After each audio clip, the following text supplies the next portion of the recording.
Maezli, A Story of the Swiss Valleys ******** Maezli,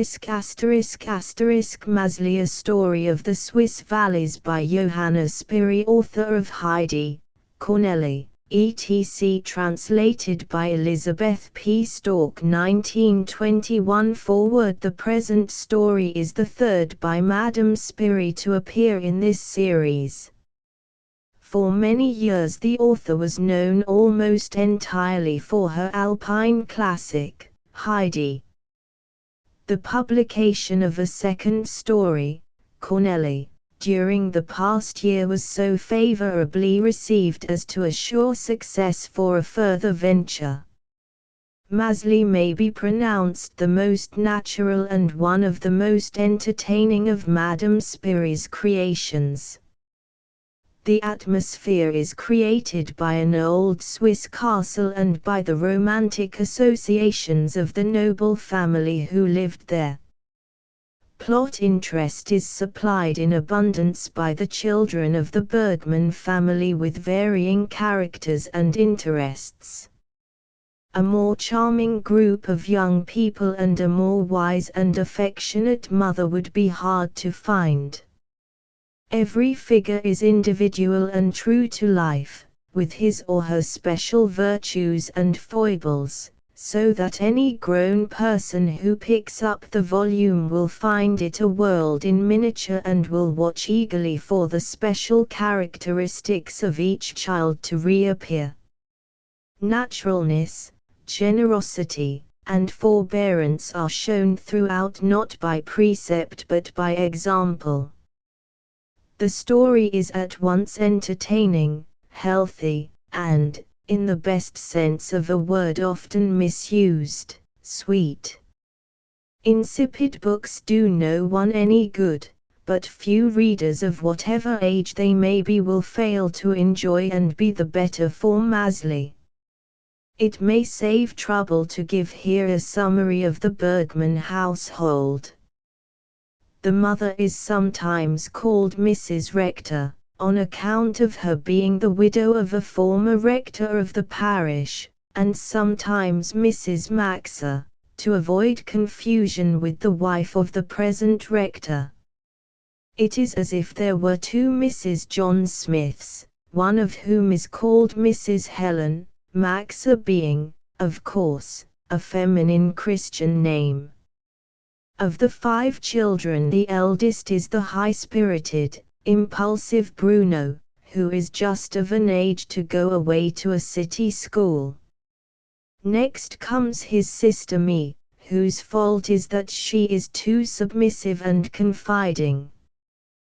Kurt, the second boy, is the most enterprising and humorous of the family, whereas Lippo, another boy, is the soul of obedience and formality. Most original of all is Maezli, probably not over 6, as she is too young to go to school. The writer of this preface knows of one family, not his own, either, which is waiting eagerly for another book by the author of Heidi and Corneli. To this and all families desirous of a story full of genuine fun and genuine feeling, the present volume may be recommended without qualification. Charles Wharton Stork. Contents. Forward. Contents. Chapter I in Nola. Chapter 2. Divers Worries. Chapter 3. Castle Wildenstein. Chapter 4. An Unexpected Apparition. Chapter V. Oppressive Air. Chapter 6. New Friends. Chapter 7. The mother's absence has consequences. Chapter 8. Maezli pays visits. Chapter 9. In the castle. List of illustrations. I can shout very loud, just listen, Mr. Castle Steward. No, I won't do it, said Lippo again, after scrutinizing the unusual performance. She went with folded hands from one bed to the other. Before following her brother, she wanted to see exactly what the night looked like. He shook the little girl's hand with all his might. "Can you guess why I am taking you up there?" A head was raised up and two sharp eyes were directed towards her. It seemed to crown all the preceding pleasures to roam without restraint in the woods and meadows. Chapter I. In Nola for nearly 20 years the fine old castle had stood silent and deserted on the mountainside. In its neighborhood not a sound could be heard except the twittering of the birds and the soughing of the old pine trees. On bright summer evenings the swallows whizzed as before about the corner gables, but no more merry eyes looked down from the balconies to the green meadows and richly laden apple trees in the valley. But just now two merry eyes were searchingly raised to the castle from the meadow below, as if they might discover something extraordinary behind the fast-closed shutters. "Me, come quick!" the young spy exclaimed excitedly. "Look! Now it's opening." Me, who was sitting on the bench under the large apple tree, with a book, put aside the volume and came running. "Look, look! Now it's moving," her brother continued with growing suspense. "It's the arm of a black coat. Wait, soon the whole shutter will be opened." At this moment a black object lifted itself and soared up to the tower. It was only a bird. "A large black bird," said the disappointed me. "You have called me at least 20 times already, every time you think that the shutters will open, and they never do. You can call as often as you please from now on, I shall certainly not come again." "I know they will open some day," the boy asserted firmly, "only we can't tell just when. But it might be any time. If only stiff old Trius would answer the questions we ask him. He knows everything that is going on up there. But the old crossbatch never says a word when one comes near him to talk, all he does is to come along with his big stick. He naturally doesn't want anybody to know what is happening up there. But everybody in school knows that a ghost wanders about and sighs through the pine trees. Mother has said more than once that nothing is going on there at all. She doesn't want you to talk about the ghost with the school children, and she has asked you not to try to find out what they know about it. You know, too, that Mother wants you to call the castle watchman Mr. Trius and not just Trius." "Oh, yes, I'll call him Mr. Trius, but I'll make up such a song about him that everybody will know who it is about," Kurt said threateningly. "How can he help it when there is no ghost in Wildenstein about which he could tell you tales?" me remarked. "Oh, he has enough to tell," Kurt eagerly continued. "Many wonderful things must have happened in a castle that is 1,000 years old. He knows them all and could tell us, but his only answer to every question is a beating. You know, me, that I do not believe in ghosts or spirits. But it is so exciting to imagine that an old Baron of Wallerstaten might wander around the battlements in his armor. I love to imagine him standing under the old pine trees with wild eyes and threatening gestures. I love to think of fighting him, or telling him that I am not afraid. Oh, yes, I am sure you would run away if the armored knight with his wild eyes should come nearer," said me. It is never hard to be brave when one is as far away from danger as you are now. Aho! So you think I would be afraid of a ghost? Kurt exclaimed, laughing. I am sure that the ghost would rather run away from me if I shouted at him very loudly. I shall make a song about him soon, and then we'll go up and sing it for him. All my school friends want to go with me, Max, Hans and Clevie, his sister. You must come, too, me, and then you'll see how the ghost will sneak away as soon as we scream at him and sing awfully loud. But, Kurt, how can a ghost, which doesn't exist, sneak away? Me exclaimed. With all your wild ideas about fighting, you seem to really believe that there is a ghost in Wildenstein. You must understand, me, that this is only to prove that there is none. Kurt eagerly went on. A real ghost could rush towards us, mad with rage, if we challenged him that way. You will see what happens. It will be a great triumph for me to prove to all the school and the village people that there is no restless ghost who wanders around Wildenstein. No, I shan't see it, because I won't come. Mother does not want us to have anything to do with this story, you know that, Kurt. Oh, here comes Elvira. I must speak to her. With these words me suddenly flew down the mountainside. A girl of her own age was slowly coming up the incline. It was hard to tell if this measured walk was natural to her or was necessary to preserve the beautiful red and blue flowers on her little hat, which were not able to stand much commotion.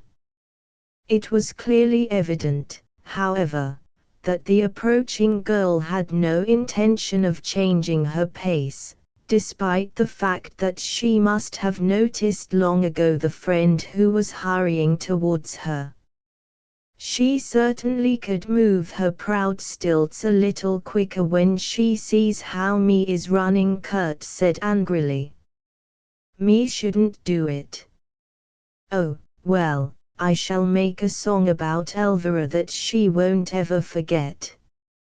Kurt now ran away, too, but in the opposite direction, where he had discovered his mother. She was standing before a rose bush from which she was cutting faded blossoms and twigs. Kurt was glad to find his mother busy with work which did not occupy her thoughts, as he often longed for such an opportunity without success. Whenever he was eager to discuss his special problems thoroughly and without being interrupted, his young brother and sister were sure to intrude with their questions, or the two elder children needed her advice at the same moment. So Kurt rushed into the garden to take advantage of this unusual opportunity. But today again he was not destined to have his object fulfilled. Before he reached his mother, a woman approached her from the other side, and both entered immediately into a lively conversation. If it had been somebody else than his special old friend Mrs. Apollonie, Kurt would have felt very angry indeed. But this woman had gained great distinction in Kurt's eyes by being well acquainted with the old caretaker of the castle, so he always had a hope of hearing from her many things that were happening there. To his great satisfaction he heard Mrs. Apollonie say on his approach, "No, no, Mrs. Rector, old Trius does not open any windows in vain, he has not opened any for nearly 20 years. He might want to wipe away the dust for once in his life, it's about time," Kurt's mother replied. I don't believe the master has returned. Why should the tower windows, where the master always lived, be opened then? Something unusual has happened, said Mrs. Apollonie significantly. The ghost of Wildenstein might have pushed them open, Kurt quickly asserted. Kurt, can't you stop talking about this story? It is only an invention of people who are not contented with one misfortune but must make up an added terror, the mother said with animation. You know, Kurt, that I feel sorry about this foolish tale and want you to pay no attention to it. But mother, I only want to support you. I want to help you get rid of people's superstitions and to prove to them that there is no ghost in Wildenstein, Kurt assured her. Yes, yes, if only one did not know how the brothers, no, Apollonie the rector's widow interrupted her, you least of all should support the belief in these apparitions. Everybody knows that you lived in the castle more than 20 years, and so people think that you know what is going on. You realize well enough that all the talk has no foundation whatever. Mrs. Apollonie lightly shrugged her shoulders, but said no more. But, mother, what can the talk come from then, when there is no foundation for it? As you say, asked Kurt, who could not let the matter rest. There is no real foundation for the talk, the mother replied, and no one of all those who talk has ever seen the apparition with his own eyes. It is always other people who tell, and those have been told again by others, that something uncanny has been seen at the castle. The talk first started from a misfortune which happened years ago, and later on the matter came up and people thought a similar misfortune had taken place again. Although this was an absolutely false report, all the old stories were brought up again and the talk became livelier than ever. But people who know better should be very emphatic in suppressing it. What was the misfortune that happened long ago in the castle and then again? Kurt asked in great suspense. I have no time to tell you now, Kurt, the mother declared decisively. You have to attend to your school work and I to other affairs. When I have you all together quietly some evening I shall tell you about those bygone times. It will be better for you to know than to muse about all the reports you hear. You are most active of all in that, Kurt, and I do not like it, so I hope that you will let the matter rest as soon as you have understood how unfounded the talk really is. Come now, Apollonie, and I will give you the plants you wanted. I am so glad to be able to let you have some of my geraniums. You keep your little flower garden in such perfect order that it is a pleasure to see it. During the foregoing speeches Apollonie's face had clearly expressed disagreement with what had been said. She had, however, too much respect for the lady to utter her doubts. Bright sunshine spread itself over her features now, because her flower garden was her greatest pride and joy. Yes, yes, Mrs. Rector, it is a beautiful thing to raise flowers, she said, nodding her head. They always do their duty, and if one grows a little to one side, I can put a stick beside it and it grows straight again as it ought to. If only the child were like that, then I should have no more cares. But she only has her own ideas in her head, and such strange whims that it would be hard to tell where they come from. There is nothing bad about having her own ideas, replied the rector's widow. It naturally depends on what kind of ideas they are. It seems to me that Lonely is a good-natured child, who is easily led. All children need guidance. What special whims does Lonely have? Oh, Mrs. Rector, nobody knows what things the child might do, Apollonie said eagerly. Yesterday she came home from school with glowing eyes and said to me, "Grandmother, I should love to go to Spain. Beautiful flowers of all colors grow there and large sparkling grapes, and the sun shines down brightly on the flowers so that they glisten. I wish I could go right away." Just think of a 10-year-old child saying such a thing. I wonder what to expect next. There is nothing very terrible about that, Apollonie said the rector's widow with a smile.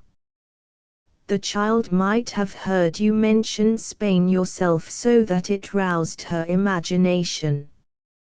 She probably heard in school about the country, and her wish to go there only shows that she is extremely attentive. To think out how she might get there sometime is a very innocent pleasure, which you can indulge. I agree with you that children should be brought up in a strict and orderly way, because they might otherwise start on the wrong road, and nobody loves such children. But Lonely is not that kind at all. There is no child in Nola whom I would rather see with my own. Apollonie's honest face glowed anew. That is my greatest consolation, she said, and I need it. Many say to me that an old woman like me is not able to bring up and manage a little child. If you once were obliged to say to me that I had spoiled my grandchild, I should die of shame. But I know that the matter is still well, as long as you like to see the child together with yours. Thank you ever so much now. Those will fill a whole bed, she continued, upon receiving a large bunch of plants from her kind friend. Please let me know if I can help in any way. I am always at home for you, Mrs. Rector, you know that. Apollonie now said goodbye with renewed thanks. Carrying her large green bundle very carefully in order not to injure the tender little branches, she hurried through the garden towards the castle height. The rector's widow glanced after her thoughtfully. Apollonie was intimately connected with the earliest impressions of her childhood, as well as with the experiences of her youth, with all the people whom she had loved most and who had stood nearest to her. Her appearance therefore always brought up many memories in Mrs. Max's heart. Since her husband's death, when she had left the rectory in the valley and had come back to her old home, all her friends called her Mrs. Maxa to distinguish her from the present rector's wife of the village. She had been used to see Apollonie in her parents' house. Baroness Wallerstatten, the mistress of the castle at that time, had often consulted the rector as to many things. Apollonie, a young girl then, had always been her messenger, and everyone liked to see her at the rectory. When it was discovered how quick and able young Apollonie was, things were more and more given into her charge at the castle. The Baroness hardly undertook anything in her household without consulting Apollonie and asking her assistance. The children, who were growing up, also asked many favors from her, which she was ever ready to fulfill. The devoted, faithful servant belonged many years so entirely to the castle that everyone called her Castle Apollonie. Mrs. Maxa was suddenly interrupted in her thoughts by loud and repeated calls of "Mama, Mama, Mama." It sounded once more from two clear children's voices, and a little boy and girl stood before her. "The teacher has read us a paper on which was written," began the boy. Shall I, too, interrupted the girl. "Maezli," said the mother, "let Lippo finish, otherwise I can't understand what you want." "Mama, the teacher has read us a paper, on which was written that in Sils on the mountain, shall I, too? Maezli, his sister, interrupted again. "Be quiet, Maezli, till Lippo has finished," the mother commanded. "He has said the same thing twice already and he is so slow. There has been a fire in Sils on the mountain and we are to send things to the people. Shall I do it, too, Mama, shall I, too?" Maezli had told it all in a single breath. "You didn't say it right," Lippo retorted angrily. "You didn't start from the beginning. One must not start in the middle, the teacher told us that.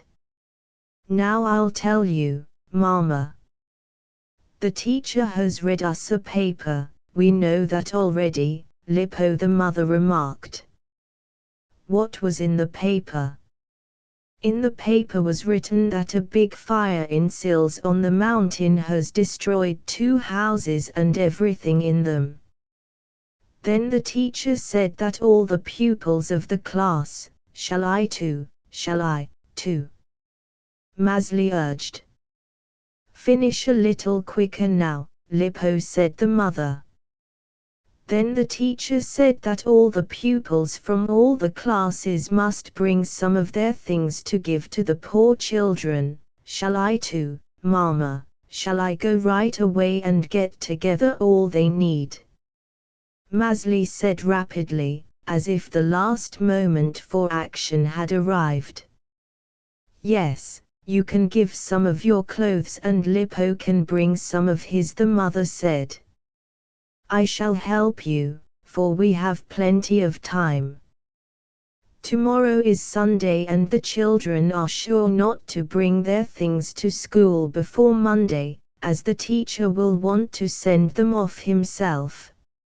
Lippo agreed and was just beginning to repeat the exact words of the teacher in which he had asked for contributions. But he had no chance to do it. Kurt came running up at this moment, calling so loudly that nothing else could possibly be heard. "Mother, I forgot to give you a message. Bruno is not coming home for supper. The rector is climbing high Ems with him and the 2 other boys. They will only be home at 9 o'clock. The mother looked a little frightened. "Are the 2 others his comrades, the Nippel boys?" Kurt assented. "I hope everything will go well," she continued. "When those 3 are together outside of school they always quarrel.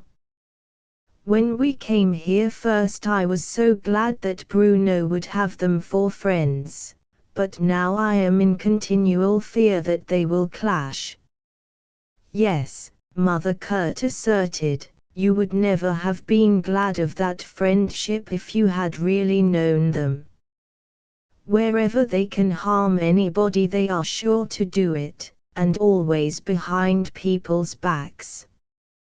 And Bruno always is like a loaded gun barrel, just a little spark and he is on fire and explodes." "It is time to go in," said the mother now, taking the 2 youngest by the hand. Kurt followed. It had not escaped him that an expression of sorrow had spread over his mother's face after his words. He hated to see his mother worried. "Oh, mother," he said confidently, "there is no reason for you to be upset. If Bruno does anything to them, they are sure to give it back to him in double measure. They'll do it in a sneaky way, because they are afraid of him in the open field." "Do you really think that this reassures me, Kurt?" she asked, turning towards him. Kurt now realized that his words could not exactly comfort his mother, but he felt that some help should be found, for he was always able to discover such a good side to every evil, that the latter was swallowed up. He saw an advantage now. "You know, mother, when Bruno has discharged his thunder, it is all over for good. Then he is like a scrubbed-out gun barrel, all clean and polished. Isn't that better than if things would keep sticking there?" Me, standing at the open window, was beckoning to the approaching group with lively gestures. It meant that the time for supper was already overdue. Kurt, rushing to her side, informed her that their mother meant to tell them the story of Wollastarten as soon as everything was quiet that night and the little ones were put to bed. "Just mark now if we won't hear about the ghost of Wollastarten," he remarked at the end. Kurt was mistaken, however. Everything was still and quiet long ago. The little ones were in bed and the last lessons were done. But Bruno had not yet returned. Over and over again the mother looked at the clock.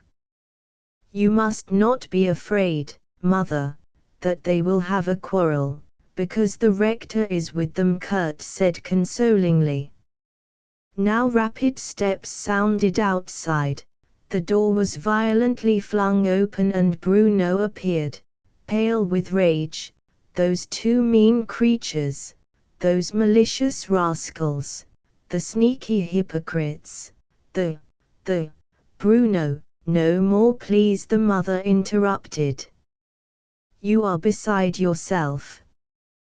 Come sit down with us and tell us what happened as soon as you feel more quiet. But no more such words, please." It took a considerable time before Bruno could tell his experience without breaking out again. He told them finally that the rector had mentioned the castle of High Ems in their lessons that day.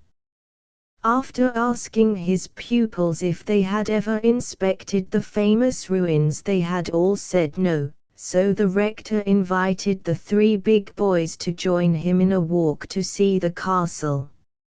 It was quite a distance away and they had examined the ruins very thoroughly. Afterwards the rector had taken them to a neighboring inn for a treat, so that it was dark already when they were walking down the village street.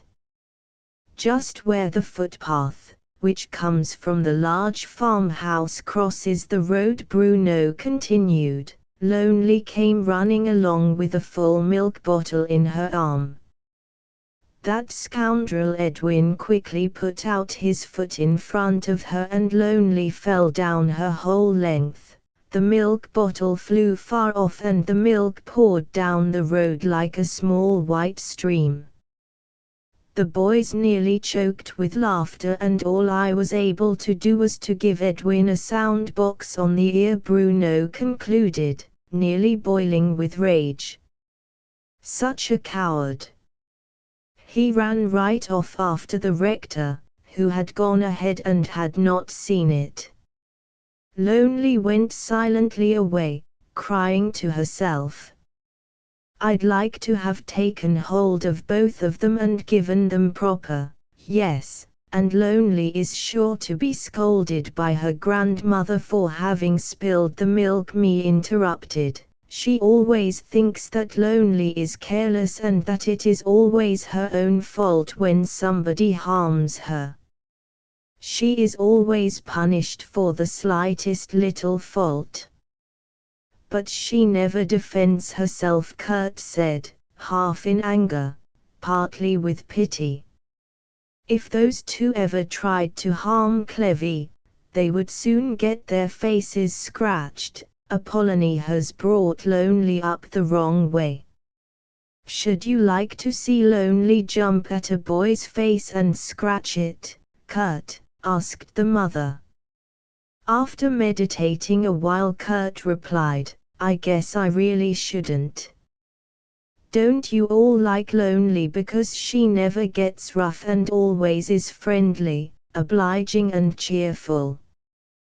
Her grandmother really loves her very much, but she is a very honest woman and worries about the child just because she is anxious to bring her up well.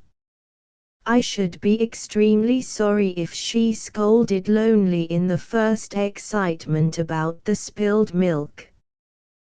The boys should have gotten the blame, and I am sure that Apollonie will be sorry if she hears later on what really happened. I'll quickly run over and tell her about it, Kurt suggested. The mother explained to him, however, that grandmother and grandchild were probably fast asleep by that time. Are we going to have the story of Castle Wildenstein for a finish now? He inquired. But his mother had already risen, pointing to the wall clock, and Kurt saw that the usual time for going to bed had passed. As the following day was a Sunday, he was satisfied. They generally had quiet evenings then and there would be no interruptions to the story. Bruno, too, had now calmed down. It had softened him that his mother had found the Nippel boys' behavior contemptible and that she had not excused them in the least. He might have told the rector about it, but such accusations he despised. He felt quite appeased since his mother had shared his indignation and knew about the matter. Soon the house lay peacefully slumbering under the fragrant apple trees.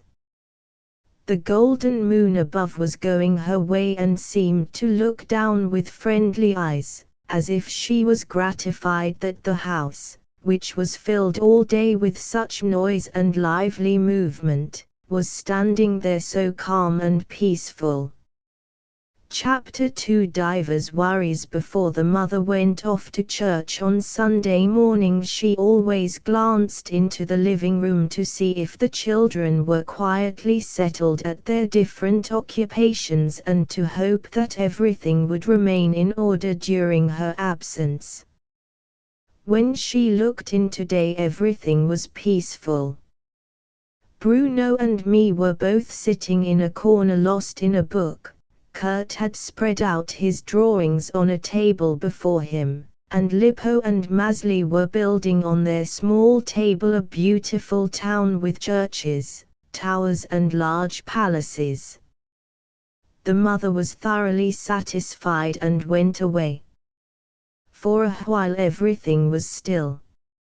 A bright ray of sunshine fell over Kurt's drawing and gaily played about on the paper. Kurt, looking up, saw how the meadows were sparkling outside. The two rascally milk spillers from yesterday ought to be locked up for the whole day, Kurt suddenly exploded. Me apparently had been busy with the same thought, for she assented very eagerly. The two talked over the whole affair anew and had to give vent to their indignation about the scoundrels and their pity for poor Lonely. Maezli must have found the conversation entertaining, for glancing over to the others, she let Lippo place the blocks whichever way he pleased, something that very seldom happened. Only when the children said no more she came back to her task. Goodness gracious! Kurt exclaimed suddenly, starting up from his drawing, you ought to have reminded me, that we have to bring some clothes to school for the poor people whose houses were burnt up. You heard it, but Mother does not even know about it yet.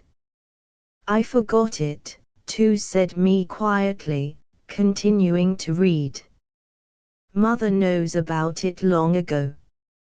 I told her right away, Lippo declared. Teacher told us to be sure not to forget. Quite right, little school fox, Kurt replied, while he calmly kept on drawing. As long as his mother knew about the matter, he did not need to bother any more. But the last words had interested Maezli very much. Throwing together the houses, towers and churches, she said to Lippo, come, Lippo, I know something amusing we can do which will please Mama, too. Lippo wondered what that could be, but he first laid every block neatly away in the big box and did not let Maezli hurry him in the least. Don't do it that way, Maezli called out impatiently. Throw them all in and put on the lid. Then it's all done. One must not do that, Maezli, no one must do it that way, Lippo said seriously. One ought to put in the first block and pack it before one takes up the second. Then I won't wait for you, Maezli declared, rapidly whisking out by the door. When Lippo had properly filled the box and set it in its right place, he quickly followed Maezli, wondering what her plan was. But he could find her nowhere, neither in the hall nor in the garden, and he got no answer to his loud, repeated calls. Finally a reply came which sounded strangely muffled, as if from up above, so he went up and into her bedroom. There Maezli was sitting in the middle of a heap of clothes, her head thrust far into a wardrobe. Apparently she was still pulling out more things. You certainly are doing something wonderful, said Lippo, glancing with his big eyes at the clothes on the floor. I am doing the right thing, said Maezli now in the most decided tone. Kurt has said that we must send the poor people some clothes, so we must take them all out and lay together everything we don't need any more. Mama will be glad when she has no more to do about it and they can be sent away tomorrow. Now get your things, too, and we'll put them all in a heap. The matter, however, seemed still rather doubtful to Lippo. Standing thoughtfully before all the little skirts and jackets, he felt that this would not be quite after his mother's wish. When we want to do something with our clothes, we always have to ask Mother, he began again. But Maezli did not answer and only pulled out a bunch of woolen stockings and a heavy winter cloak, spreading everything on the floor. No, I won't do it, said Lippo again, after scrutinizing the unusual performance. You don't want to do it because you are afraid it will be too much work, Maezli asserted with a face quite red with zeal. I'll help you when I am done here. I won't do it anyhow, Lippo repeated resolutely. I won't because we are not allowed to. Maezli found no time to persuade him further, as she began to hunt for her heavy winter shoes, which were still in the wardrobe. But before she had brought them forth to the light, the door opened and the mother was looking full of horror at the devastation. "But children, what a horrible disorder!" she cried out, "and on Sunday morning, too. What has made you do it? What is this wild dry goods shop on the floor?" "Now, you see," Maezli said Lippo, not without showing great satisfaction at having so clearly proved that he had been in the right. Maezli tried with all her might to prove to her mother that her intention had solely been to save her the work necessary to get the things together. But the mother now explained decidedly to the little girl that she never needed to undertake such actions in the future, as she could not possibly judge which clothes she still needed and which could be given away. Maezli was also told that such help on her part only resulted in double work for her mother. "Besides, I can see, Maezli," the mother concluded, "that your great zeal seems to come from a wish to get rid of all the things you don't like to wear yourself. All your woolen things, which you always say scratch your skin. So you do not mind if other children have them, Maezli. They might like them better than to be cold," was Maezli's opinion. "Oh, mother, Mrs. Nippel is coming up the road toward our house. I am sure she is coming to see us," said Lippo, who had gone to the window. "And I have not even taken my things off on account of your disorder here," said the mother, a little frightened. "Maezli, go and greet Mrs. Nippel and take her into the front room. Tell her that I have just come from church and that I shall come directly." Maezli ran joyfully away. The errand seemed to please her.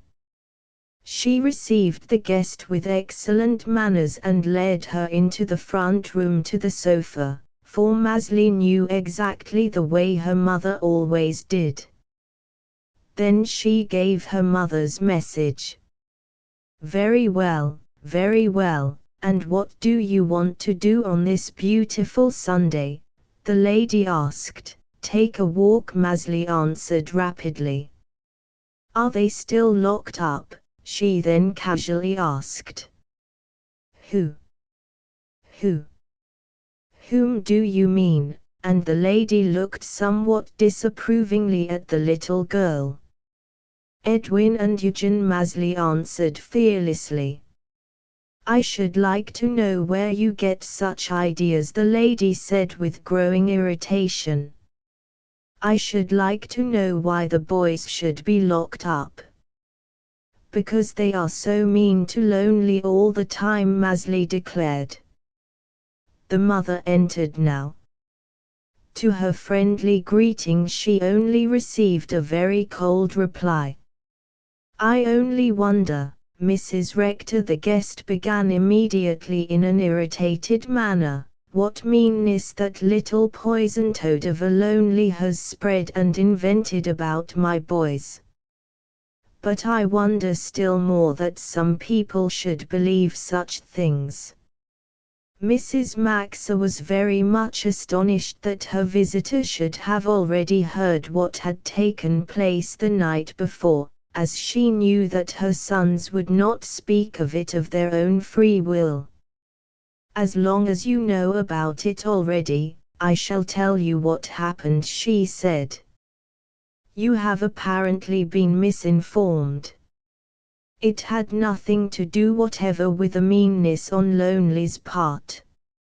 Maezli, please join the other children and stay there till I come," the mother interrupted herself, turning to the little girl, whose eyes had been expectantly glued on the visitor's face in the hope of hearing if the two boys were still locked up. Maezli walked away slowly, still hoping that she would hear the news before she reached the door. But Maezli was doomed to be disappointed, as no word was spoken. Then Mrs. Maxa related the incident of the evening before as it occurred. "That is nothing at all," said the district attorney's wife in answer. "Those are only childish jokes. All children hold out their feet sometimes to trip each other. Such things should not be reckoned as faults big enough to scold children for." "I do not agree with you," said Mrs. Maxa. "Such kinds of jokes are very much akin to roughness, and from small cruelties larger ones soon result. Lonely has really suffered harm from this action, and I think that joking ceases under such circumstances. As I said, it is not worth the trouble of losing so many words about. I feel decidedly that too much fuss is made about the grandmother and the child. Apollonie does not seem to get it out of her head that her name was Castle Apollonie, and she carries her head so high that the child will soon learn it from her. But I have come to talk with you about something much more important." The visitor now gave her listener some information that seemed to be far from pleasing to Mrs. Maxa, because the face of the latter became more and more worried all the time. Mrs. Nippel and her husband had come to the conclusion that the time had come when their sons should be sent to the neighboring town in order to enter the lowest classes of the high school. The rector's teaching had been sufficient till now, but they felt that the boys had outgrown him and belonged to a more advanced school. So they had decided to find a good boarding place for the three boys together, as Bruno would naturally join them in order that they could remain together.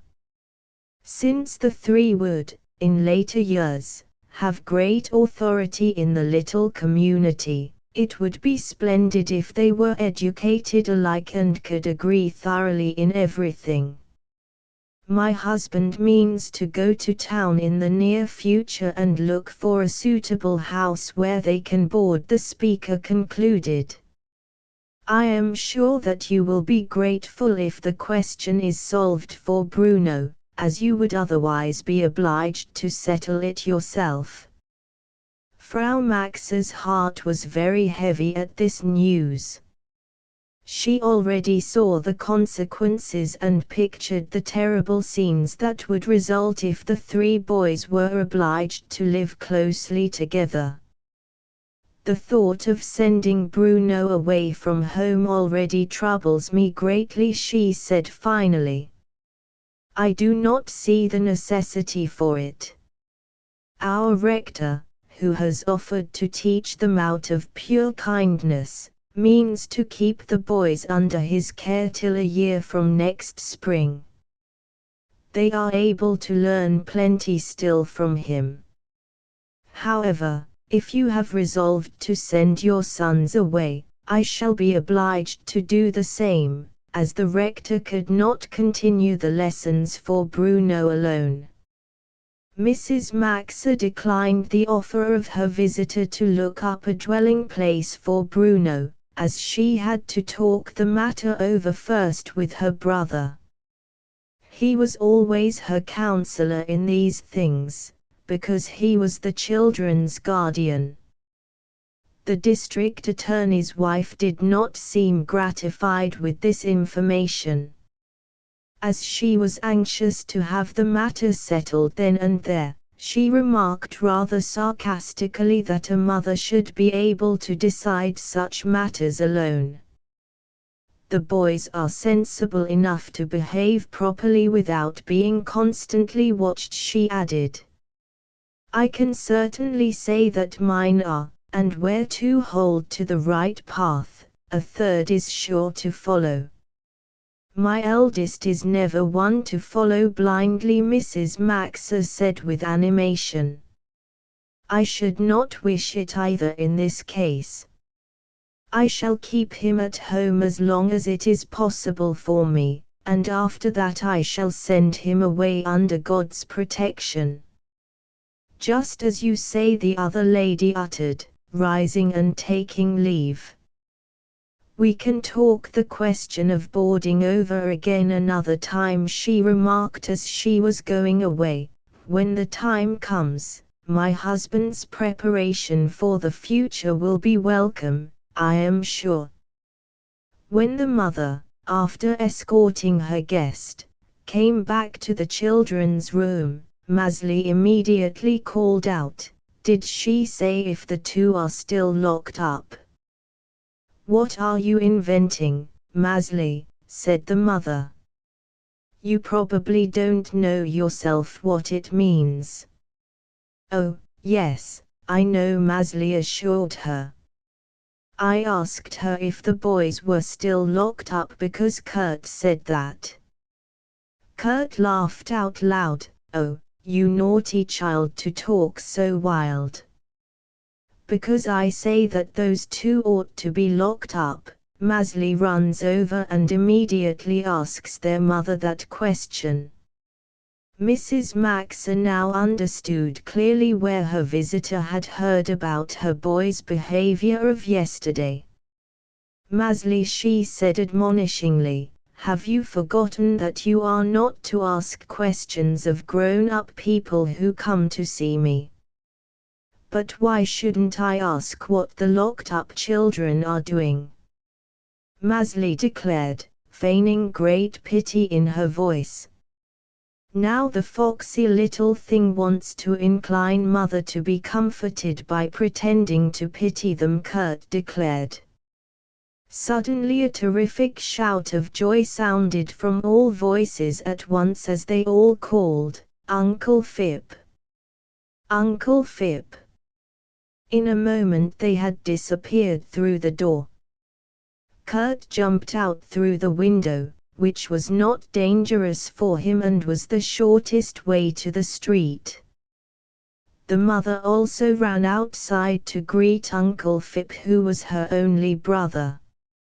He lived on his estate in Sills Valley, which was famous for its fruit. He was always the most welcome guest in his sister's house. He had been away on a journey and had not made his appearance for several weeks in Nola, and his coming was therefore greeted with special enthusiasm. One could hardly guess that there was an uncle in the midst of the mass which was moving forward and taking up the whole breadth of the road. The 5 children were hanging on to him on all sides in such a way that it looked as if one solid person was walking along on many feet. "Maxa, I have no hand for you, as you can see," the brother saluted her. "I greet you heartily, though, with my head, which I can still nod." "No, I want to have your hand," Mrs. Maxa replied. "Lippo can let your right hand go for a moment." "How are you, Philip? Welcome home. Did you have a pleasant journey and did you find what you were looking for?" "All has gone to my greatest satisfaction. Forward now, young people, because I want to take off my overcoat," the uncle commanded. "It is filled with heavy objects which might pull me to the ground." Shouting with joy, the 5 now pushed their uncle into the house. They had all secretly guessed what the heavy objects in his long pockets were. When the uncle had reached the house, he insisted on taking off his coat alone in order to prevent the things from being hurt. He had to hang it up because the mother insisted that they should go to lunch and postpone everything else till the afternoon. The next difficult and important question to be settled was, who should be allowed to sit beside Uncle Philip at dinner, because those next had the best chance to talk to him. He chose the youngest 2 today. Leading him in triumph to the inviting-looking table, they placed him in their midst with joyfully sparkling eyes. It was a merry meal. The children were allowed to ask him all they wanted to, and he told them so many amusing things about his travels that they could never get weary of listening. Last of all the good things came the Sunday cake, and when that was eaten, Maezli showed great signs of impatience, as if the best of all were still to come. "I think that Maezli has noticed something," said the uncle, "and one must never let such a small and inquisitive nose point into empty air for too long. We must look now what my overcoat has brought back from the ship." Maezli, who had already jumped up from her chair, seized her uncle's hand as soon as he rose. She wanted to be as close to him as possible while he was emptying the two deep pockets. What lovely red books came out first! He presented them to Bruno and Kurt, who appeared extremely pleased with their presents. "This is for Mother for her mending," Maezli called out, looking with suspense at her uncle's fingers. He was just pulling out a dainty little sewing case. "You guessed wrong that time, Maezli," he said. "Your mother gets a present, too, but this is for me, who is getting to be a young lady. She will soon visit her friends with the sewing case under her arm." "Oh, how lovely, uncle, how lovely!" Me cried out, altogether enchanted with her gift. "I wish you had brought some friends for me with you, they are hard enough to find here." "I promise to do that another time, me. Today there was no more room for them in my overcoat. But now comes the most important thing of all," and with these words the uncle pulled a large box out of each pocket. "These are for the small people," he said, "but do not mix them up. In one are stamping little horses, and in the other little steaming pots." "Which is for Maezli?" "The stamping horses," she said quickly. "I don't think so." "Take it now and look," said the uncle. When Lippo had received his box also, the two ran over to their table, but Maezli suddenly paused halfway. "Uncle Philip," she asked eagerly, "has Mother gotten something, too, something nice?" "Can I see it?" "Yes, something very nice," the uncle answered, "but she has not gotten it yet. One can't see it, but one can hear it." "Oh, a piano," Maezli guessed quickly. "No, no, Maezli, you might see as much as that," said the uncle. "You couldn't possibly guess it. It can't come out till all the small birds are tucked into their nests and everything is still and quiet." Maezli ran to her table at last, and when she found a perfect array of shining copper kettles, cooking pans and pots in her box, she forgot completely about the horses. She dug with growing astonishment into her box, which seemed to be filled with ever new and more marvelous objects. Lippo was standing up his beautifully saddled horses in front of him, but the thing he liked best of all was a groom in a red jacket. He put him first on one horse and then on all the others, for, to the boy's great delight, he fitted into every saddle. He sat secure, straight and immovable even when the horses trotted or galloped. Uncle Philip was less able to stand the quiet which was reigning after the presentation of his gifts than were the children, who were completely lost in the new marvels.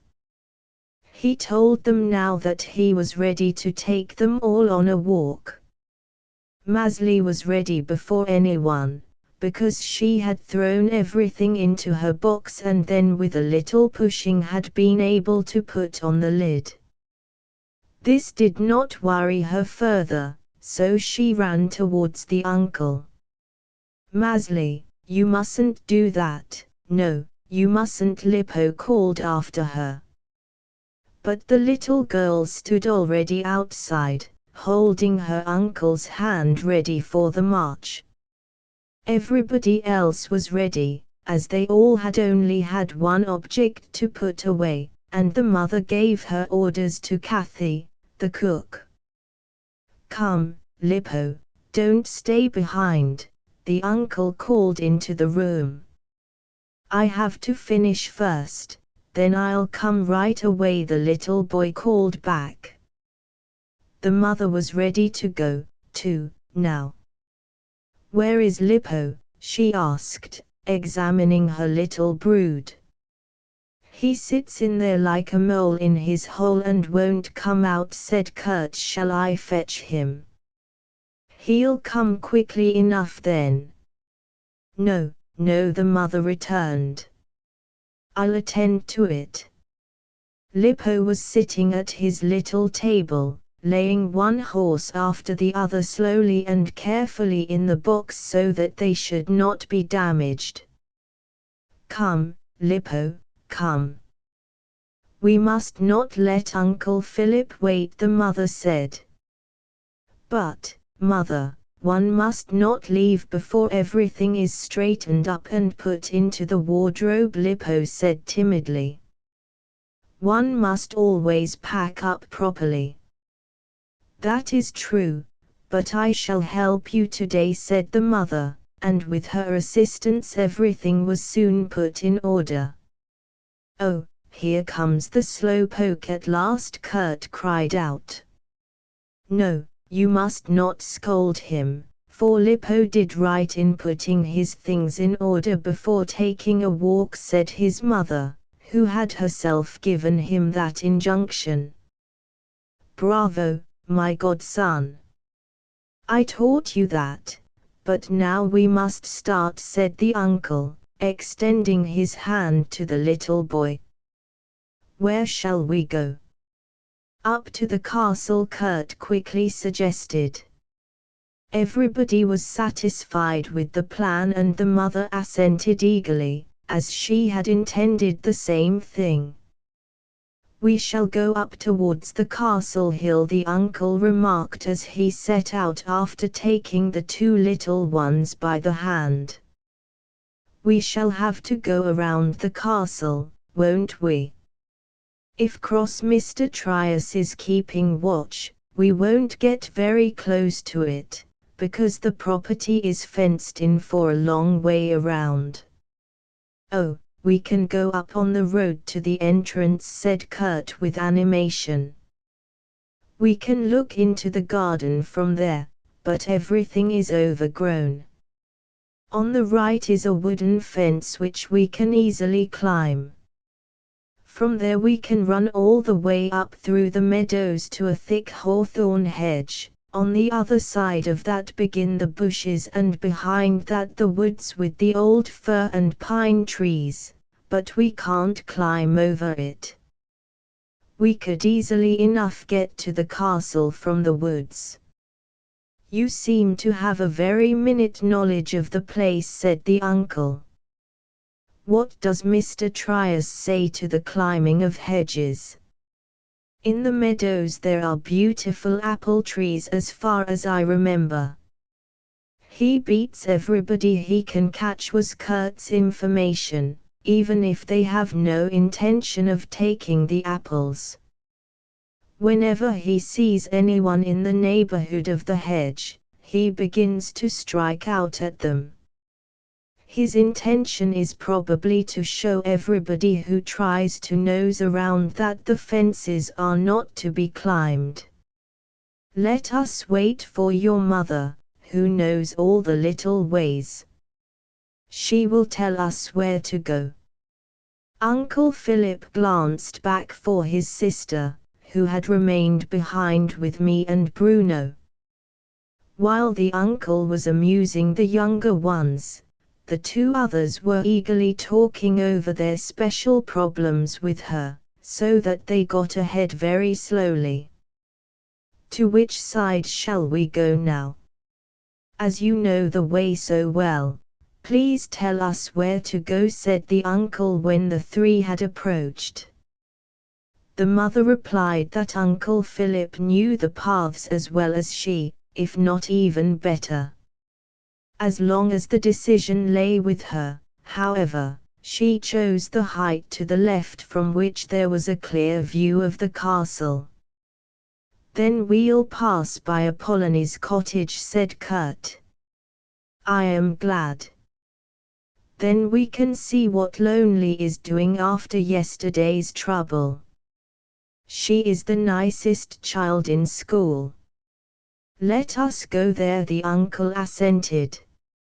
"I shall be glad to see my old friend Apollonie again. March ahead now." They had soon reached the cottage at the foot of the hill, which lay bathed in brilliant sunshine. Only the old apple tree in the corner threw a shadow over the wooden bench beneath it and over a part of the little garden. Grandmother and grandchild were sitting on the bench dressed in their Sunday best and with a book on their knees. A delicious perfume of rosemary and mignonette filled the air from the little flower beds. Uncle Philip looked over the top of the hedge into the garden. "Real Sunday peace is resting on everything here. Just look, Maxa," he called out to his sister. "Look at the rose hushes and the mignonette. How pleasant and charming Apollonie looks in her spotless cap and shining apron with the apple-cheeked child beside her in her pretty dress." Lonely had just noticed her best friends and, jumping up from the bench, she ran to them. Apollonie, glancing up, now recognized the company, too. Radiant, she approached and invited them to step into her garden for a rest. She was already opening the door in order to fetch out enough chairs and benches to seat them all when Mrs. Maxa stopped her. She told Apollonie that their time was already very short, as they intended to climb the hill, but they had wished to greet her on their way up and to see her well-ordered garden. "How attractively it is laid out, Mrs. Apollonie!" Uncle Philip exclaimed. "This small space is as lovely as the large castle garden used to be. Your roses and mignonette, the cabbage, beans and beets, the little fountain in the corner are so charming. Your bench under the apple tree looks most inviting. Oh, Mr. Falcon, you are still as fond of joking as ever," Apollonie returned. "So you think that my rose beds are as fine as those up there used to be? Indeed, who has ever seen the like of them or of my wonderful vegetable garden in the castle grounds? There has never been such an abundance of cauliflower and peas, such rows of bean poles, such salad beds. What a delight their care was to me! Such a garden will never be seen again. I have to sigh every time when I think that anything so beautiful should be forever lost." "But that can't be helped," Uncle Philip answered. "There is one great advantage you have here. Nobody can possibly disturb your Sunday peace. You need not throw up your hands and exclaim, 'Falcon is the worst of all.'" "Oh, Mr. Falcon, so you still remember," Apollonie exclaimed. "Yes, I must admit that the three young gentlemen have trampled down many a young plant of mine. Still, I should not mind such a thing if I only had the care of the garden back again, but it doesn't even exist anymore. Mr. Trius's only harvest is hay and apples, and that is all he wants apparently, because he has thrown everything else out. Please do not think that I am swimming in pure peace here because no boys are stamping down my garden. Oh, no. It is very difficult to read my Sunday psalm in peace when I am given such a bitter soup of grief to swallow as I got yesterday. It keeps on burning me, and still I have to swallow it. You probably mean the Nippel soup from yesterday. Kurt interrupted, full of lively interest. Lonely had only just told him that things had gone very badly the day before when she had returned home all soiled from her fall and with the empty milk bottle. So he felt more indignant than before and had immediately interpreted Apollonie's hint. I want to tell you, Apollonie, that it was not Lonely's fault in the least. Those rascals enjoy sticking out their feet and seeing people tumble over them. The child can't possibly have behaved properly, Kurt, or the district attorney's sons would not have teased her. I'll fetch Bruno right away and he'll prove to you that Lonely did nothing whatever. He saw it. Kurt cried eagerly with the intention of fetching his brother, who had already started up the hill. But his mother detained him. It was not her wish to fan Bruno's rage afresh by the discovery that Lonely had been considered guilty. She therefore narrated the incident to Apollonie just as Bruno had reported it. Lonely's blue eyes glistened with joy when the story was told according to the truth. She knew that the words spoken by the rector's widow had great weight with her grandmother. Can you see now that it was not Lonely's fault? Kurt cried out as soon as his mother had finished. Yes, I see it and I am happy that it is so, said Apollonie.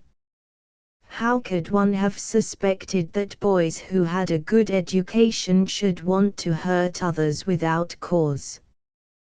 The young falcon would never have done such a thing, I know that. He only ran into the vegetable garden because his two friends were chasing him from both sides. Uncle Philip laughed. I am glad you are so just to me, Mrs. Apollonie. Even when you scolded the falcon properly for tramping down your plants, you knew that it was not in maliciousness he did it but in self-defense.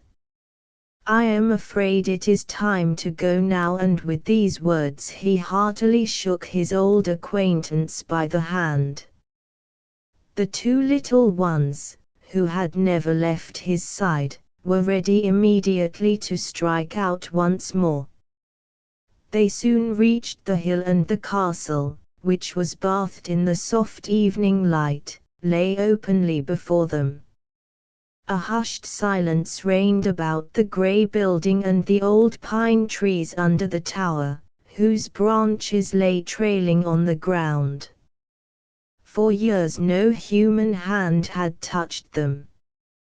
Where the blooming garden had been, wild bushes and weeds covered the ground.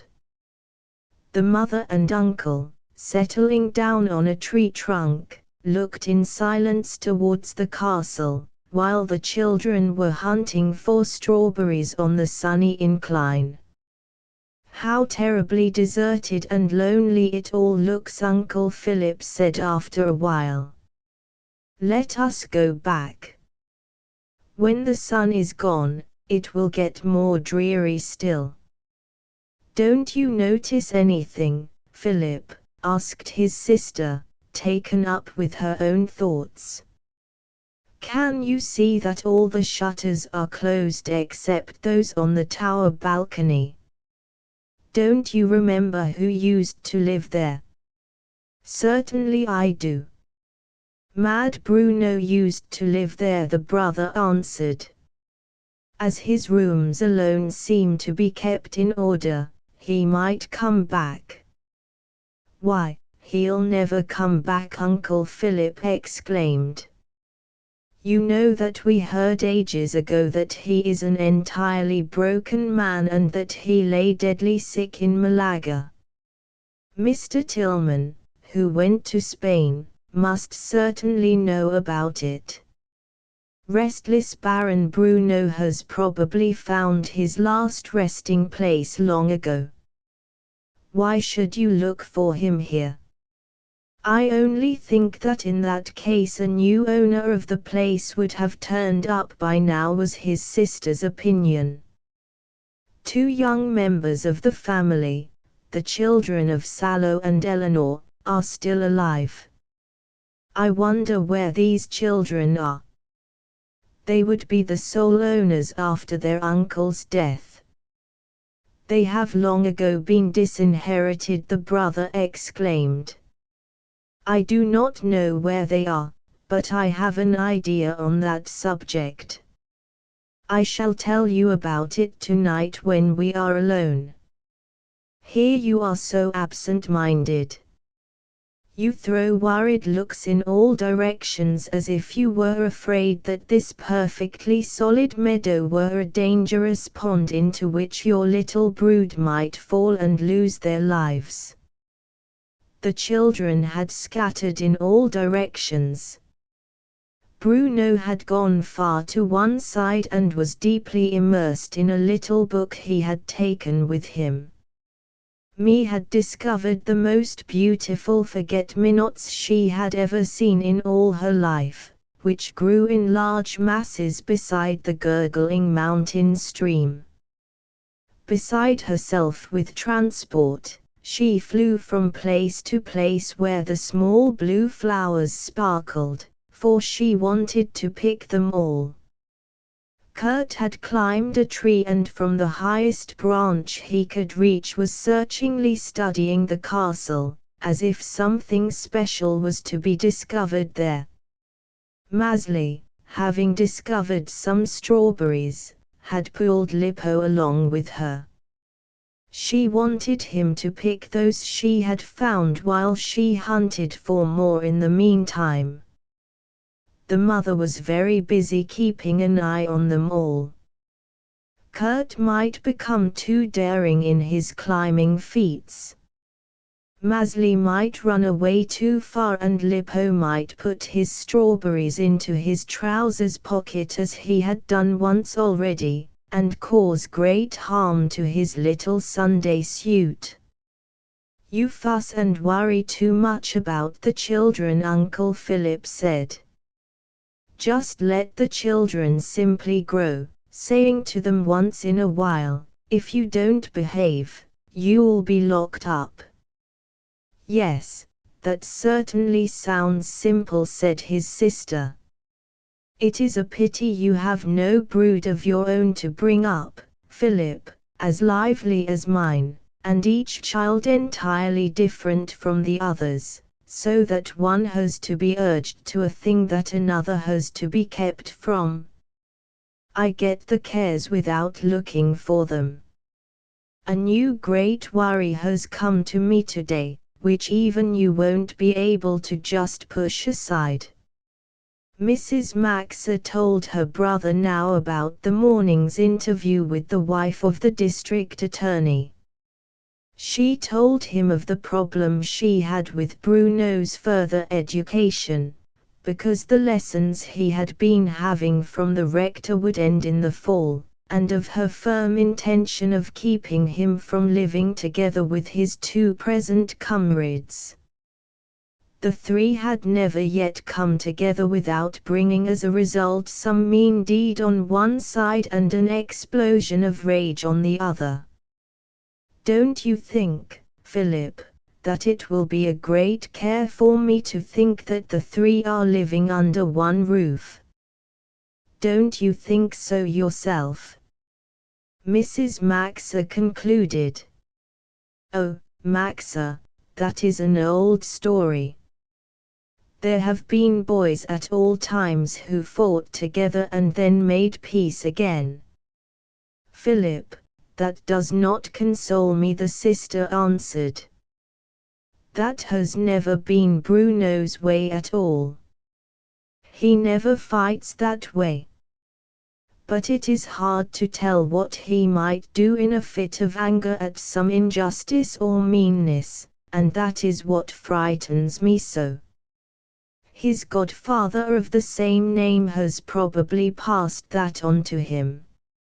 Nobody more than you, Maxa, has always tried to wash him clean and excuse him for all his deeds of anger. In your indestructible admiration. Uncle Philip got no further, as all the children now came running toward them. The two little ones both tried hard to put the biggest strawberries they had found into the mouths of their mother and uncle. Me could not hold her magnificent bunch of forget-me-nots near enough to their eyes to be admired. The two older boys had approached, too, as they had an announcement to make. The sun had gone down behind the mountain, so they had remembered that it was time to go home. Mother and uncle rose from their seats and the whole group started down the mountainside. The two little ones were gaily trotting beside the uncle, bursting into wild shouting now and then, for he made such leaps that they flew high into the air sometimes. He held them so firmly, however, that they always reached the ground safely. At the entrance to the house Kurt had a brilliant idea. "Oh, Mother," he called out excitedly over the prospect, "tonight we must have the story of the Wallerstatten family. It will fit so well because we were able to see the castle today, with all its gables, embrasures and battlements." But the mother answered, "I am sorry to say we can't. Uncle is here today, and as he has to leave early tomorrow morning, I have to talk to him tonight. You have to go to bed early, otherwise you will be too tired to get up tomorrow after your long walk." "Oh, what a shame, what a shame!" Kurt lamented. He was still hoping that he would find out something in the story about the ghost of Wildenstein, despite the fact that one could not really believe in him. Sitting on the tree that afternoon, he had been lost in speculations as to where the ghost might have appeared. When the mother went to Maezli's bed that night to say prayers with her, she found her still very much excited, as usual, by the happenings of the day. She always found it difficult to quiet the little girl, but today she seemed filled by very vivid impressions. Now that everything was still, they seemed to come back to her. Maezli sat straight up in her bed with shining eyes as soon as her mother appeared. "Why was the Nippel soup allowed to spoil Apollonie's Sunday peace?" she cried out. "Where have you heard that, Maezli?" the mother said, quite frightened. She already saw the moment before her when Maezli would tell the district attorney's wife that new appellation. "You must never use that expression anymore, Maezli. You see, nobody would be able to know what you mean." Kurt invented it apparently when Apollonie spoke about having so much to swallow. He should not have said it. "Do you understand, Maezli, that you must not say it anymore?" "Yes, but why is anyone allowed to spoil Apollonie's Sunday peace?" Maezli persevered. Apollonie was her special friend, whom she wanted to keep from harm. No one should do it, Maezli the mother replied. It is wrong to spoil anybody's Sunday peace and no one should do it. But our good God should quickly call down, don't do it, don't do it. Then they would know that they were not allowed, was Maezli's opinion. He does it, Maezli.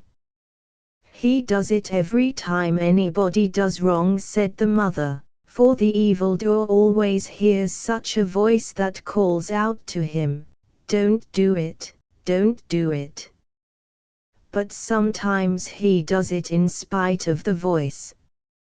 Even young children like you, Maezli, hear the voice when they feel like doing wrong, and they do wrong just the same.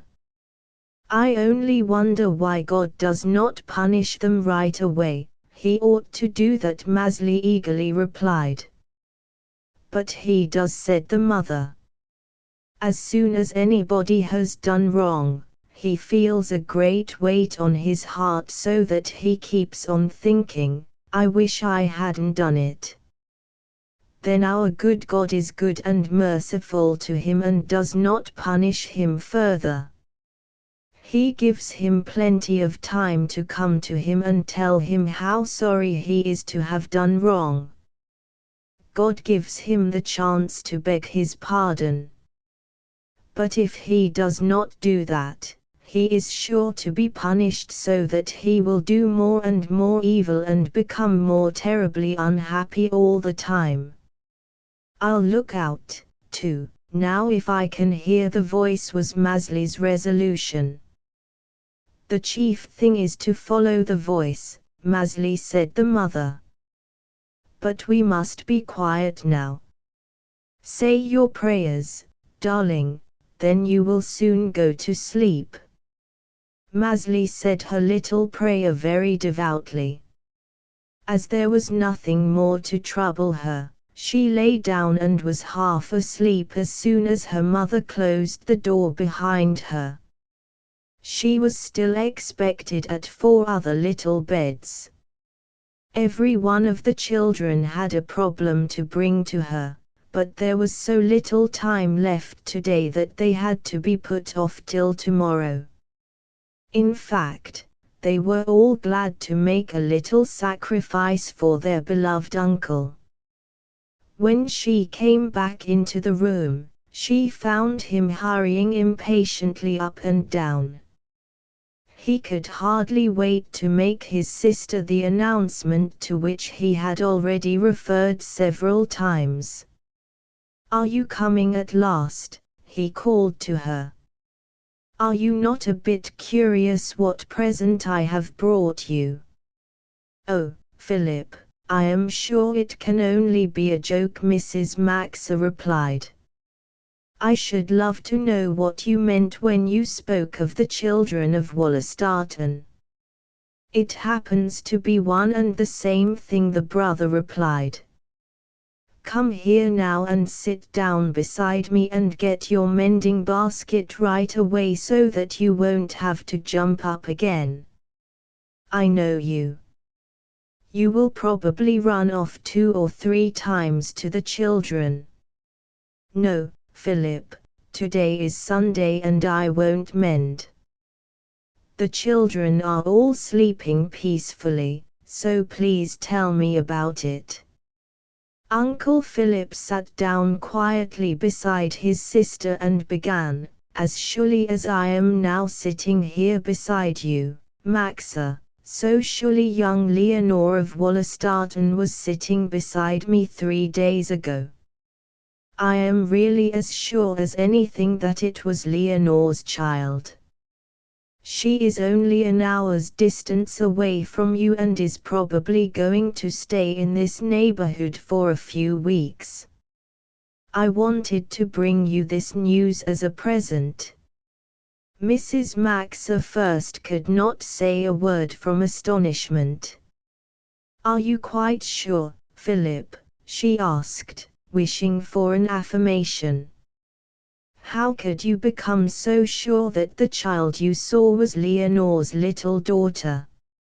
First of all, because nobody who has known Leonore can ever forget what she looked like. The child is exactly like her and looks at one just the way Leonore used to do. Secondly, the child's name was Leonore, too. Thirdly, she had the same brown curls rippling down her shoulders that her mother had, and she spoke with a voice as soft and charming. For the fifth and sixth reasons, because only Leonore could have such a child, for there could not be two people like her in the whole world. Uncle Philip had grown very warm during these ardent proofs. "Please tell me exactly where and how you saw the child," the sister urged. So the brother related how he had come back 3 days ago from a trip and, arriving in town, had given orders in the hotel for a carriage to be brought round to take him back to Sils that same evening. The host had then informed him that 2 ladies had just ordered a carriage to take them to the same destination.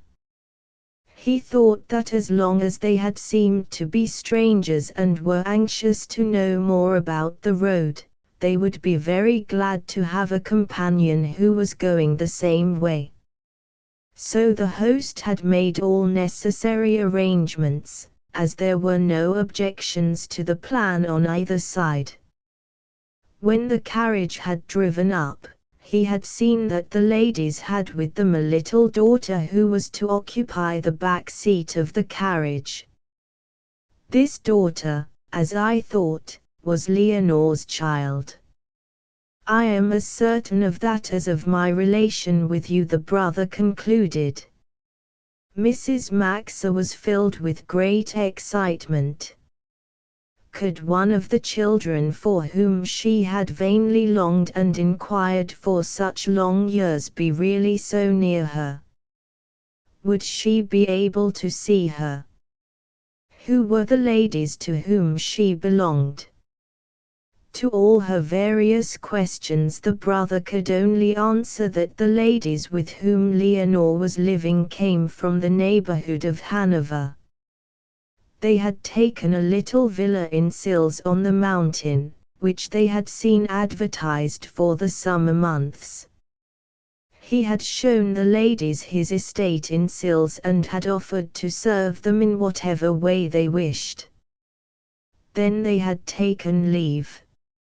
Leonore's name had wakened so many happy memories of her beautiful childhood and youth in Mrs. Maxa that she began to revive those times with her brother and tirelessly talked of the days they had spent there together with her unforgettable friend Leonore and her 2 cousins. The brother seemed just as ready to indulge in those delightful memories as she was, and whenever she ceased, he began again to talk of all the unusual happenings and exploits that had taken place with their dear friends. "Do you know, Maxa, I think we had much better playmates than your children have," he said finally. "If Bruno beats his comrades, I like it better than if he acted as they do." Brother and sister had not talked so far into the night for a long time. Nevertheless, Mrs. Maxa could not get to sleep for hours afterwards. Leonore's image with the long, brown curls and the winning expression in her eyes woke her lively desire to see the child that resembled her so much. Chapter 3 Castle Wildenstein. When Maezli and Lippo were neatly washed and dressed the next morning, they came downstairs to the living room chattering in the most lively manner. Maezli was just telling Lippo her plans for the afternoon when he should be back from school. The mother, after attending to some task, followed the children, who were standing around the piano. As soon as she entered, Kurt broke out into a frightened cry. "Oh, mother, we have forgotten all about the poor people whose houses burnt down, and we were supposed to take the things with us this morning." "Yes, the teacher told us twice that we must not forget it," Lippo complained, "but I didn't forget it." "Don't worry, children, I have attended to it," said the mother. "Kathy has just gone to the school with a basket full of things. It was too heavy for you to carry." "Oh, how nice and convenient it is to have a mother," Kurt said, quite relieved. The mother sat down at the piano. "Come, let us sing our morning song, now," she said. "We can't wait for Uncle, because he might come back too late from his walk." Opening the book, she began to sing "The Golden Sun," with joy and fun. The children, taking up the melody, sang it briskly, for they knew it well. Maezli was singing full of zeal, too, and wherever she had forgotten the words, she did not stop, but made up some of her own.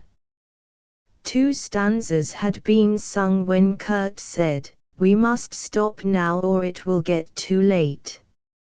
After breakfast it is time to go to school." The mother, assenting, rose and went to the table to fill their cups. But Lippo broke into a loud wail. Pulling his mother back, he cried, "Don't go. Please don't. We must finish it. We have to finish it. Come back, mother, come back." She tried to loosen the grip of the boy's firm little fingers on her dress and to calm him, but she did not succeed, and he kept on crying louder and louder, "Come back. You said one must not leave anything half done. We didn't finish the song and we must do it." Kurt now began to cry out, too, "Let go your pincher claws. We'll get to school late." Me's voice joined them with loud exclamation against Lippo, who was trying hard to pull his mother back, groaning loudly all the time. Uncle Philip entered at this moment. "What on earth is going on here?" he cried loudly into the confusion. Everybody began to explain. Lippo let go his grip at last and, approaching his uncle, solicited his help. Kurt's voice, however, was the loudest and he got the lead in telling about Lippo's obstinacy. "Lippo is right," the uncle decided. "One must finish what one has begun.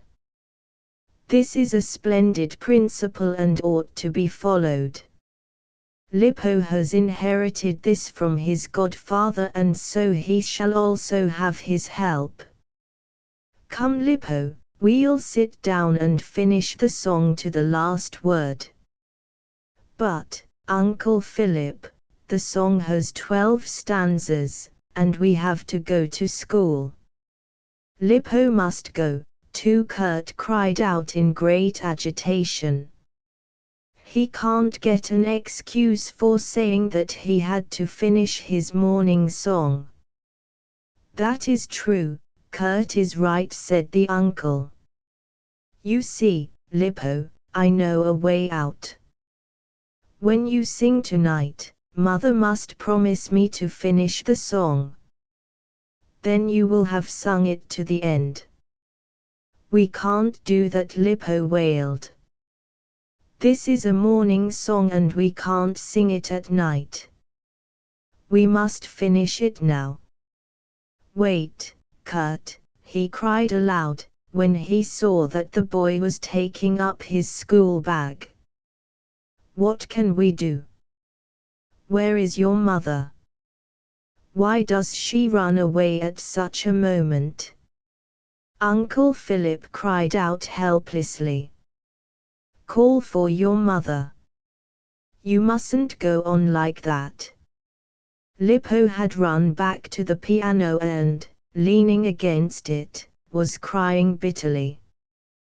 Kurt, after opening the door, called loudly for his mother in a voice that was meant to bring her from a distance. This exertion proved unnecessary, as she was standing immediately behind the door. Bruno, in order to question her about something, had drawn her out with him. "Oh, mother, come in," Kurt cried in milder accents.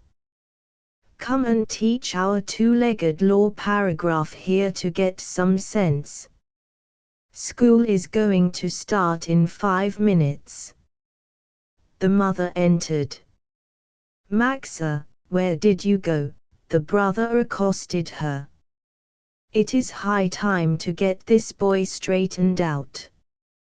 Just look at the way he is clutching the piano in his trouble. He ought to be off." "Kurt is right." The mother, sitting down on the piano stool, took the little boy's hand and pulled him towards her. "Come, Lippo, there is nothing to cry about," she said calmly. "Listen while I explain this. It is a splendid thing to finish anything one has begun, but there are things that cannot be finished all at once. Then one divides these things into separate parts and finishes part first with the resolution to do another part the next day, and so on till it is done. We shall say now our song has 12 stanzas and we'll sing 2 of them every morning. In that way we can finish it on the 6th day and we have not left it unfinished at all. Can you understand, Lippo? Are you quiet now?" "Yes," said the little boy, looking up to his mother with an expression of perfect satisfaction. The leave-taking from the uncle had to be cut extremely short. "Come soon" again sounded 3 times more from the steps, and then the children started off. The mother, looking through the window, followed them with her eyes. She was afraid that Kurt and me would leave the little one far behind on account of having been kept too long already, and it happened as she feared. She saw Lippo trudging on behind with an extraordinarily full school bag on his back. "Can you see what Lippo is carrying?" she asked her brother. The lid of the bag was thrust open and a thick unwieldy object which did not fit into it was protruding. "What is he carrying along, I wonder? Can you see what it is?" "I can only see a round object wrapped up in a grey paper," her brother replied. "I am sure it must be something harmless. I have to say that Lippo is a wonderfully obedient and good boy and full of the best sense. As soon as one says the right word to him, he comes round." "Why did you wait so long though, Maxa, before saying it to him?" was Uncle Philip's rather reproachful question. "Why did you run away and leave him crying and moaning? He needed your help. What he wanted was perfectly correct but was not just suitable at that moment, and he needed an explanation. How could you calmly run away?" "It was just as necessary to hear Bruno's question," the sister said. "I knew that Lippo was in good hands.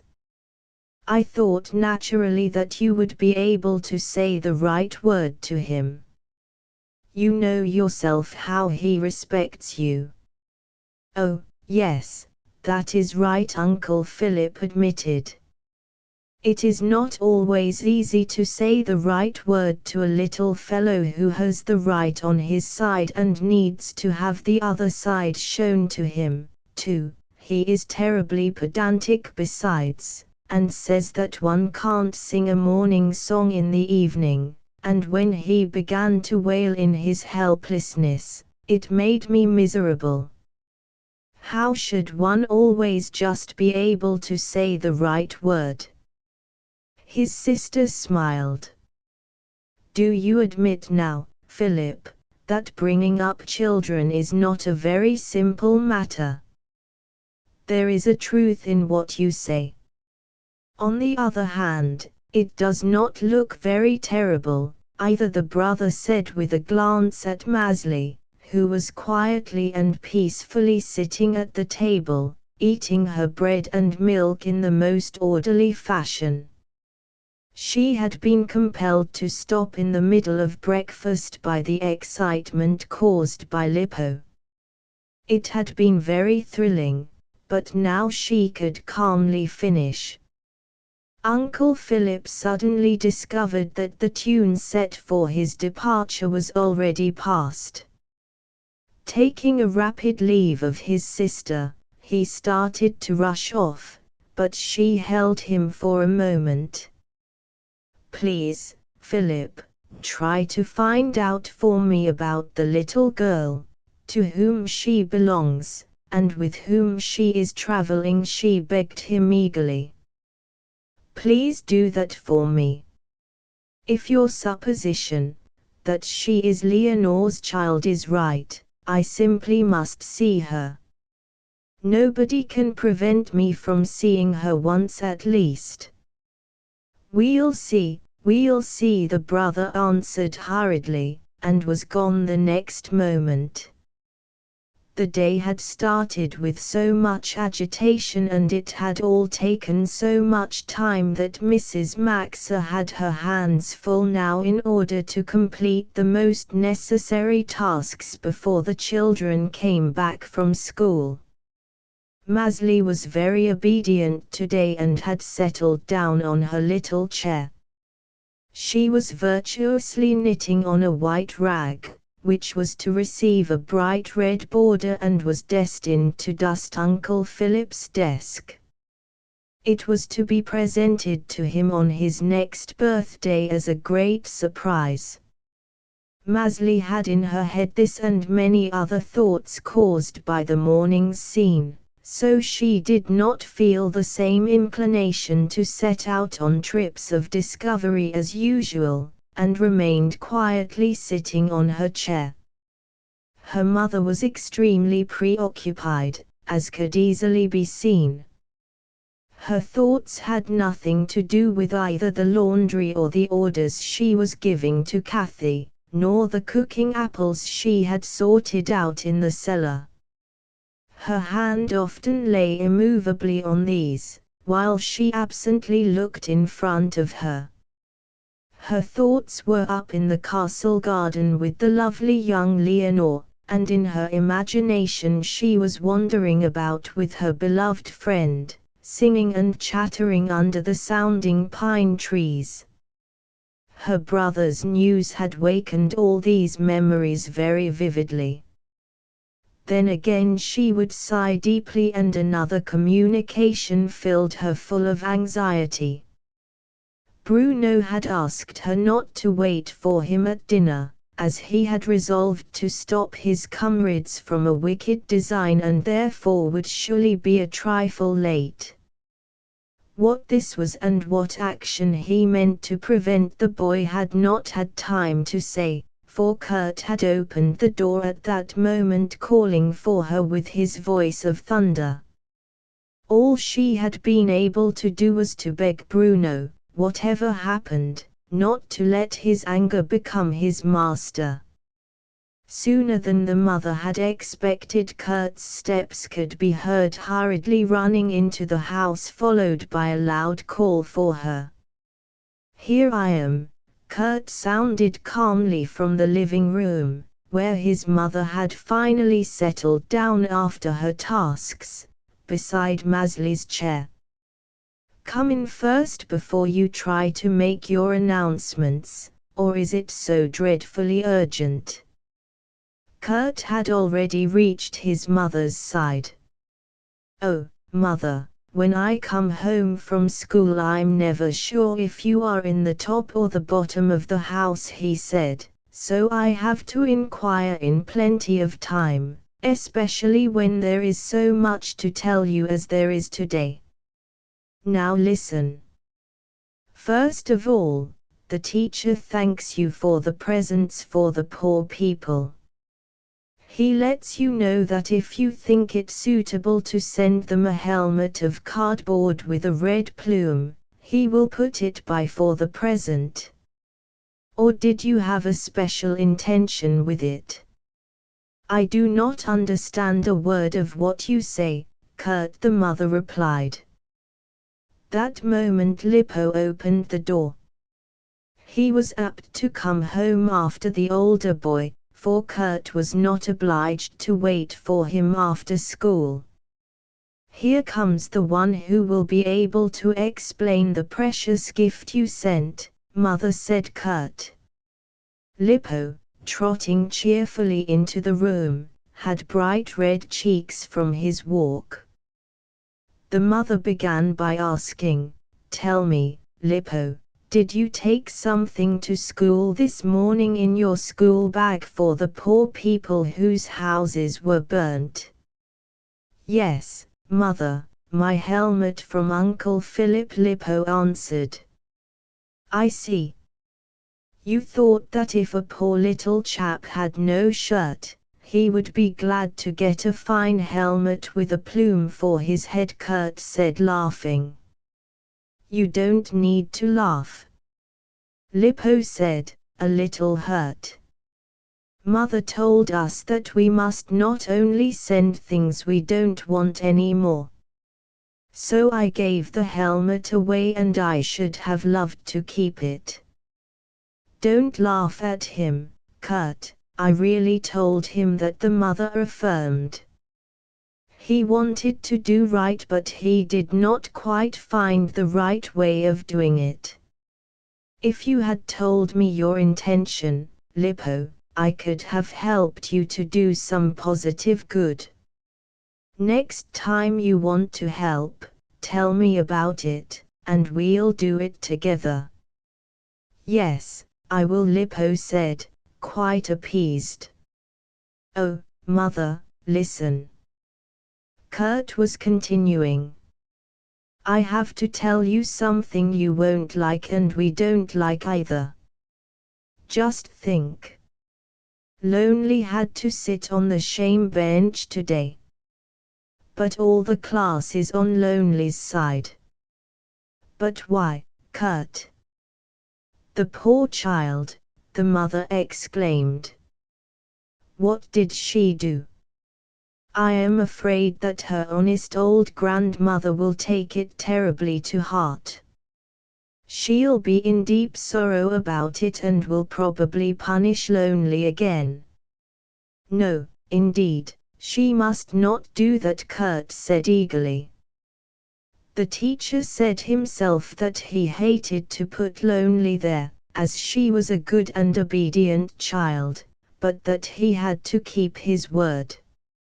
He had announced that he was tired of the constant chattering going on in the school. To stop it he had threatened to put the first child on the shame bench that was caught.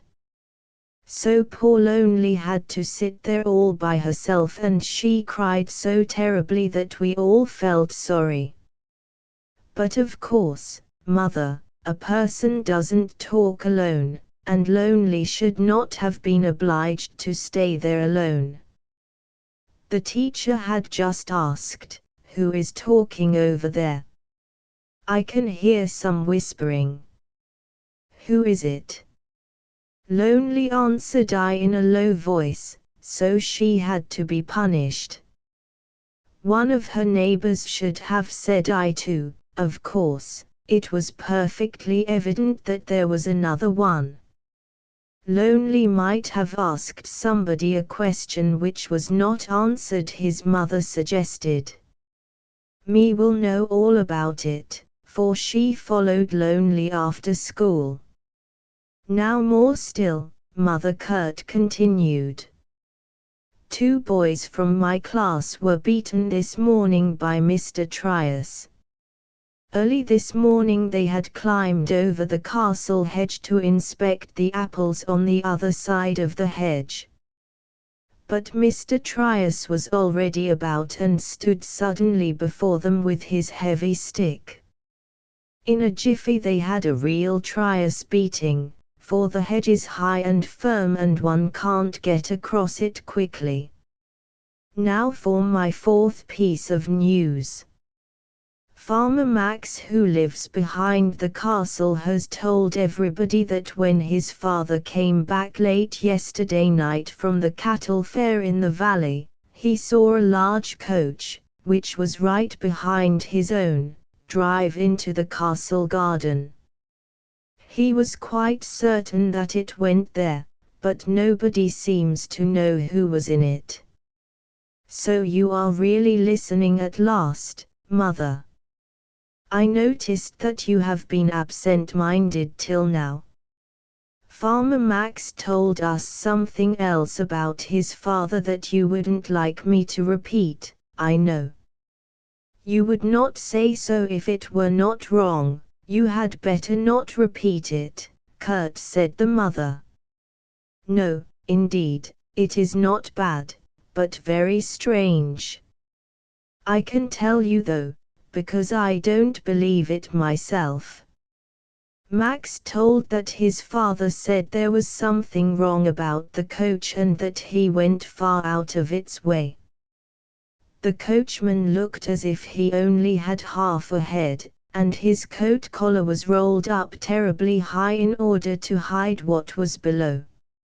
He was wildly beating the horses so that they fairly flew up the castle hill, while sparks of fire were flying from their hoofs. How can you tell such rubbish, Kurt? How should there be something unnatural in such a sight? The mother scolded him. I am sure you think that the Wildenstein ghost is wandering about again. You can see every day that horses' hoofs give out sparks when they strike stone, and to see a coachman with a rolled-up collar in windy weather is not an unusual sight either. In spite of all I say to you, Kurt, you seem to do nothing but occupy yourself with this matter. Can't you let the foolish people talk without repeating it all the time? Kurt was very glad when me entered at that moment, for he had really disobeyed his mother's repeated instructions in the matter. But he comforted himself with the thought that he was only acting according to her ideas if he was finally able to prove to the people that the whole thing was a pure invention and could get rid of the whole thing for good. Why are your eyes all swollen? He accosted his sister. Me exploded now. Half angry and half complaining, she still had to fight against her tears. Oh, Mother, if you only knew how difficult it is to stay friends with Elvira. Whenever I do anything to offend her, she sulks and won't have anything to do with me for days. When I want to tell her something and run towards her, speaking a little hurriedly, she is hurt. Then she always says I spoil the flowers on her hat because I shake them. And then she turns her back on me and won't even speak to me. Indeed. I have seen that long ago. Kurt broke in, and I began a song about her yesterday. It ought to be sung to her. I'll recite it to you, a song about a well-known young lady. I know a maiden fair of face, who mostly turns her back. All noise she thinks a great disgrace, but tricks she does not lack. No, Kurt, you mustn't go on with that song, Me cried with indignation. Me is right when she doesn't want you to celebrate her friends in that way, Kurt said the mother, and if she asks you to, you must leave off. But I am her brother and I do not wish to see my sister being tyrannized over and treated badly by a friend. I certainly wouldn't call her a real friend, Kurt eagerly exclaimed. I should be only too glad if my song made her so angry that she would break the friendship entirely. There would be nothing to mourn over. Me, however, fought passionately for her friend and never gave way till Kurt had promised not to go on with his ditty. But her mother wanted to know now what had given me such red eyes. So she told them that she had followed Lonely in order to comfort her, for she was still crying. Lonely had told her then about being caught at chattering. Elvira, who was Lonely's neighbor, had asked her if she would be allowed to go to Sills on dedication day, next Sunday, and Lonely had answered no. Then Elvira wanted to know why not, to which Lonely had promised to give her an answer after school, as they were not allowed to talk in school. That moment the teacher had questioned them and Lonely had promptly accused herself. Don't you think, Mother, that Elvira should have admitted that she asked Lonely a question? Then Lonely would not have had to sit on the shame bench alone. He might have given them both a different punishment, Me said, quite wrought up. Aho! Now she sent Lonely to the shame bench besides, and Lonely is a friend of mine. Kurt threw in. Now she'll get more verses after all.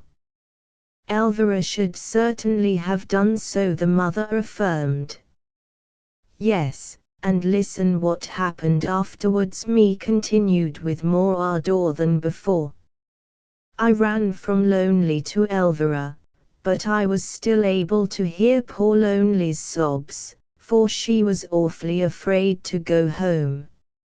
She knew that she had to tell her grandmother about it and she was sure that that would bring her a terrible punishment. When I met Elvira, I told her that it was unfair of her not to accuse herself and to let Lonely bear the punishment alone. That made her fearfully angry. She said that I was a pleasant friend indeed, if I wished this punishment and shame upon her. She should not have said that, Mother, should she? I told her that the matter was easy enough for her as it was all settled for her, but not for Lonely. I asked to tell the teacher how it all happened, so that he could say something in school and let the children know what answer Lonely had given her. Then he would see that she was innocent. But Elvira only grew angrier still and told me that she would look for another friend, if I chose to preach to her. She said that she didn't want to have anything to do with me from now on and, turning about, ran away. So much the better. Kurt cried out. Now you won't have to run humbly after Elvira anymore, as if you were always in the wrong, the way you usually do to win her precious favor. Why shouldn't me meet her friend kindly again if she wants to, Kurt, said the mother. Elvira knows well enough who has been offended this time and has broken off the friendship. She will be only too glad when me meets her halfway. Kurt was beginning another protest, but it was not heard. Lippo and Maezli arrived at that moment, loudly announcing the important news that Kathy was going to serve the soup in a moment and that the table was not even set. The mother had put off preparations for dinner on purpose. During the foregoing conversation she had repeatedly glanced towards the little garden gate to see if Bruno was not coming, but he could not be seen yet. So she began to set the table with me, while Lippo, too, assisted her. The little boy knew exactly where everything belonged. He put it there in the most orderly fashion, and when me put a fork or spoon down quickly a little crookedly, he straightway put them perfectly straight the way they belonged.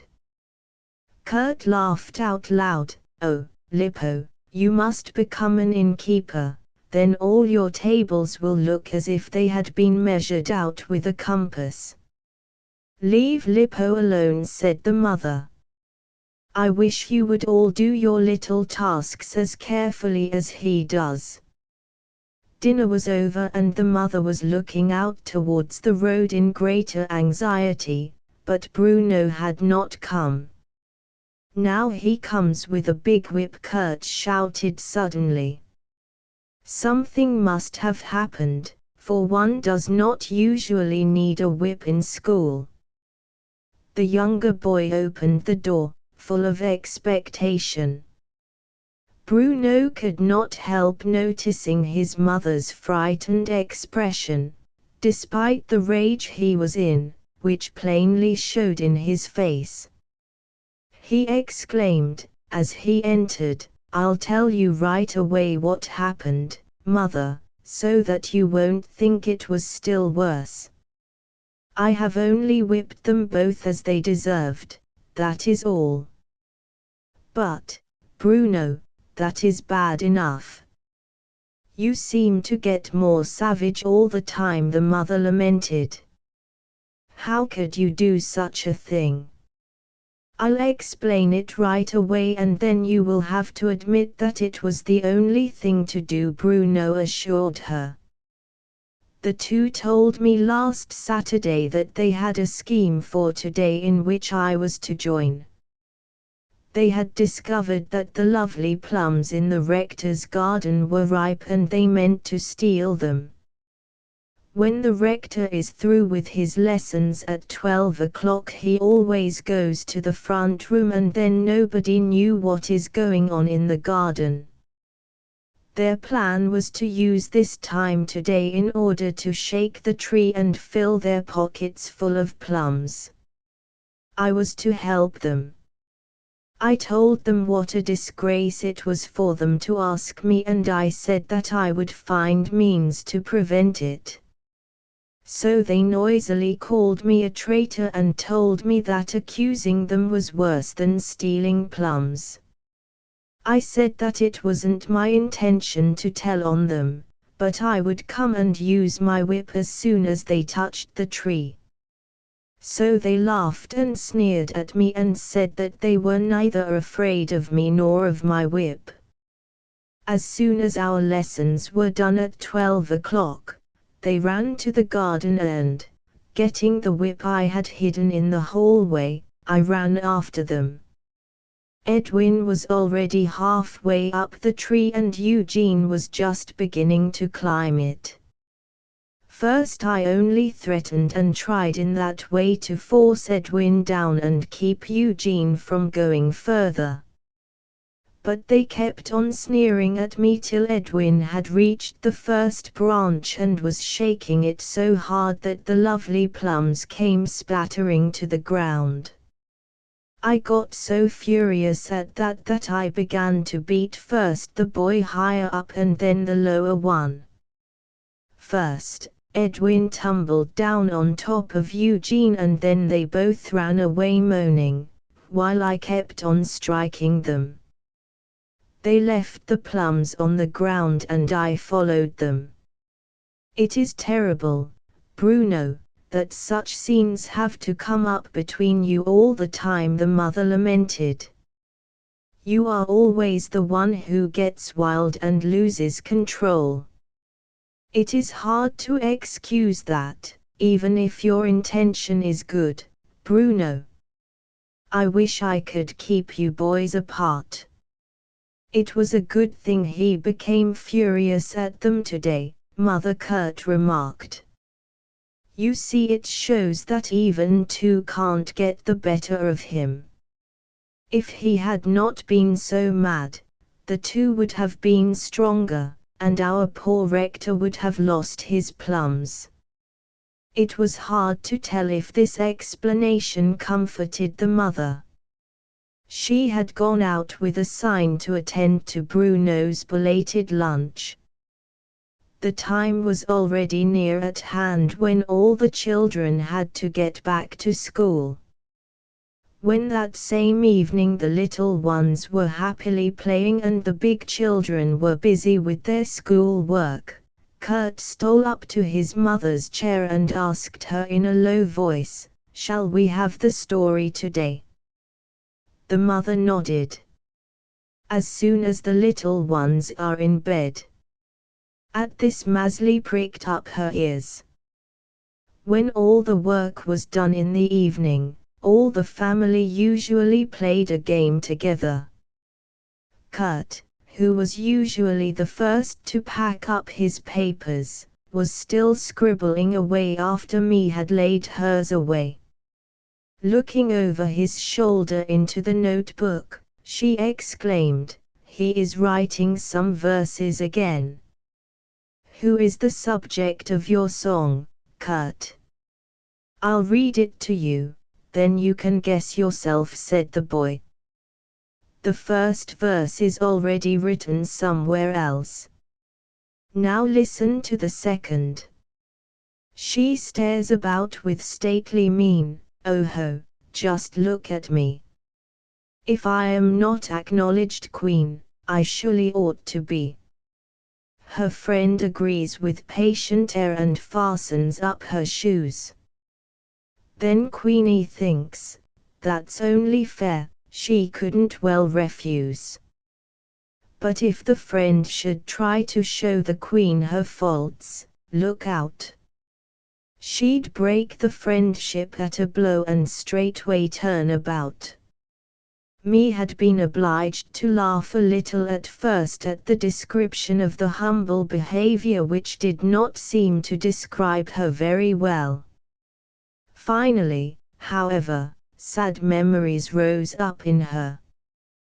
"Do you know, Mother," she cried out excitedly, "it is not the worst that she shows me her back, but that one can't ever agree with her. Every time I find anything pleasant and good, she says the opposite, and when I say that something is wrong and horrid, she won't be of my opinion either. It is so hard to keep her friendship because we always seem to quarrel when I haven't the slightest desire to. Just let her go." "She is the same as her brothers," said Bruno.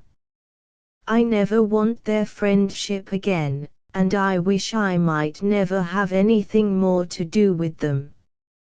It is better to give them things, the way you did today," Kurt remarked. "I can understand me," said the mother. "As soon as we came here she tried to get Elvira's friendship. She longs for friendship more than you do." "Oh, mother, I have 6 or 8 friends here, that is not so bad," Kurt declared. "I couldn't say much for any of them," Bruno said quickly. "It must hurt me," the mother continued, "that Elvira does not seem to be capable of friendship. You only act right in telling her what you consider wrong, me. If you show your attachment to her and try not to be hurt by little differences of opinion, your friendship might gradually improve." As Lippo and Maezli felt that the time for the general game had come, they came up to their mother to declare their wish. Soon everybody was merrily playing. It happened today, as it did every day, that the clock pointed much too soon to the time which meant the inexorable end of playing. This usually happened when everybody was most eager and everything else was forgotten for the moment. As soon as the clock struck, playing was discontinued, the evening song was sung, and then followed the disappearance of the two little ones. While the older children put away the toys, the mother went to the piano to choose the song they were to sing. Maezli had quickly run after her. "Oh, please, Mama, can I choose the song today?" she asked eagerly. "Certainly, tell me which song you would like to sing best."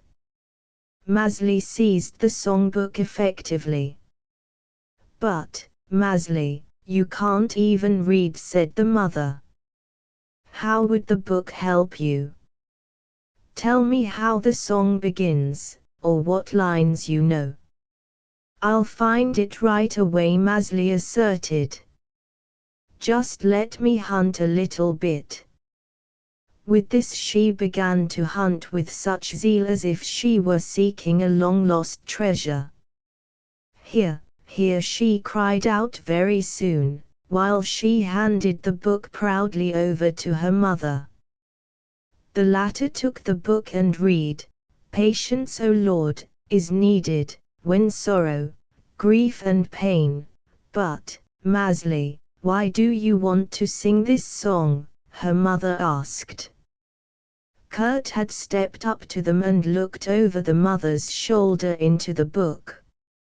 "Oh, you sly little person. So you chose the longest song you could find. You thought that Lippo would see to it that we would sing every syllable before going to bed. Yes, and you hate to go to bed much more than I do," said Maezli a little revengefully.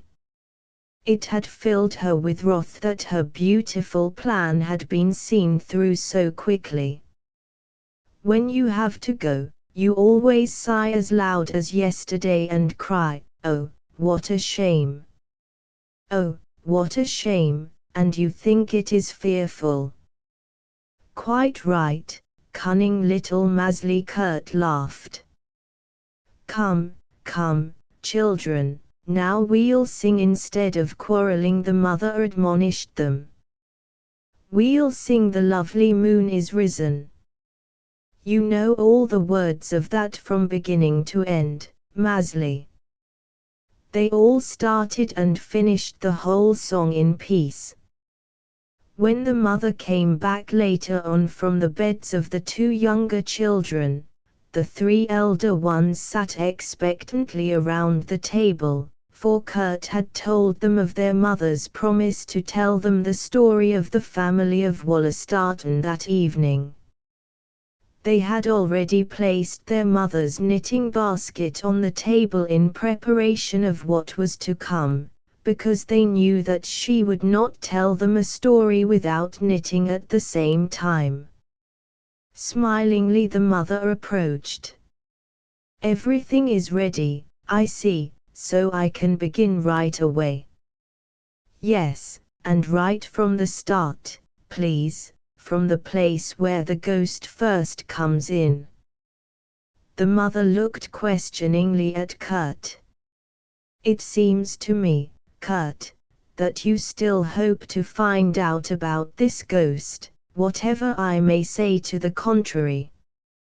I shall tell you, though, how people first began to talk about a ghost in Wildenstein. The origin of these rumors goes back many, many years. There is a picture in the castle," the mother began to relate, "which I often looked at as a child and which made a deep impression upon me. It represents a pilgrim who wanders restlessly about far countries, despite his snow-white hair, which is blowing about his head, and despite his looking old and weather-beaten. It is supposed to be the picture of the ancestor of the family of Wollastarten.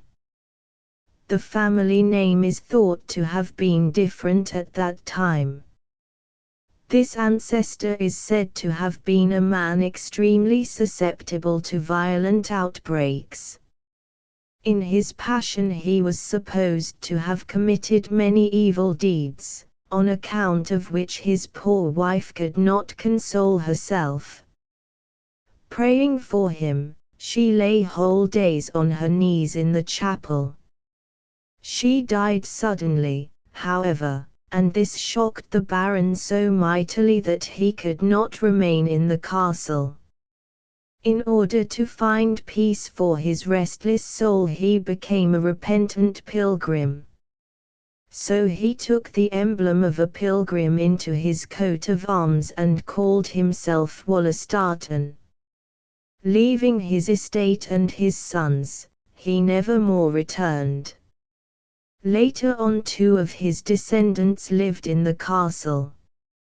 Both were well loved and respected, because they did a great deal to have the land cultivated for a long distance around, and as a result all the farmers became rich. But both had inherited the violent temper of their ancestor, and the truth is that there always were members in the family with that fatal characteristic. Nobody knew what happened between the brothers, but one morning one of them was found dead on the floor of the big fencing hall. All that the castle guard knew about it was that his 2 masters had settled a dispute with a duel. The other brother had immediately disappeared, but was brought back dead to the castle a few days afterwards.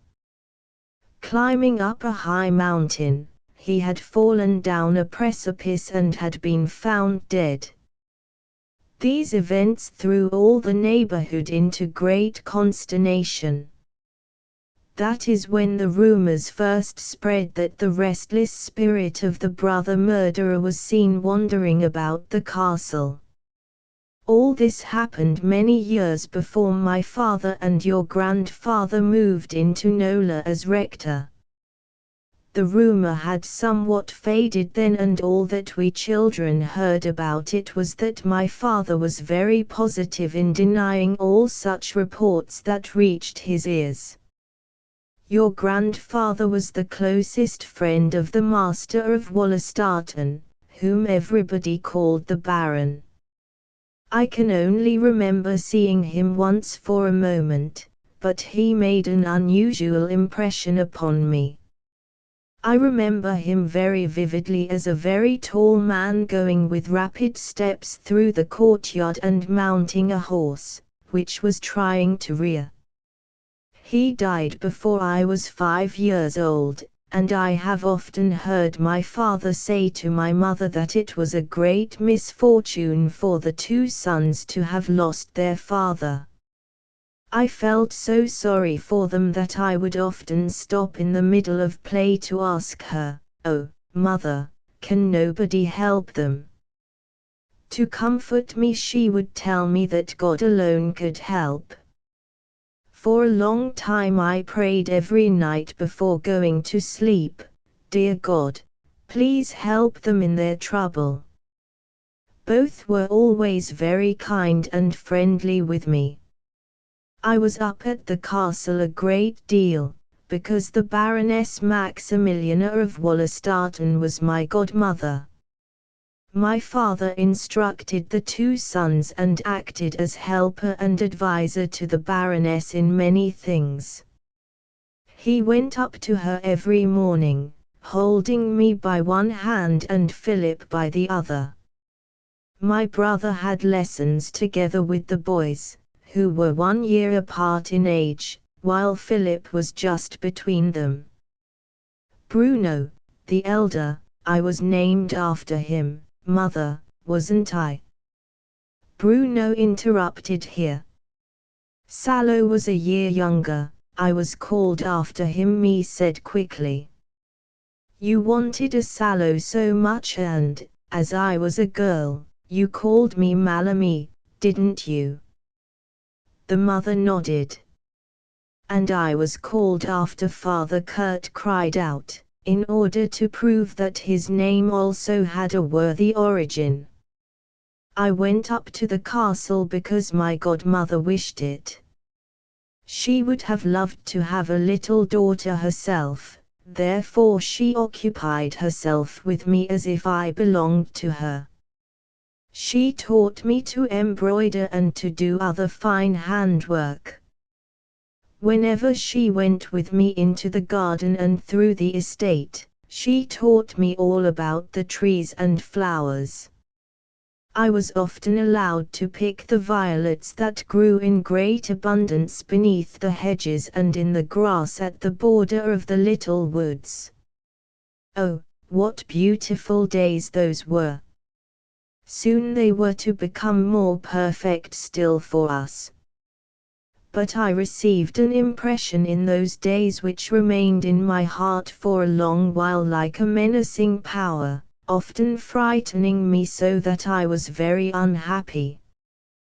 Once my father came down very silently from the castle. When my mother asked him if anything had happened, he replied, and I still hear his words, young Bruno has inherited his ancestors' dreadful passion. His mother is naturally more worried about this than about anything else. Look at him, Kurt said dryly, glancing at Bruno, who was sitting beside his mother. For answer Bruno's eyes flashed threateningly at his brother. Oh, please go on, Mother me urged.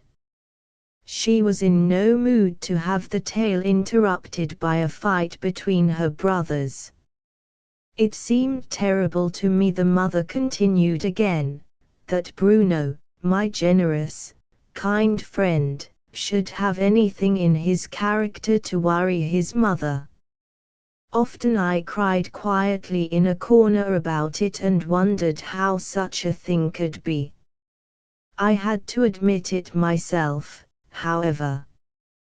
Whenever the three boys had a disagreement or anybody did something to displease Bruno, he would get quite beside himself with rage, acting in a way which he must have been sorry for later on.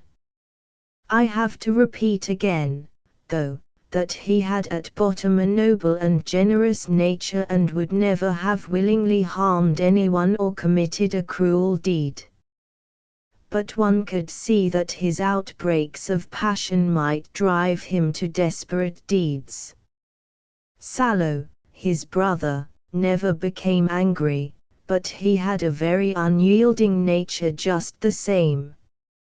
He was just as obstinate in his way as his brother, and never gave in. Philip was always on his side, for the two were the best of friends. Bruno was much more reserved and taciturn than Sallow, who was naturally very gay and could sing and laugh so that the halls would re-echo loudly with his merriment. The Baroness herself often laughed in that way, too. That is why Bruno imagined that she loved her younger son better than him, and because he himself loved his mother passionately, he could not endure this thought. It was not true, however. She loved his eldest boy passionately and everybody who was close to her could see it. When I was 10 years old and Philip 15, an unusually charming girl was added to our little circle. I above everybody else was enchanted with her. Our friends at the castle and even Philip, who certainly was not easily filled with enthusiasm, were extremely enthusiastic about our new playmate. She was a girl of 11 years old, you see, just a year older than I was. She was far, far above me, though, in knowledge, ability, and especially in her manners and whole behavior, so that I was perfectly carried away by her charm. Her name was Leonore. She was related to the Baroness and had come down from the far north, in fact from Holstein, where my godmother came from and all her connections lived. Leonore, the daughter of one of her relations, had very early lost her father and mother, as her mother had died soon after the Baroness decided to adopt the child. She knew that Leonore would otherwise be all alone in the world, and she hoped that a gentle sister would have an extremely beneficial influence on the two self-willed brothers. Now a time began for me which was more wonderful than anything I could ever have imagined. Leonore was to continue her studies, of course, and take up new ones. For that purpose a very refined German lady came to the castle very soon after Leonore's arrival. Only years afterwards I realized what a splendid teacher she had been. My godmother had arranged for me to share the studies with Leonore, and therefore I was to live all day at the castle as her companion, only returning in the evenings. So we two girls spent all our time together, and in bad weather I also remained there for the night. Leonore had a tremendous influence on me, and I am glad to say an influence for my good, for I was able to look up to her in everything. Whatever was common or low was absolutely foreign to her noble nature. This close companionship with her was not only the greatest enjoyment of my young years, but was the greatest of benefits for my whole life. "You certainly were lucky," Mother Me exclaimed passionately. "Yes, and Uncle Philip was lucky, too, to have two such nice friends," Bruno added. I realized that the mother answered. "You have no idea, children, how often I have wished that you, too, could have such friends." "Please go on," Kurt begged impatiently. "Where did they go, Mother? Doesn't anyone know what has become of them?" "Whenever our brothers, as we called them, were free," the mother continued, "they were our beloved playmates. We valued their stimulating company very much and were always happy when through some chance they were exempt from some of their numerous lessons. They always asked us to join them in their games and we were very happy that they wanted our company." Baroness von Wallerstatten had guessed right. Since Leonore had come into our midst, the brothers fought much more seldom, and everybody who knew Bruno well could see that he tried to suppress his outbursts of rage in her presence. Once Leonore had become pale with fright when she had been obliged to witness such a scene, and Bruno had not forgotten it. 4 years had passed for us in cloudless sunshine when a great change took place. The young barons left the castle in order to attend a university in Germany, and Philip also left for an agricultural school. So we only saw the brothers once a year, during their brief holidays in the summer. Those days were great feast days then for all of us, and we enjoyed every single hour of their stay from early morning till late at night. We always began and ended every day with music, and frequently whole days were spent in the enjoyment of it. Both young Wallerstattens were extremely musical and had splendid voices, and Leonore's exquisite singing stirred everybody deeply. The Baroness always said that Leonore's voice brought the tears to her eyes, no matter if she sang merry or serious songs. It affected me in that way, too, and one could never grow weary of hearing her. I had just finished my 17th and Leonore her 18th year when a summer came which was to bring grave changes. We did not expect Philip home for the holidays. Through the Baroness' help he was already filling the post of manager of an estate in the far north. The young barons had also completed their studies and were expected to come home and to consult with their mother about their plans for the future. She fully expected them to travel before settling down, and after that she hoped sincerely that one of them would come to live at home with her. This would mean that he would take the care of the estate on his shoulders with its troubles and responsibilities. Soon after their arrival the sons seemed to have had an interview with their mother which clearly worried her, for she went about silently, refusing to answer any questions.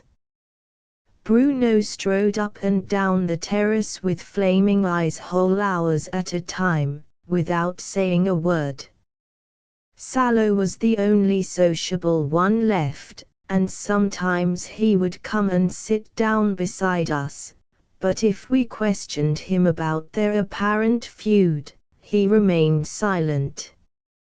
How different this was from our former gay days. But this painful situation did not last long.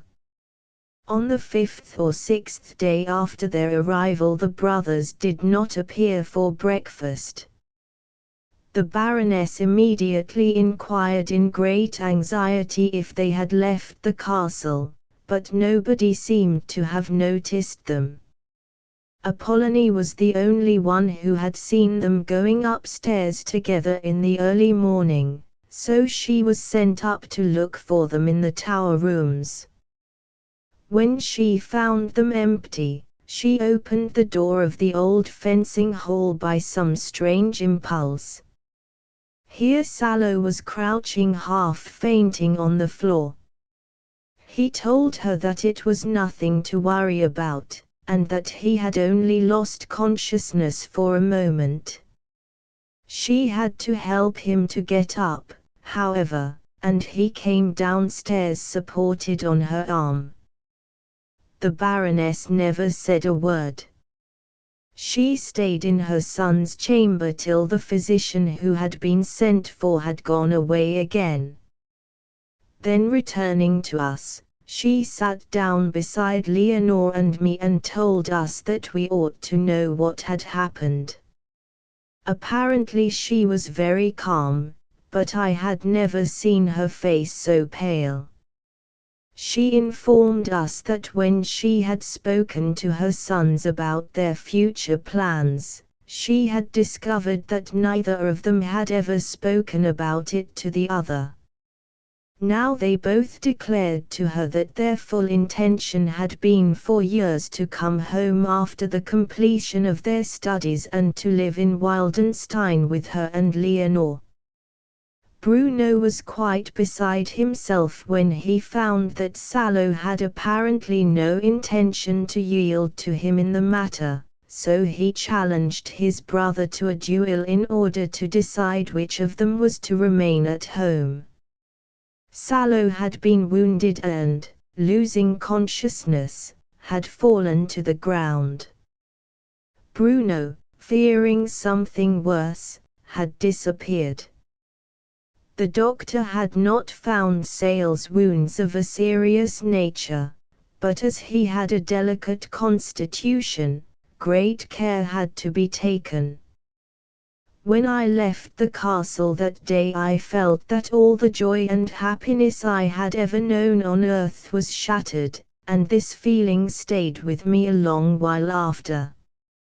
Soon after that sad event the Baroness got ready for a journey to the south, where she meant to go with Salo and Leonore.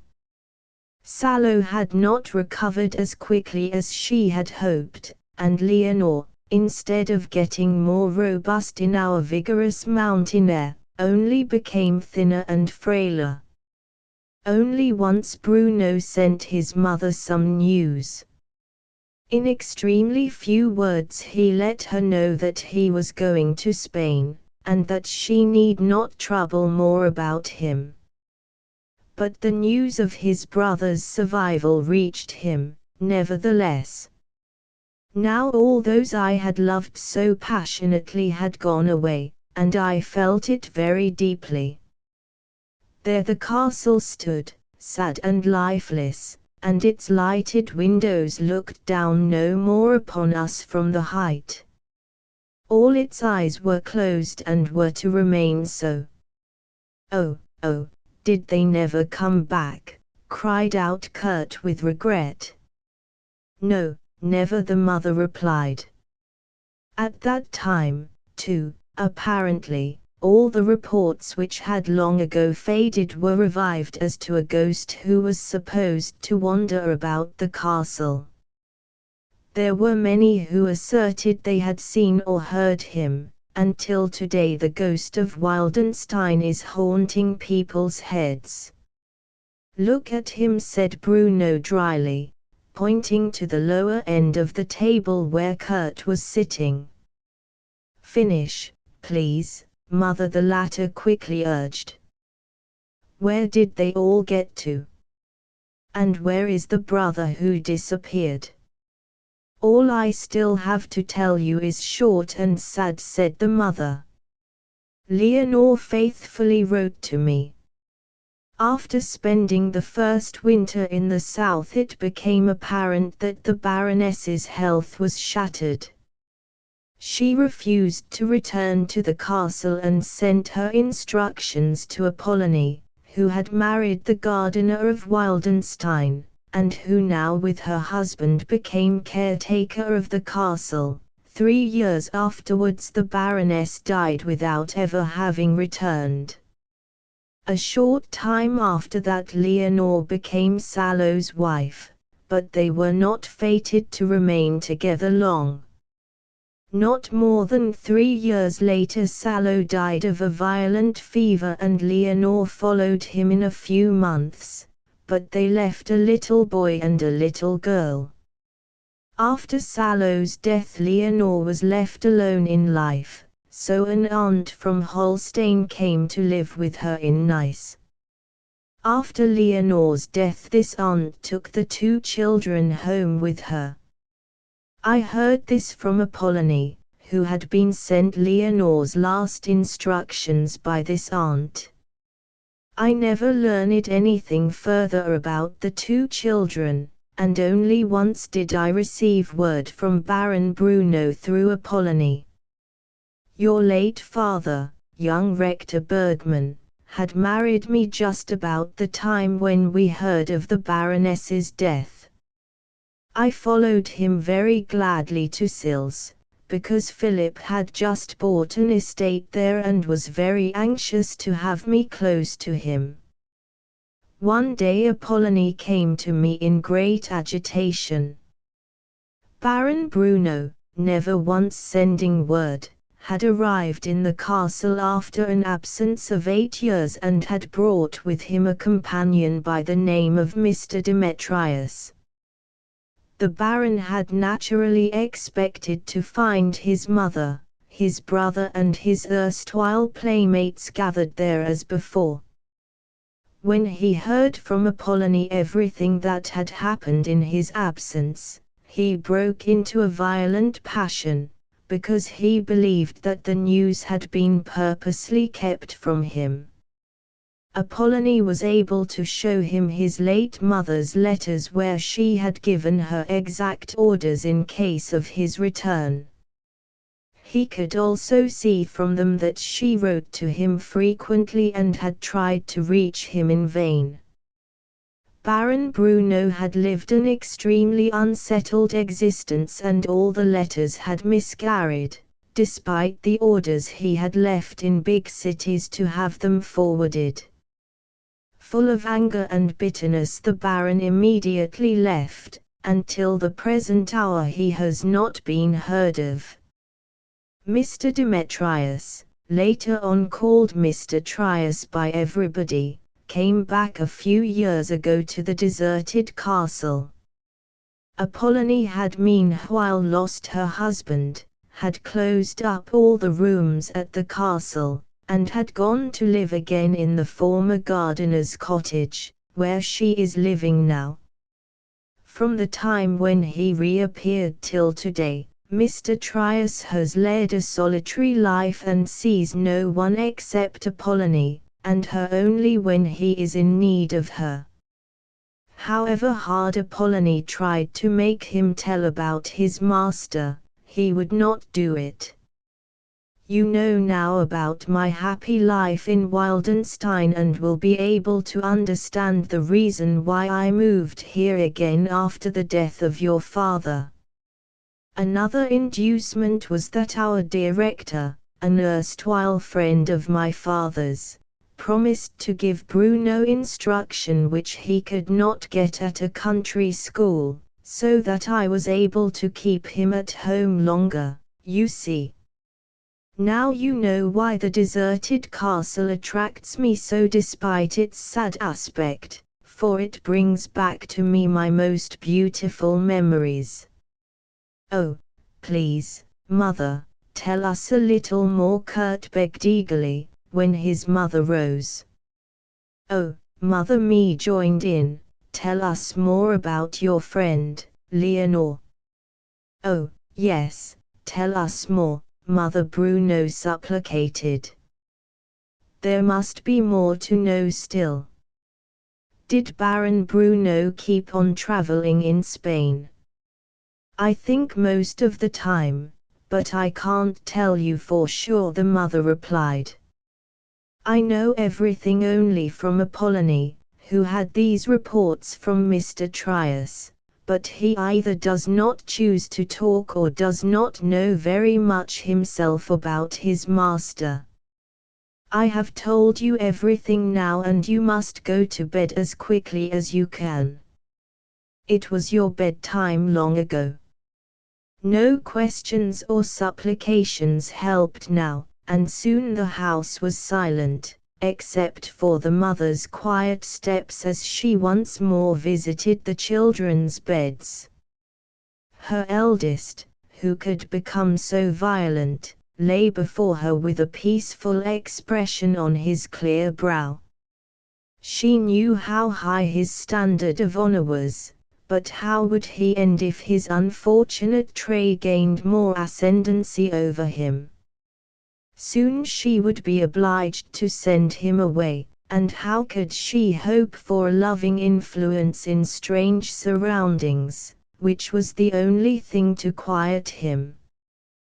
The mother knew that she had not the power to keep her children from pain and sin, but she knew the hand which leads and steadies all children that are entrusted to it, that can guard and save where no mother's hand or love can avail.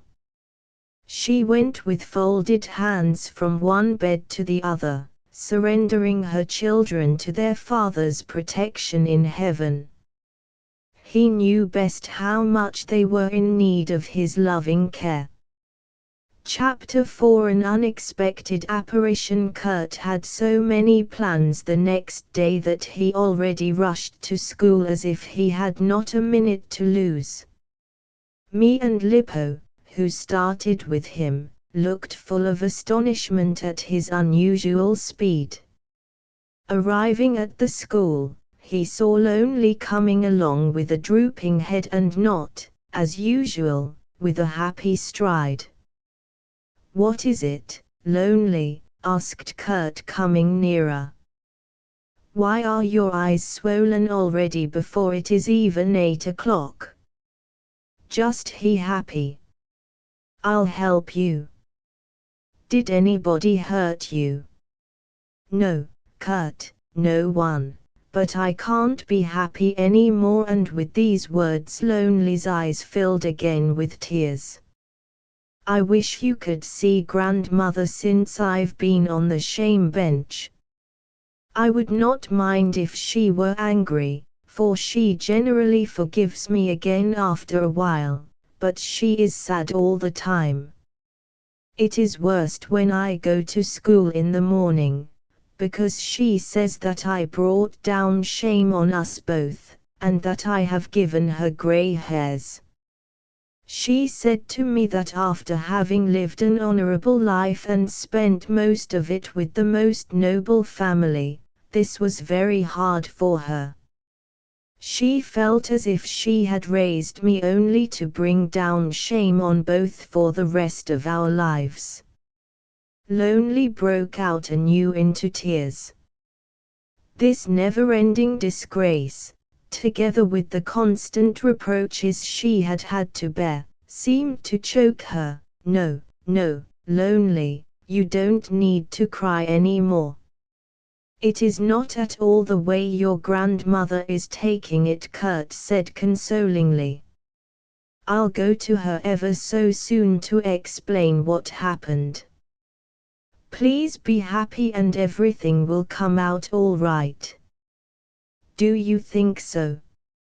Lonely asked, pleasantly surprised. Her eyes were clear again, for she always believed whatever Kurt said to her.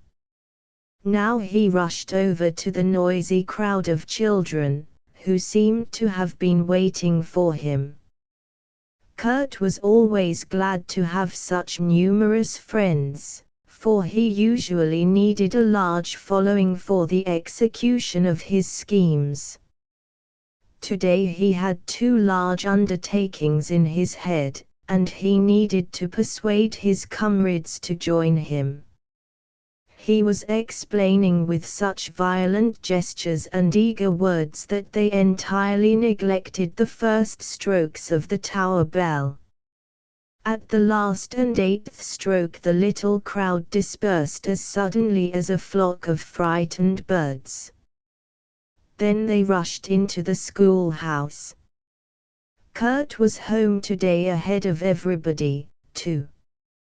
He approached his mother with a large sheet of paper. Look, Mother, Mr. Trius got a song. Yesterday evening he threatened 2 more of my friends with the stick, but they were luckily able to save themselves. It seems as if he had at least 4 eyes and ears which can see and hear whatever is going on. I finished the song. Can I read it to you? I wish you had no friends that Mr. Trius has occasion to frighten with a stick, said the mother. I hope that it won't ever happen to you. Oh, he often threatens innocent people, Kurt replied.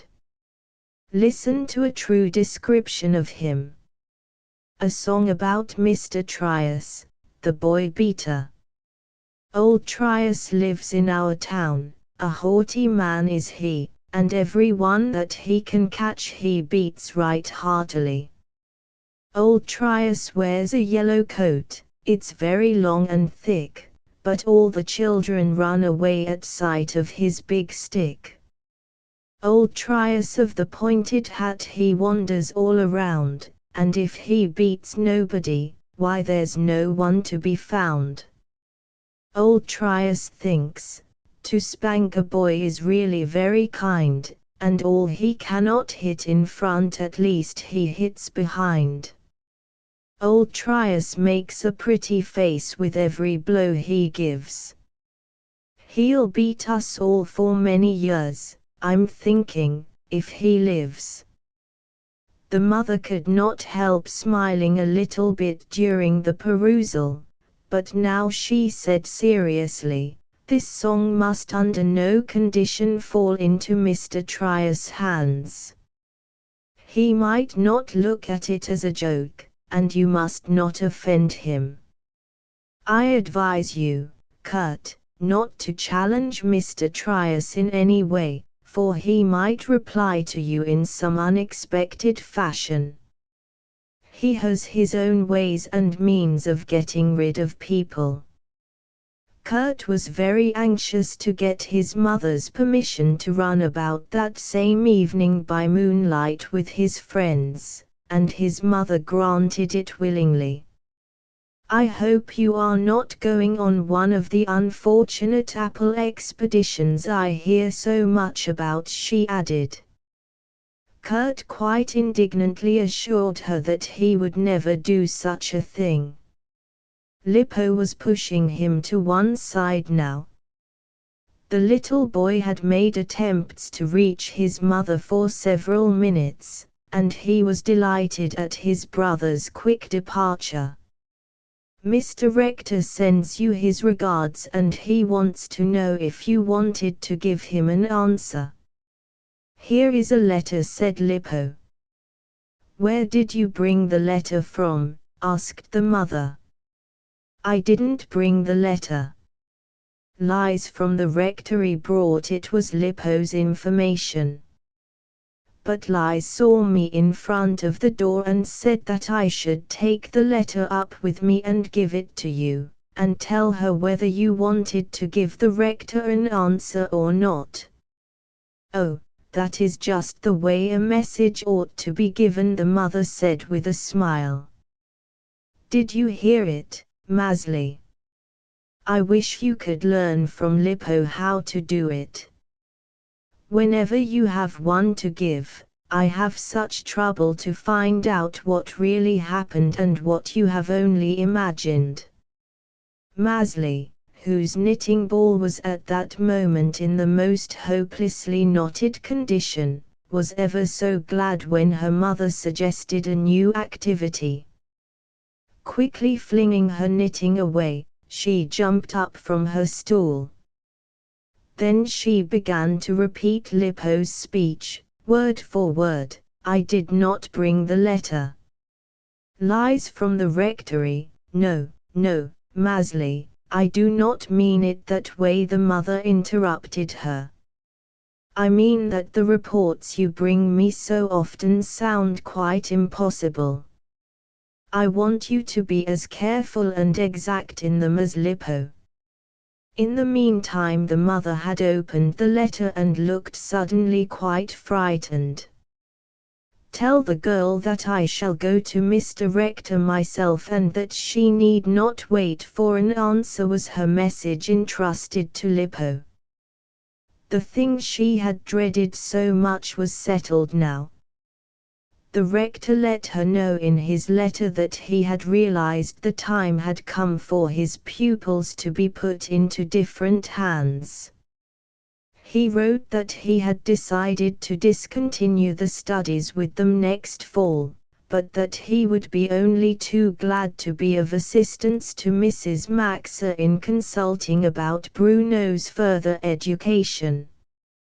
He closed with an assurance that he would be the happier to do so because Bruno had always been very dear to him. Mrs. Maxa, sitting silently with folded hands, was lost in thought. This was something that happened very seldom. But Me stood before her and trying to get her sympathy with passionate gestures. "Just think, Mother," she cried out, "Elvira is so angry now that she will never have anything more to do with me, no never. But she was most offended because I told her that it was wrong of her not to admit that she had chattered in school. She said quite sarcastically that if I chose to correct her on account of that raggedy Lonely, I should keep Lonely for a friend and not her." "Let her be for once," said the mother. "Till now you have always gone after her, so do what she wishes this time. It is wrong to call Lonely raggedy. Few people are as honest and agreeable as Apollonie and her grandchild." Me was ready with many more complaints, for whenever anything bothered her, she felt the need to tell her mother. She realized, though, that she had to put off further communications for a quiet evening hour. Bruno had approached, and turning to his mother, asked in great suspense, "Mother, what did Mr. Rector write to you? Have the plum thieves been discovered?" "I do not think that they have brought his decision about, but I am sure they hastened it." "Read the letter," said his mother, handing it to him. "That is not so bad," Bruno said after reading it. "As soon as you send me to town I shall be rid of them at last, and I won't have to bother about them anymore. You know, Mother, that all they care about is to do mean and nasty things. But they will go to town, too, and then you will be thrown together. There won't be anybody then who cares for you and will listen to you," the mother lamented. "Do not worry, Mother, the town is big and we won't be so close together. I'll keep far enough away from them, you may be sure." "Don't let it trouble you," Bruno reassured her. Kurt was so much occupied at lunch with his own plans and ideas that he never even noticed when his favorite dessert appeared on the table. Lippo, seriously looking at him, said quite reproachfully, "Now you don't even see that we have apple dumpling." Such an indifference seemed wrong to the little boy. But Kurt even swallowed the apple dumpling absent-mindedly. After lunch he begged his mother's permission to be allowed to leave immediately, because he still had so much to talk over with his friends. "I'll tell you all about it afterwards, Mother. Be sure that I am doing something right that ought to be done," he reassured her. "If only I can go now." Having obtained permission, he shot away, and arriving at the schoolhouse, flew into the midst of a crowd of boys. But before their plan could be carried out, the children were obliged to sit 2 whole hours on the school benches. It truly seemed today as if they would never end. Lux, the sexton's boy, who preferred pulling the bell rope and being violently drawn up by it to sitting in school, tapped his neighbor's sleeve. "How late is it, Max?" he asked. "I don't know." "Max," Lux whispered again, "the second expedition will be more fun than the first. I look forward to it more, don't you?" "You can look forward to the shame bench if you don't keep quiet," Max retorted, squinting with his eyes in the direction of the teacher. The latter had actually directed his eyes to the side where the whisperers sat. Lux, bending over his book, kept quiet at last. Finally the longed-for hour came, and in a few minutes the whole swarm was outside. With a great deal of noise, but in a quick and pretty orderly fashion, they now formed a procession, which began to move in the direction of Apollonie's little house. Here a halt was made. Kurt, climbing to the top of a heap of logs, which lay in the pathway, stood upright, while the others grouped themselves about him. Apollonie opened the window a little, but hid behind it, for she was wondering what was going on. Lonely stood close behind her. She had just come back breathlessly, for she had heard that a procession was coming towards her grandmother's house. "Mrs. Apollonie," Kurt cried out with loud voice, "2 whole classes from school have come to you to tell you that it was not Lonely's fault when she had to sit on the shame bench. It only happened because her character is so good." Out of pure politeness she answered a question somebody asked her. When the teacher wanted to know who was chattering, she honestly accused herself. She did not tell him that she answered a question in fear of accusing somebody else. We wanted to tell you all about it so that you won't think you have to be ashamed of lonely. We think and know that she is the friendliest and most obliging child in school. Long live Lonely. Lux suddenly cheered so that the whole band involuntarily joined him. Long live Lonely, it sounded again, and the echo from the castle mountain repeated, Lonely. Apollonie opened the window completely, and putting out her head, cried, "It is lovely of you, children, that you don't want Lonely disgraced. I thank you for justifying her. Wait a minute. I should like to do you a favor, too." With that Apollonie disappeared from the window. Soon after she came out by the door with a large basket of fragrant apples on her arm.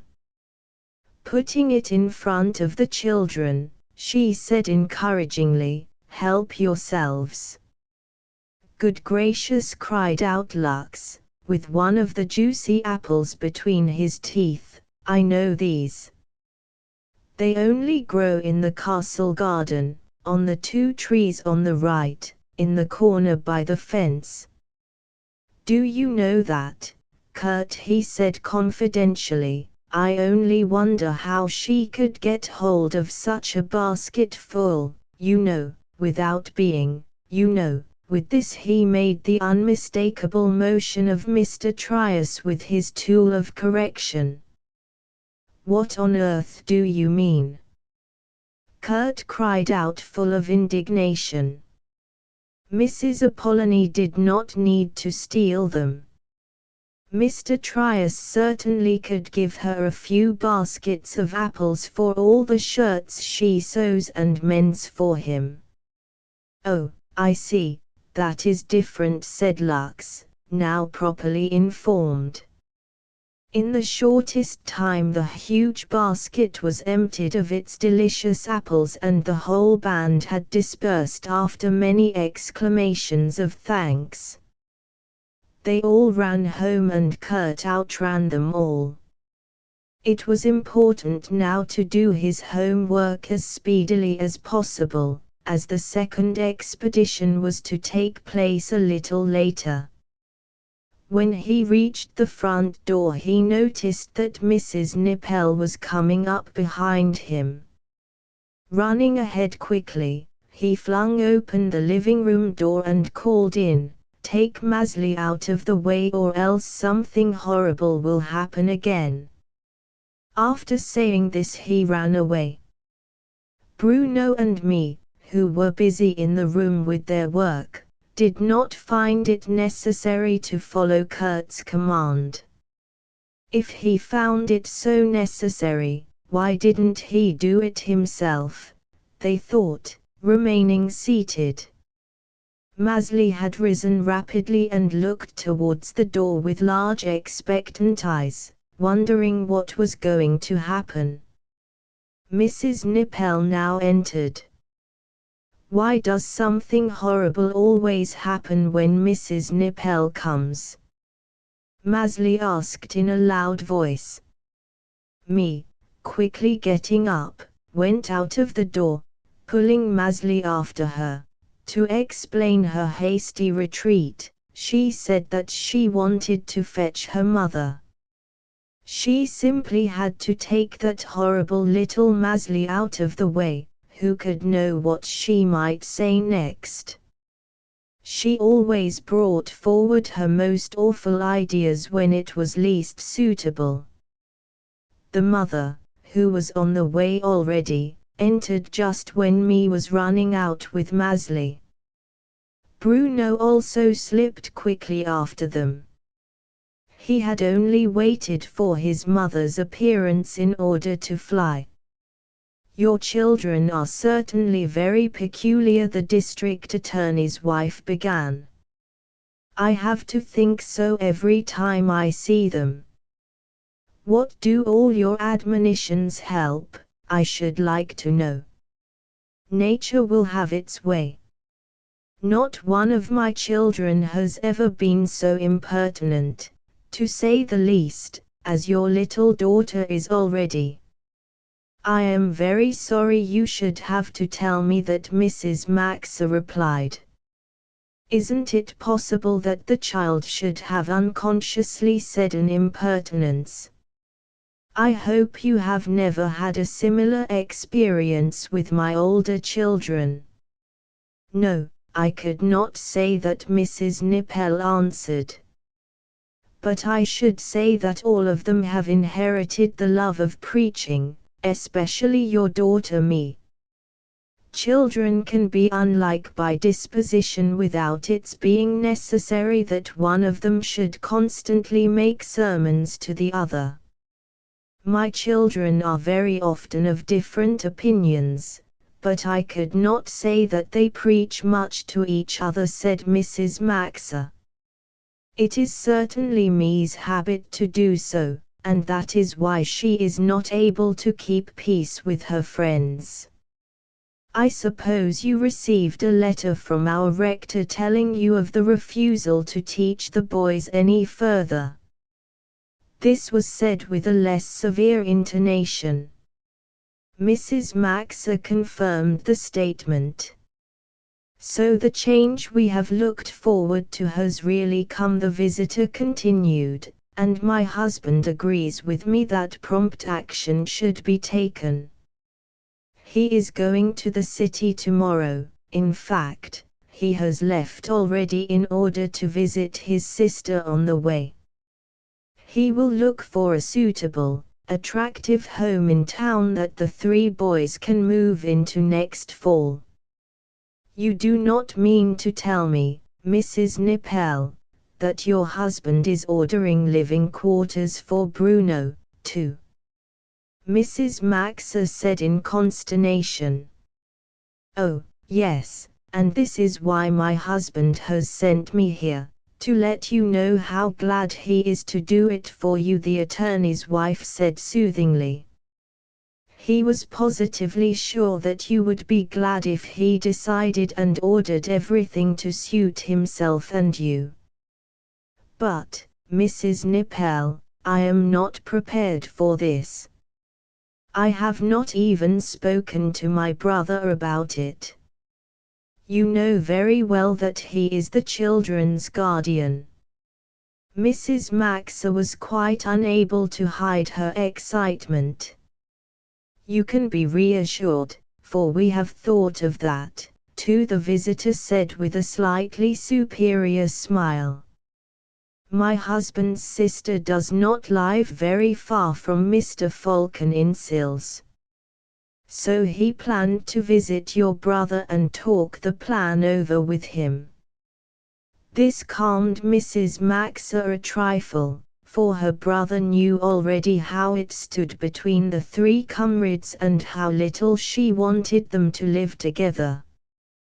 But she could not help wondering why these people were trying to force the boys to live together. I do not really understand why the boys should have to live together, she said with animation. They do not profess to feel much friendship for each other, and never seek each other out.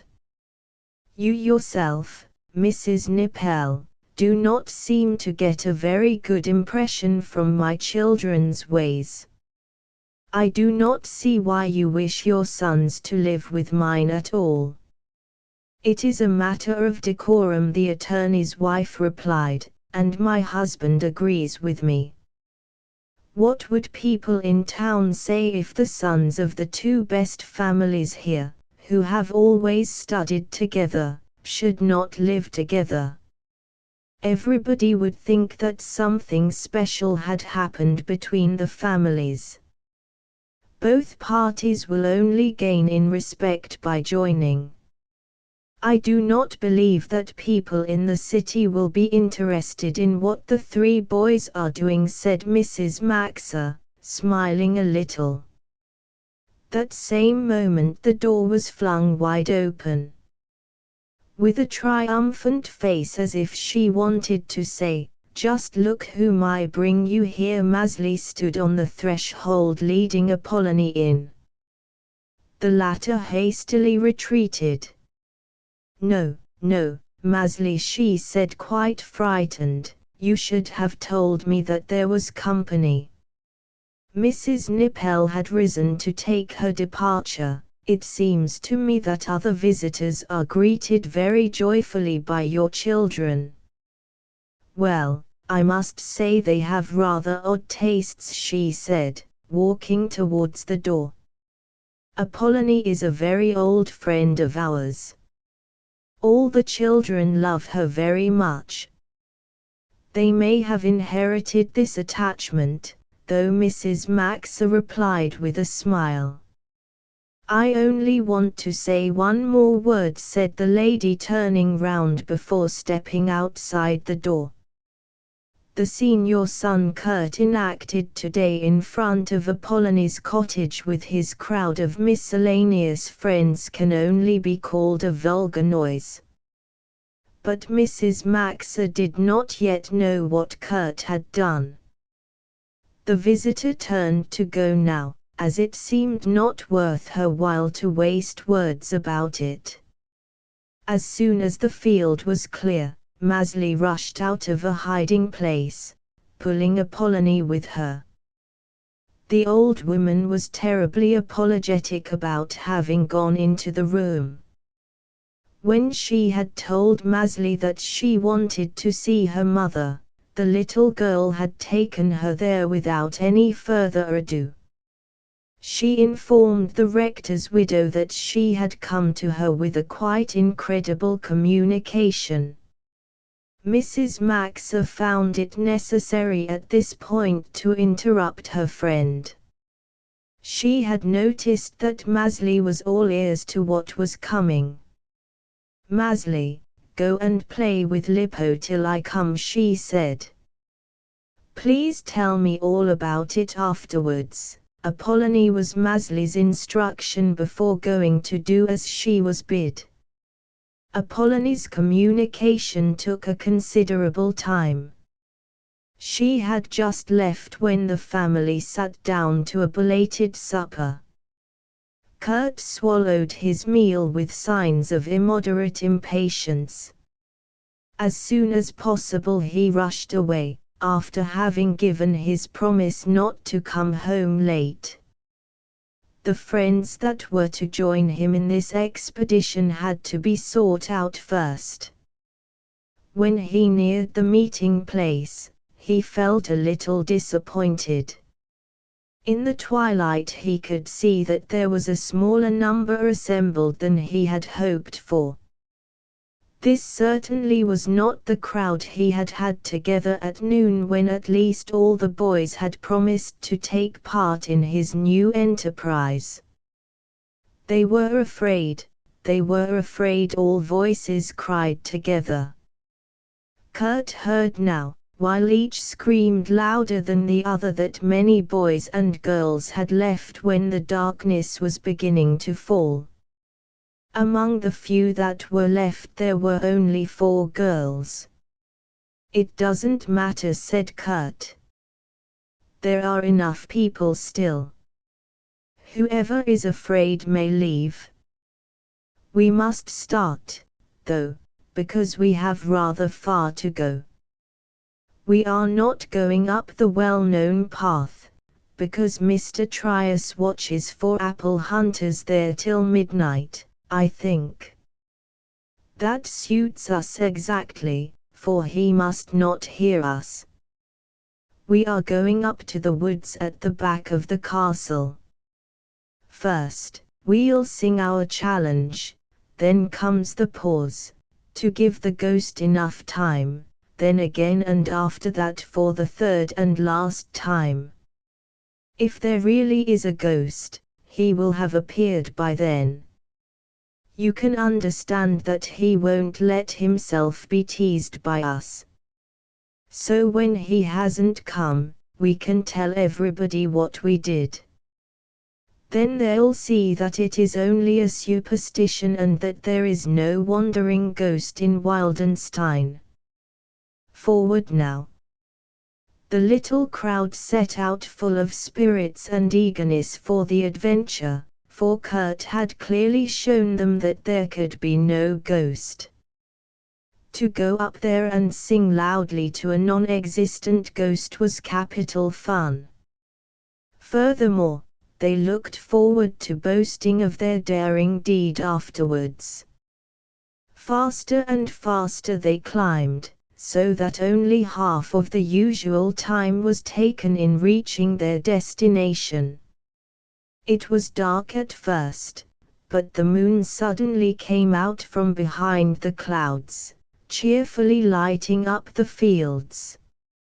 Having reached the rear of the castle hill, they hurried up the incline and into the pine woods, where the trees stood extremely close together. This made it very dark, despite the fact that the wood was small. Soon clouds covered the moon, and the little band became stiller and stiller. Here and there one of the children sneaked off and did not reappear. 3 of the girls, after mysteriously whispering together, were gone, too, and with them several more stole away, for there was a strange rustling in the bushes. Kurt with Lux and his enterprising sister Clevie were at the extreme front. When it became very still, Kurt turned around. "Come along." "Where are you all?" he called back. "We are coming," several voices answered from some children immediately behind him. It was Max, Hans and Simi, and then Stoffi and Rudy behind them, but they were all. Kurt halted. "Where is the whole troop?" asked Kurt. "Let us wait till they catch up. We must all stay together up there." But none followed. All the answer Kurt got to his question was the screeching of an owl. "Oh, they've gone. They were afraid," said Maximum. "They were there, though, when we came into the woods. The cowards!" Clevie cried indignantly, "to be afraid of trees. That certainly is funny." "Well, we aren't afraid anyway, otherwise we shouldn't be here anymore." "Call to those who are gone," Max called back. "Come on now, come," Kurt commanded. "There are 8 of us left to sing, so we must all sing very loud." On they went speedily till they could see the end of the woods. One of the grey towers was peering between the trees. They had at last reached their goal. "Here we stop," said Kurt, "but we must not go outside the woods. The Wildenstein ghost might otherwise step up to us, if he walks around the terrace. Here we go." Kurt began and all the others vigorously joined him. "Come out, you ghost of Wildenstein. For we are not afraid, we've come here in the bright moonshine to sing the song we've made. Come out, and leave your den, you'll never scare the folks again." Everything was quiet round about, only the night wind was soughing in the old pine trees. Between them there was a clear view of the terrace, which the moon was now flooding with light. The space before the castle lay peaceful and deserted. "We must sing again," said Kurt. "He didn't hear us. If he doesn't give us an answer this time, we'll tell him what we know. Then we'll sing fearfully loud, hurrah! We have a certain sign, there is no ghost in Wildenstein. Then we'll start again. Clevie, who was gifted with a far-carrying voice, began, "Come out, you ghost of Wildenstein." And the boys with voices of thunder chimed in, "For we are not afraid. Just look. Who is coming there?" "Who can it be?" said Kurt, staring at the terrace. An incredibly tall figure, which could not possibly be human, was wandering across the terrace with slow steps. It could not be a tree either, for it slowly moved over towards the woods. Did he really see straight, or was it the moonlight which was throwing a flitting shadow? That moment Max, who was very big, turned about and fled. The four others followed headlong, leaving only Lux and Clevy beside Kurt. The horrible figure came nearer and nearer, and it could now be clearly discerned. Full moonlight fell on the armor he was garbed in and made it, as well as the high helmet with waving plumes, glitter brightly. A long mantle fell from his shoulders down to his high riding boots, half hiding his fearful figure. Could this be a human creature? No, impossible. No living man could be as enormous as that. With measured steps the apparition walked silently towards the pine trees. Here the three singers stood horror-stricken, not uttering a sound. Lux, like one crazed, suddenly rushed headlong away between the trees and down the hill. Clevy once more looked at the approaching figure with wide-open eyes. Before following her brother she wanted to see exactly what the night looked like. Kurt was left quite alone, and still the fearful creature stalked nearer. With a desperate leap he sprang to one side and left the woods abruptly. Hurrying towards the meadow, he ran down the mountain, leaped over first one hedge and then a second. Then he flew on till he stood in the little garden at home where a peaceful light from the living room seemed to greet him. Breathing deeply, he ran in and his mother met him at the door. "Oh, is it you, Kurt?" she said kindly. "But you are a little late after all. Was it so hard to leave the beautiful moonlight? Or was it such fun rushing about? But, Kurt, you are entirely out of breath. Come sit down a moment with me. After that you have to go to bed, all the others have gone already." Usually Kurt would have adored being able to sit alone with his mother and have all her attention directed towards him. This he could not enjoy now. Might not his mother ask him further details about his walk?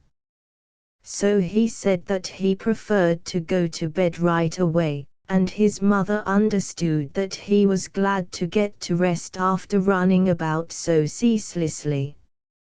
Only when Kurt lay safely and quietly in bed could he think over what had happened and how cowardly he had acted. After all, his mother had clearly told him that there was no ghost in Wildenstein. Whom then had he seen in armor and helmet and with a long mantle? It could not have been Mr. Trius, because he was a short, stout person, whereas the apparition was a tree-high figure. Might it be a sentinel at the castle who was ordered to go about? Maybe the old castle barons had always wished an armed sentinel to keep watch. If only he had not run away. He could have let the sentinel walk up to him and then he could have told him of his intention. The sentinel could only have been pleased by his endeavor to get rid of such an old superstition. If only he had not run away. Oh, yes, now that Kurt was safely under cover and Bruno's breathing beside him spoke of his big brother's nearness, it seemed easy enough to act bravely. If only he had done it. The thing he could not explain to himself was how anybody could be so horribly tall. That was hardly credible. Kurt felt at bottom quite sure that it was impossible for anybody to look like that. If only I could have told Mother about it, he sighed. But he felt dreadfully ashamed. She had absolutely forbidden him troubling himself about this matter. Even with his intention to get rid of the talk, he had acted against her command. Well, and what had he accomplished?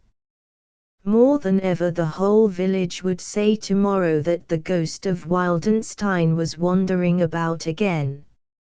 Furthermore, he did not know how to gainsay it. If it only had not been so huge. When the mother stepped up to her children's bedside later on as usual, she stopped a little while before Kurt. Hearing him moaning in his sleep, she thought he was ill. "Kurt," she said quietly, "does something hurt you?" He woke up. "Oh, Mother," he said, seizing her hand, "is it you? I thought the ghost of Wildenstein was stretching out his enormous arm towards me." "You were dreaming. Don't think about such things in daytime," the mother said kindly. "Have you forgotten your evening prayer after the excitements of the day?" "Yes, I had so much to think about that I forgot it," Kurt admitted. "Say it now, then you will fall asleep more quietly," said the mother. "But please, Kurt, never forget that God hears our prayers and comforts and calms us only when we open our hearts entirely to Him. You know, Kurt, don't you, that we must hide nothing from Him?" Kurt moaned yes in a very low voice. After giving him a good-night kiss, the mother withdrew. Chapter V. Oppressive air. It seemed as if for several days a heavy atmosphere was weighing down the limbs of all Mrs. Max's household, so that its wonted cheerfulness was entirely absent.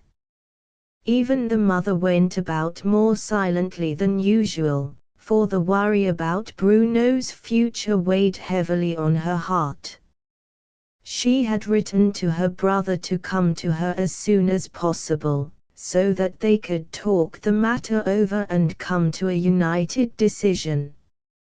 He had answered her that urgent business was forcing him to a journey to South Germany, and that it would be time enough to settle the matter after his return. Bruno, having heard about the situation, was already wrought up by the mere possibility of his being obliged to live with the two boys. Secretly he was already making the wildest plans in order to escape such an intolerable situation. Why shouldn't he simply disappear and go to Spain like the young Baron of Wollastarten? Probably the young gentleman had had some money to dispose of, while he had none. He might hire himself out as a sailor, however, and travel to China or Australia. He might study the inhabitants and peculiarities of these countries and write famous books about them. In that way he could make a good livelihood. Might he not join a band of wandering singers? His mother had already told him how well his voice sounded and that she wanted him to develop it later on. With wrinkled brows Bruno sat about whole evenings, not saying one word but meditating on his schemes. He found it extremely hard to tell which one of them was best and to think of means to carry it out. Me's forehead, also, was darkened by heavy clouds, but she was not as silent as her brother. Every few moments exclamations of pain or indignation escaped her. But had she not fared badly? When they had moved from Sils to Nola, Elvira had immediately approached me as if she wanted to become her friend. Mrs. Nippel had sent her an invitation in order to cement the bonds of friendship, and she had done the same with Bruno, who was to become her son's close comrade. It was quite true that Bruno had declared from the beginning that he would not make friends with the two who were to share his studies, and every time they came together fights and quarrels were the result. But Me had a heart which craved friendship. She was overcome with happiness by the advances of the Nippel family, and immediately gave herself to her new friend with absolute confidence and warm love. Soon many differences of opinion and of natural disposition showed themselves in the two girls, but Me, in her overflowing joy of having found a friend, was little troubled by this at first. She thought that all these things would come right by and by when they came closer to each other. She hoped that the desired harmony would come when they became better acquainted. But the more the two girls got to know each other, the deeper their differences grew, and every attempt at a clear understanding only ended in a wider estrangement. Mrs. Maxa had always tried to fill her children with a contempt not only of all wrong, but also of low and ugly actions. She had made an effort to keep her children from harmful influences and to implant in them a hate for these things. Whenever Me found Elvira of a different opinion in such matters, she was assured that she was in the right by the mother's opinion, which coincided with her own, so she felt as if Elvira should be shown the right way, too. Whenever this happened, Elvira turned from her and told her that she wanted to hear no sermons. So the two had not yet become friends, despite the fact that Me was still hoping and wishing for it, and her brother Kurt had proved himself in the right when he had doubted it from the beginning. Since the incident with Lonely, when Me had told her friend her opinion in perfectly good faith, Elvira had not spoken to her any more and had remained angry. But Me's nature was not inclined to sulk. Whenever she felt herself injured, words of indignation poured out from her like fiery lava from a crater. After that everything was settled. She had been obliged to sit day after day on the same bench with the sulking girl, and to come to school and leave again without saying a word.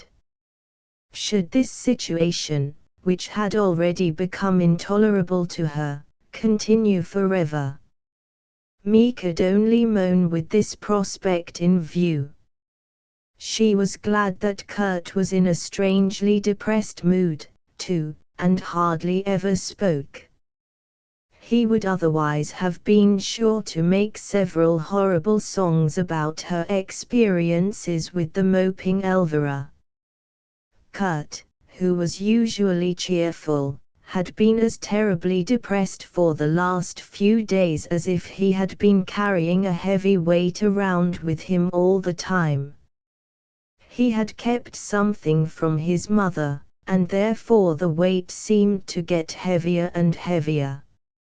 It oppressed Kurt more than he could say that he had not immediately confessed his fault.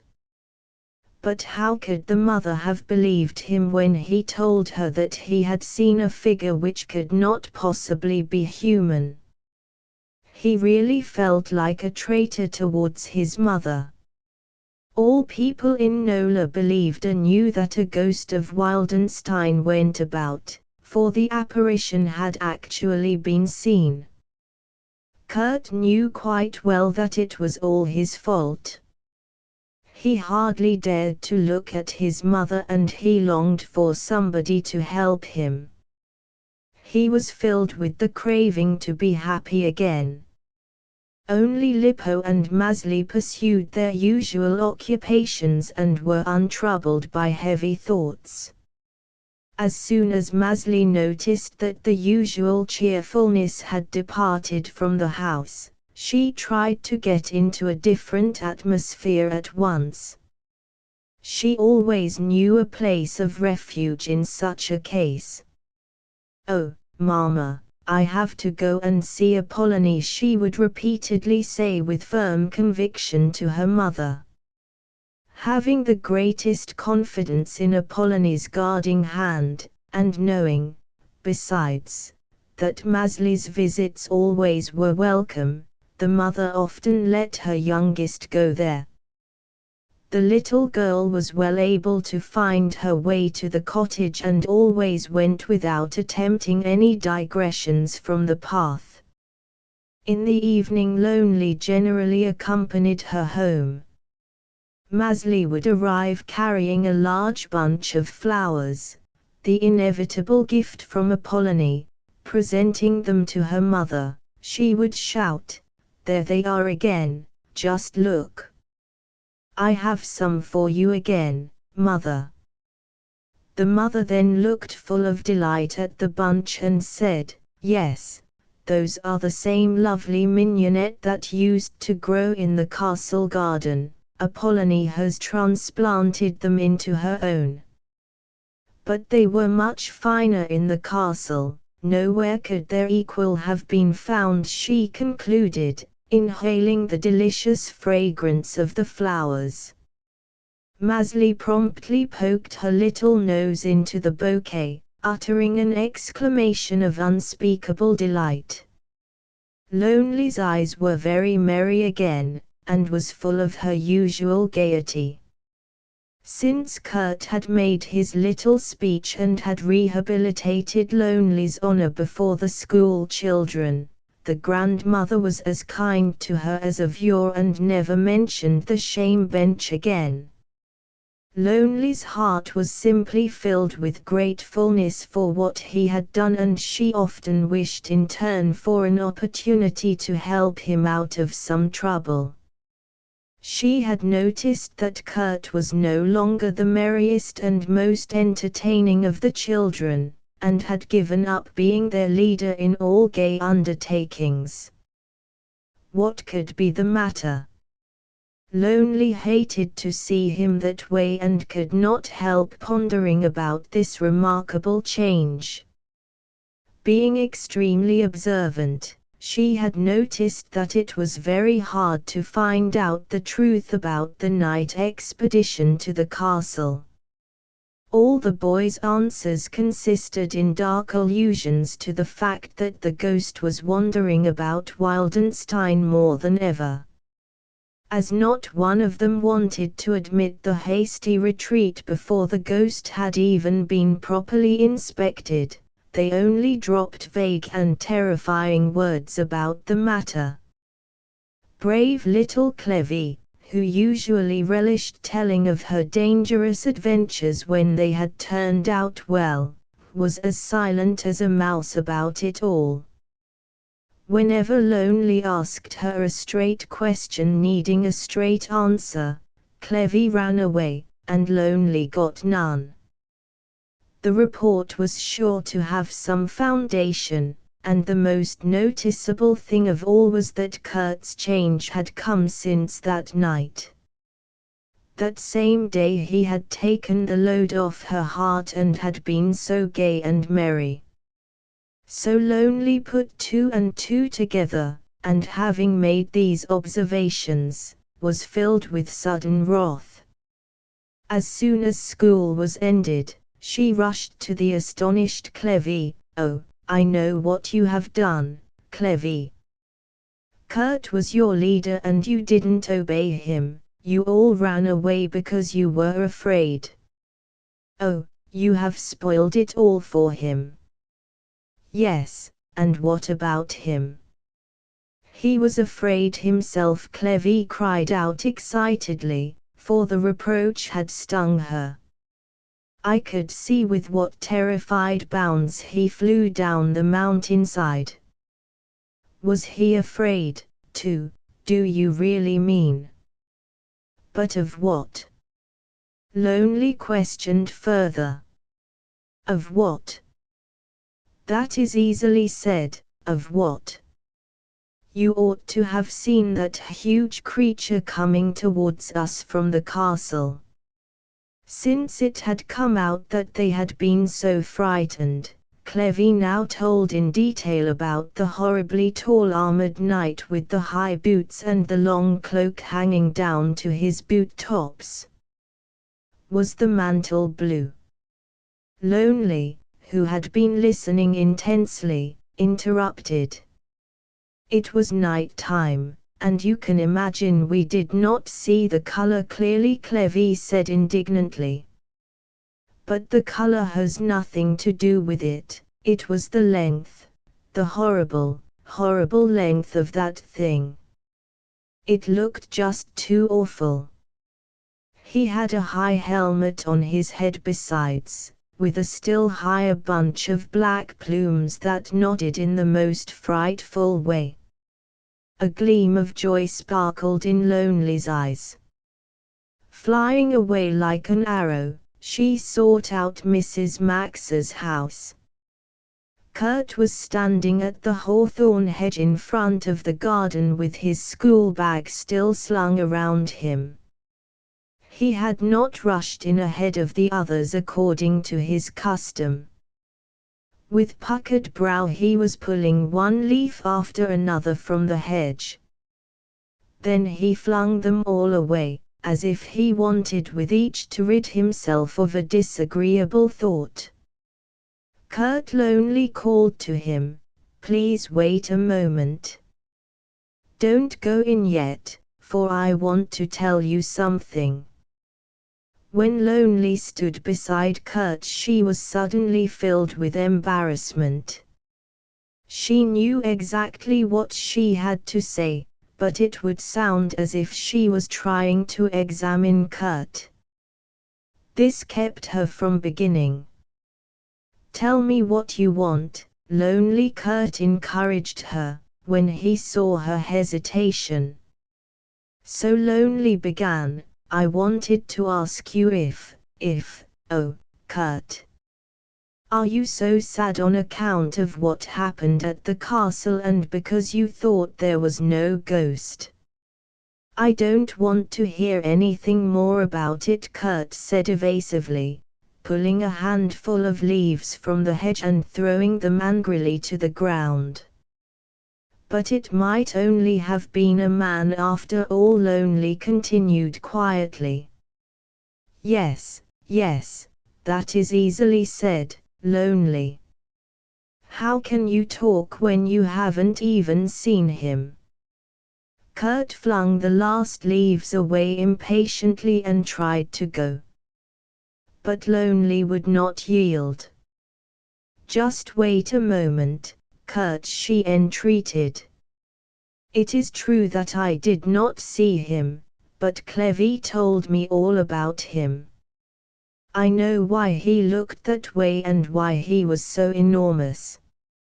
I also know where he got the armor, the long blue mantle, and the high black plumes." "What?" Kurt exclaimed, staring at Lonely as if she were a curious ghost herself. "How can you know anything about it?" "Certainly I know about it," Lonely assured him. "Listen. You must remember that grandmother lived a long time at the castle, so she has told me everything that went on up there. In the lowest story there is a huge old hall, and the walls are covered with weapons and things like armor and helmets. In one corner there is an armored knight with a black-plumed helmet on his head. Whenever the young gentlemen from the castle wanted to play a special prank, one of them would take the knight on his shoulders, and the knightly long mantle would be hung over his shoulders so as to cover him down to his high boot tops. This figure looked so terrible coming along the terrace that everybody always ran away, even in bright daylight. Once the two young ladies shrieked loudly when they suddenly saw the fearful knight. That pleased the young gentleman more than anything. "Oh, then my mother saw him, too, and knows what he looks like," Kurt exclaimed with a sudden start, for he had been breathlessly listening. "Certainly, for she was one of the young ladies," Lonely said. "But now nobody is at the castle except Mr. Trius, and he couldn't have been there," Kurt objected. "I know that he sneaks about the meadows till late in the evening in order to catch apple thieves. That is so far from the little woods that he could not possibly have heard us." "But it was Mr. Trius just the same, you can believe me," Kurt Lonely assured her friend. "My grandmother has often said that Mr. Trius always knows everything that is going on. He seems to hide behind the hedges and then suddenly comes out from behind the trees when one least expects him.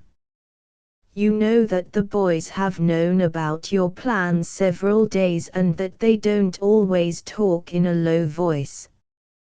Besides, they have been trying to get hold of apples every night. You can be sure that Mr. Trius heard distinctly what your plan was." "Yes, that is true, but I have to go to Mother now," Kurt exclaimed, as he started toward the house. Then, turning back once more, he said, "Thank you ever so much, Lonely. You have done me a greater service than you can realize by telling me everything. Nothing could have made me happier than what you have said." As he spoke these words he shook the little girl's hand with all his might. The boy ran into the house, while Lonely hastened home with leaps and bounds, for her heart was thrilling with great joy. "Where is Mother? Where is Mother?" Kurt impetuously asked Lippo, whom he met in the hall carrying a large water pitcher entrusted to him by Kathy. "One knows well enough where Mama must be when it is nearly lunch time." "You came home late from school," Lippo answered, carefully trotting away with his fragile burden. "Yes, I did, you little sentinel of good order," Kurt laughed out, passing Lippo in order to hasten to the dining room. Now Kurt could laugh again. "Oh, are you as far as that already?" he cried out in surprise when he found everybody settling down to lunch. "What a shame. I wanted to tell you something, Mother." She gazed at him questioningly. He had not had any urgent news for her lately, and she was glad to hear his clear voice and see his merry eyes again. "You must wait now till after lunch, Kurt," she said kindly, "for you were rather late today." "Yes, I was rather slow at first," Kurt informed her. "Then Lonely ran after me to tell me something she has found out. I have often said before that Lonely is the most clever child in all Nola, besides being the most friendly and obliging one could possibly find. Even if she is only brought up by simple Apollonie, she is more refined at bottom than a girl I know who adorns her outside with the most beautiful ribbons and flowers. I would rather have a single Lonely than 1,000 Elviras. Lippo had been anxiously looking at Kurt for some time. "Here come the beans and you have your plate still full of soup," he said excitedly. "Kurt, I think that it would be better for you to eat your soup instead of uttering such strange speeches. Besides, we all agree with you about Lonely. I think that she is an unusually nice and sympathetic child." "Oh, Kurt," the observant little Maezli exclaimed, "do you have to talk so much all at once because you talked so little yesterday, the day before yesterday and the day before that?" "Yes, that is the exact reason," Maezli Kurt said with a laugh. His soup was soon eaten, for his spirits had fully come back now, and in the shortest time he had emptied his plate. Kurt was only able to get his mother to himself after school. The elder children were busy at that time and the two little ones had taken a walk to Apollonie. His mother, having clearly understood his wish to have a thorough talk with her, had reserved this quiet hour for him. Kurt made an honest confession of his disobedience without once excusing himself by saying that he had only done it to destroy all foolish superstition and by this means to become her helper. He could therefore tell her without reserve how terribly he had been cast down the last few days. The weight had been very heavy on his heart before his confession, because he had been so ashamed of the miserable end of the undertaking. He had, moreover, been very much afraid that she would tell him that no ghost of Wildenstein existed, after he himself had seen the incredible apparition. What Lonely had told him had relieved him immensely. Now his mother, who had seen the terrible sight herself, could understand his fright. "Oh, little mother, I hope you are not angry with me any more," Kurt begged her heartily. "I shall never do anything any more you don't want me to, for I know now what it feels like. I know that this was my punishment for doing what you had forbidden me to do." When his mother saw that Kurt had realized his mistake and had humbly borne the punishment, she did not scold him any further. She confirmed everything Lonely had told him about the night. She also agreed with the little girl that the watchful Mr. Trius had probably discovered long ago what Kurt had planned to do that night. With the horrible apparition he had probably meant to punish and banish the boys for good. "Oh, Kurt," the mother concluded, "I hope I can rely on you from now on not to have anything more to do with the matter of the fabulous ghost of Wildenstein." Kurt could give his honest promise, for he had enough of his endeavor to prove the non-existence of the ghost. It put him into the best spirits that there had been nothing supernatural about it, and that he was able again to talk with his mother as before. With a loud and jubilant song he joined his brothers and sisters. Mrs. Maxa was also very happy that Kurt had regained his cheerfulness. What met her ears now, though, was not Kurt's singing, but loud cries of delight. Opening the door, she distinguished the well-known calls of Uncle Philip, Uncle Philip. So her longed-for brother was near at last. Her two little ones, who had met with him on their stroll home, were bringing him along. All 5 children shouted loudly in order to let their uncle know how welcome he was. "Oh, how glad I am that you have come at last. Welcome, Philip. Please come in," Mrs. Maxa called out to him. "I'll come as soon as it is possible," he replied, breathing heavily. He held a child with each hand, and 3 were between his feet, all welcoming him tumultuously, so that for the moment it was impossible for him to move forward.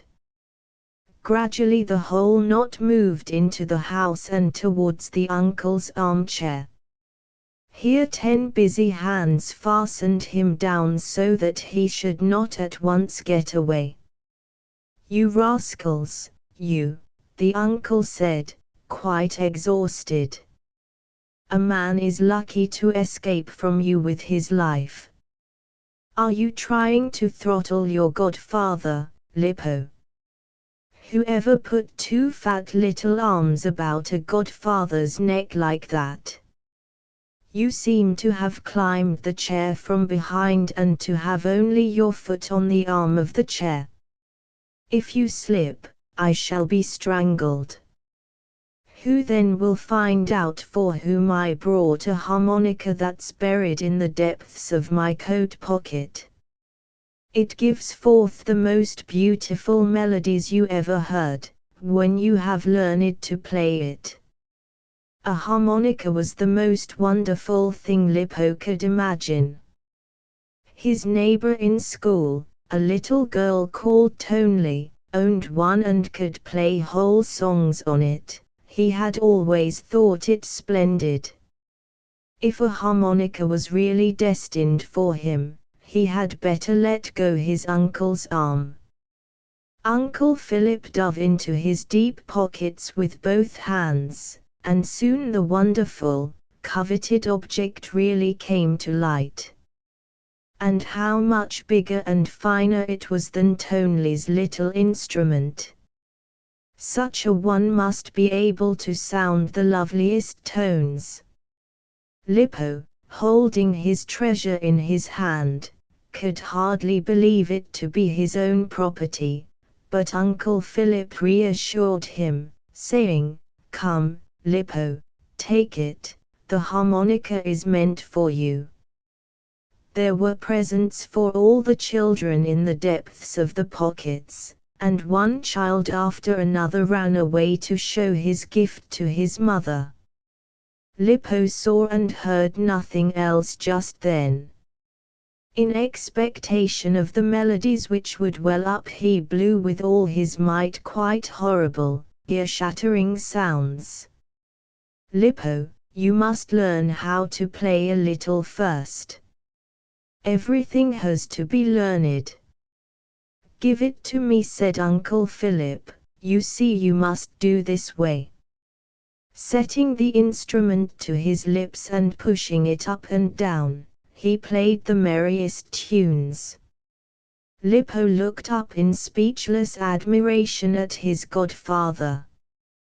He was tremendously impressed that Uncle Philip could do everything, even blow a harmonica, which generally only boys were able to do. How fine it sounded! He was sure that nobody else could bring forth such beautiful melodies. Lippo was interrupted by his brothers and sisters, who were noisily announcing supper. So Uncle Philip was taken in their midst into the dining room, and he might have been likened to a prisoner of war captured by the victors amidst shouts of triumph. The mother had purposely ordered supper a little early, and she noticed that her brother was satisfied with the arrangement. If his intention had been to shorten the time he could have with the children, he had no intention of cheating them of amusement, and he told them so many entertaining things that they felt they had never had a better time with him. At last, however, it was quiet in the living room. Uncle Philip was sitting there alone, waiting for his sister, who had gone upstairs with the children. "First of all, Philip," she said on her return, as she settled down beside him, "what shall be done with Bruno? I am sure you told Mr. Nippel not to engage board and lodging for him." "On the contrary, I gave him full power to do so," the brother replied. "Mr. Nippel gave me the impression that you would agree to it and would be very grateful if he took the matter in hand, so I thought that that would be the simplest way out. It won't be so very terrible if the boys live together. Don't always imagine the worst. But I must tell you something else." Uncle Philip seemed to be rather glad to pass quickly over the hard problem. He guessed in fact that his communication would cause his sister great consternation. And he had guessed rightly. In her fright over his first words she had not even heard the last. "How could you do such a thing?" she began to complain. "I can see quite clearly what will happen without unduly imagining anything. The low nature and character of the two boys rouses Bruno's ire, and he constantly flies into a rage when he is with them. It is my greatest sorrow that he can't control himself. What on earth will happen if the three are compelled to be together daily, nay constantly, and will even live together? The matter frightens me more than you can realize, Philip, and now you have made it impossible for me to change the plan." "But, Maxa, can't you see that I could not act otherwise? Mr. Nippel was terribly anxious to arrange it all, and you know how quickly he is offended. He always imagines that his low birth is in his way, for he cannot understand our utter indifference to all the money he has heaped up. You must not be so anxious about it. It can't possibly last very long," the brother consoled her. "There is sure to be a violent quarrel between them soon, and as soon as that happens, I promise to take the matter in hand. That will give us good grounds to separate them." The prospect of a horrible fight was, however, no consolation to Mrs. Maxa. But she said nothing more, for the matter was irrevocably settled. "I have to tell you something now which will put you into a happier mood," he began, clearly relieved that his unpleasant communication had been made. "Yesterday evening the two ladies from Hanover who were my traveling companions some time ago came to me to ask my advice about something which troubled them very much. They have received an urgent call to return home to their aged mother, who has fallen very ill and has asked to see them. The little girl who is in their care, however, has been so sick for a few days that they had to call the doctor. They summoned him again yesterday in order to consult him as to whether there might be danger if the child traveled. He told them positively that they could not think of letting her go now, and that she might not be able to go for weeks. A slow fever showed that she was on the point of serious illness, which would not quickly pass. The ladies were extremely frightened and told the doctor their dilemma, for they were both absolutely compelled to leave.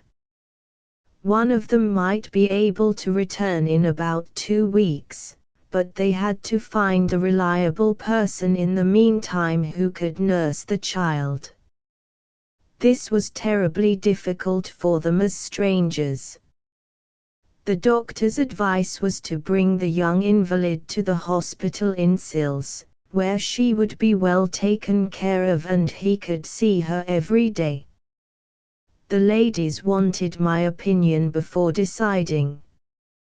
They realize that doctors always favor hospitals because the care of their patients is made simple and easy, so they wondered if I advised them to have the young girl sent there. I told them that the place was not at all badly equipped, but that it was rather small, and the patients were of course very mixed.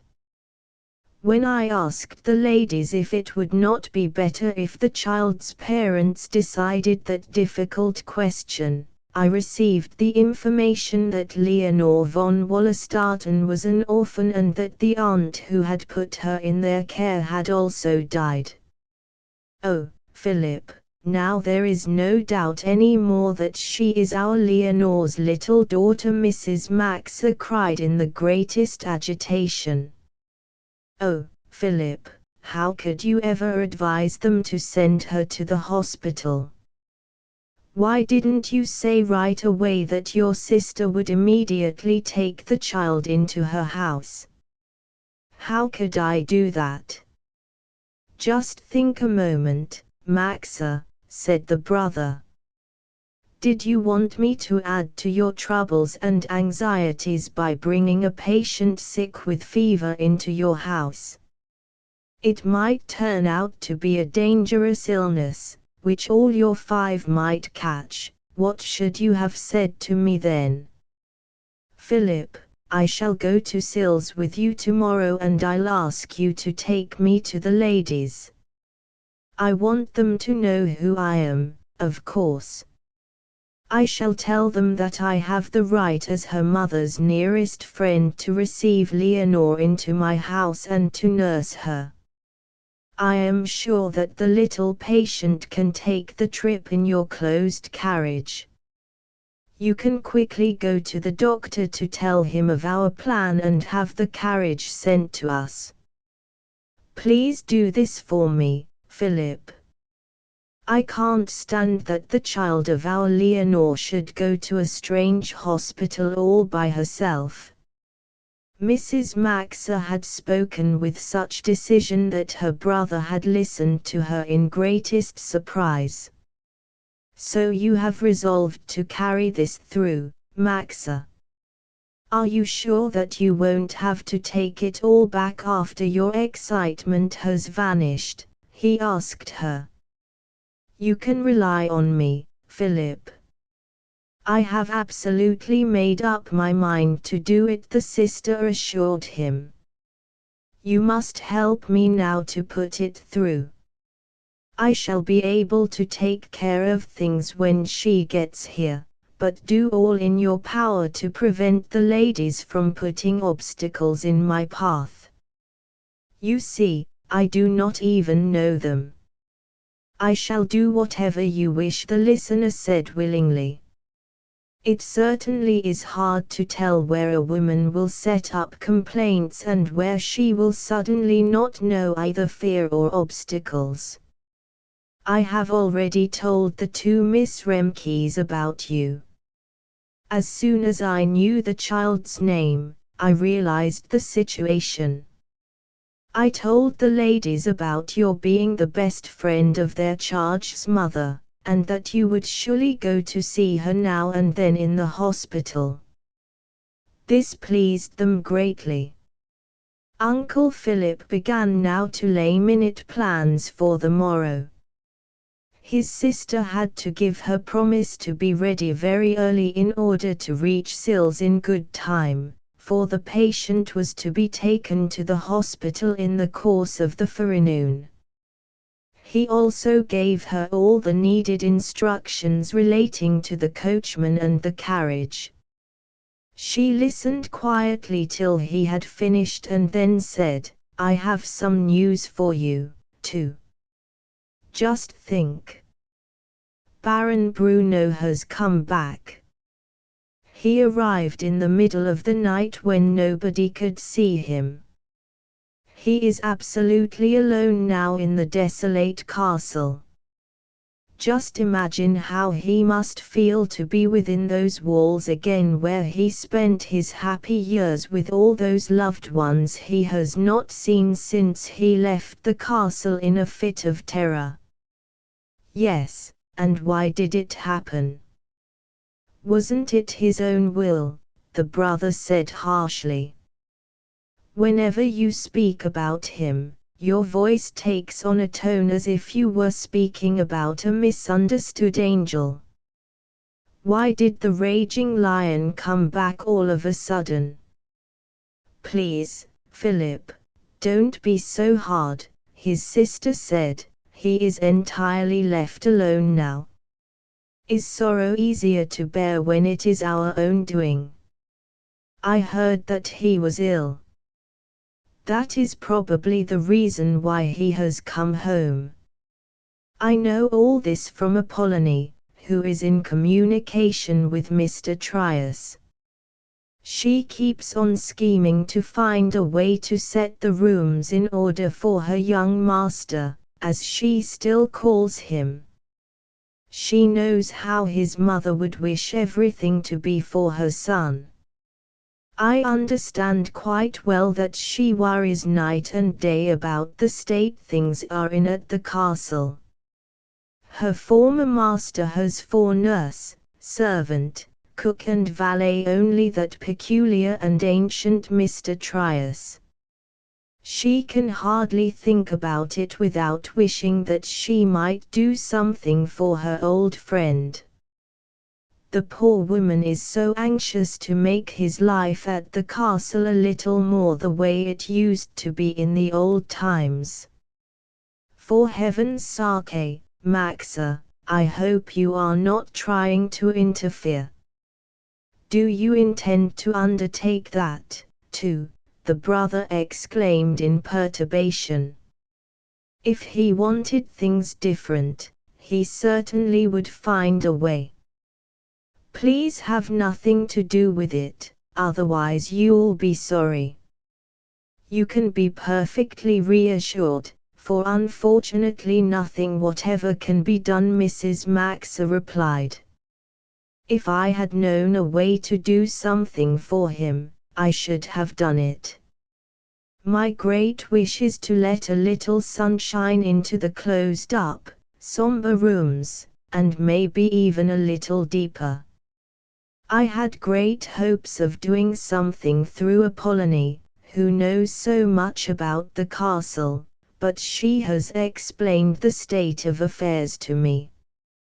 She was going to enter and take things in hand as soon as she heard from Mr. Trius that her master had returned, for she still considers herself his servant as in times gone by.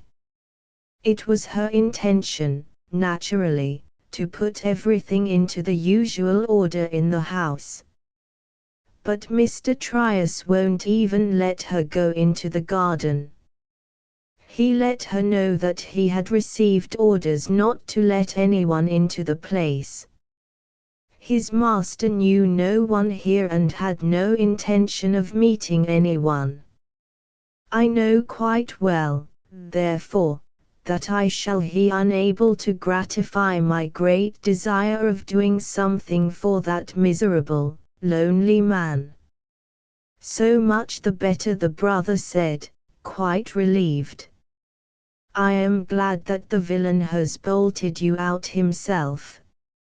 If I should have tried to keep you out, you certainly would have found means to resist me, I know. I willingly admit it, Mrs. Maxa replied with a smile. But Philip, I should consider it wise for us to go to bed now, if we have to make an early start to Sils tomorrow. Brother and sister separated, but Mrs. Maxa had many arrangements to make before she came to rest.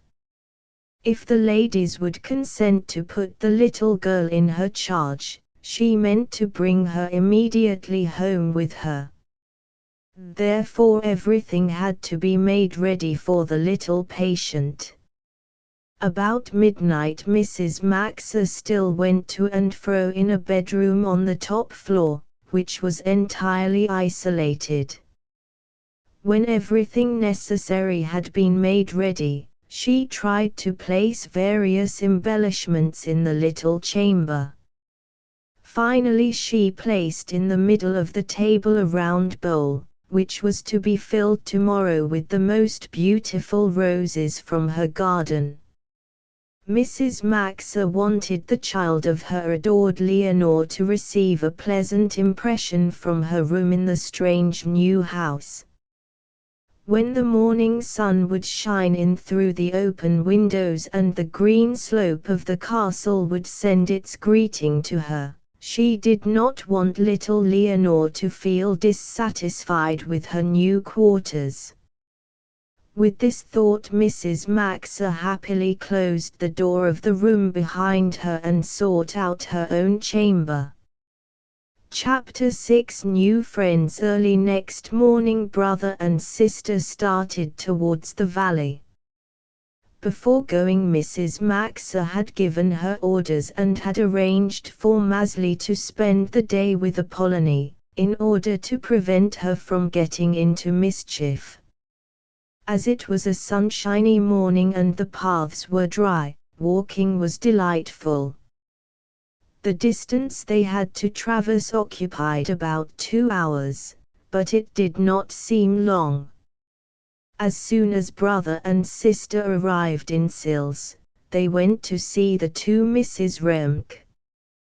Both ladies were kneeling before a large trunk, surrounded by heaps of clothes, shoes, books and boxes, and 100 trifles besides. When the visitors arrived, they immediately stood before the open door of the room used for packing.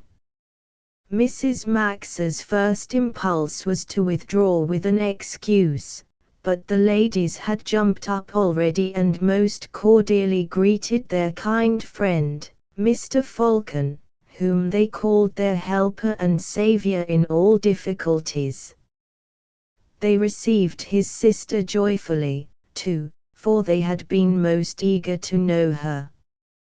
Both ladies regretted that their meeting had to take place in a moment when their house appeared in its most unfavorable light. Mrs. Maxa assured them, however, that she understood the preparations for their impending trip and said that she would not disturb them longer than was necessary. She intended, therefore, to voice her request immediately. Mr. Falcon, steering straight for some chairs he had discovered, brought them for the ladies despite all the assorted objects on the floor. Mrs. Maxa spoke of her intention of taking the child to her house and her sincere hope that there would be no objection, and the ladies could feel their visitors' great eagerness manifested in her words. They on their part did not hide the great relief which this prospect gave them and were extremely glad to leave their young charge in such good hands.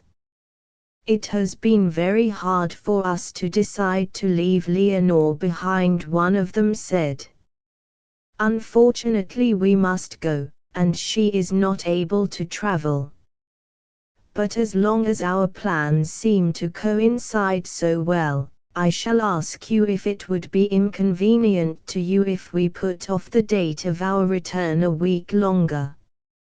You must realize that we are taking the journey for the sake of our sick mother, and that everything is uncertain in such a case. One can never tell what change may come, and we might wish to stay a little longer." Mrs. Maxa hastened to assure them that nothing could suit her better than to keep Leonore in her house for several weeks, and she promised to send frequent news about the little girl's state of health. She begged them not to be anxious about her and not to hurry back for Leonore's sake. As she was longing to see the child instead of remaining in their way, she begged to be allowed to greet Leonore. She was sure that her brother, who had already risen, also wanted to take his leave. As soon as he had seen how completely the ladies entered into his sister's plans, he wished to arrange the details and so said that he was now going to the doctor in order to get his permission for the little trip. After obtaining this, as he sincerely hoped to do, he would prepare the carriage and send it directly to the house, as it was important for the patient to make the journey during the best portion of the day. Thereupon he hastened off.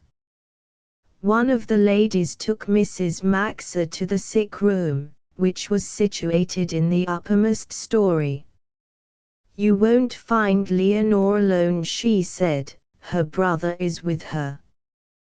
He is taking a trip through Switzerland with his teacher and some friends, and came here ahead of them in order to see his sister. His traveling companions will join him here tomorrow, and then they are all going back to Germany. I fear that the poor boy will lose his day with his sister if I take her with me," Mrs. Maxa said regretfully. "Well, that can't be altered," the lady quickly replied. "We are all only too happy that you are willing to take Leonore into your house. Who knows how her stay in the hospital might have turned out? Poor Leonore was so frightened by the thought, but we knew no other way. It does not matter about her brother's visit, because they can see each other again in Hanover, for he is at a boarding school there." The lady now opened a door and led Mrs. Maxa into a room. "Leonore, look, here is Mrs. Bergman, a great friend of your mother's," Miss Remke said, "and I am sure you will be glad of the news she is bringing you. I shall accept your kind permission to get back to my work now, Mrs. Bergman. Everything is ready for Leonore, because she was to leave for the hospital very shortly." With these words she went out. The sick child sat completely dressed on a bed in the corner of the room, half reclining on the pillows. Mrs. Maxa had to agree with her brother, who had said that she had her mother's large, speaking eyes, the same soft brown curls, and the same serious expression on her delicately shaped little face. Mrs. Maxa would have easily recognized the child even without knowing her name. Leonore only looked more serious still. In fact, her glance was extremely sad, and at that moment tears were hanging on her lashes, for she had been crying. The boy sitting by her got up and made a bow to the new arrival. He had his father's gay blue eyes and his clear, open brow. After giving him her hand, Mrs. Maxa stepped up to the bed to greet Leonore and was so deeply moved that she could barely speak. "My dear child," she said, seizing both slender hands, "you resemble your mother so much that I have to greet you as my own beloved child. I loved her very much and we meant a great deal to each other. You remind me of both your father and mother, Salo. What happiness my friendship with your parents has brought me. I want you both to be my children now, for your parents were the best friends I ever had in the world." This speech apparently met a response in the two children's hearts. As answer, Leonore took Mrs. Maxa's hand and held it tight between her own, and Salo came close to her to show what confidence he felt. Then he said joyfully, "Oh, I am so glad that you have come. You must help me comfort Leonore. She is terribly afraid of the hospital and all the strange people there. She even imagines that she will die there alone and forsaken, and was crying because she thinks that we won't see each other again. I have to go so far away and I can't help it. Tomorrow they are coming to fetch me and then I have to go back to school. What shall we do?" As to that, Mrs. Maxa replied, "Nothing can be done. But if Leonore has to spend a little while in the hospital, she won't be an absolute stranger there. I won't let you be lonely, for I shall often go to see you, dear child, and it is not even quite certain that you have to go there." "Oh, yes, they are going to take me there this morning, maybe quite soon," said Leonore. Listening anxiously, she again grasped Mrs. Maxa's hand as if it were her safety anchor. Mrs. Maxa did not gainsay her, because she did not yet know what the doctor might decide. All she could do to calm Leonore was to tell her that she was not dangerously ill. She might recover very quickly if she only stayed quiet for a while. In that case she could soon see her brother again, for the ladies had promised to take her home as soon as she was well.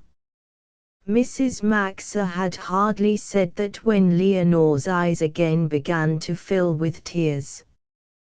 "But I don't feel at home there. We really have no home anywhere," she said with suppressed sobs.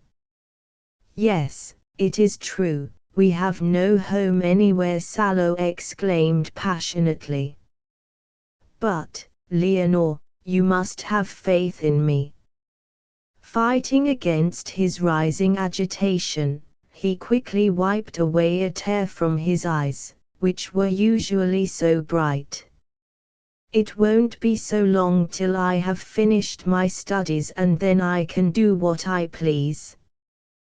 Then I shall try to find a little house for us both, which will be our home. I am going to get that if I have to work for 20 years in the fields till it is paid for." Salo's eyes had become sunny again during this speech. He looked as if he would not have minded seizing a hoe that very moment. Rapid steps were now heard approaching. The door was quickly opened, and Miss Remke called out on entering, "The carriage is at the door. Let us get ready, for I do not want the gentleman to wait. I am sure you will be so kind as to help me lift Leonore out of bed and to carry her downstairs." Leonore had grown as white as a sheet from fright. "May I ask if it is my brother's carriage, or?" Mrs. Maxa hesitated a little.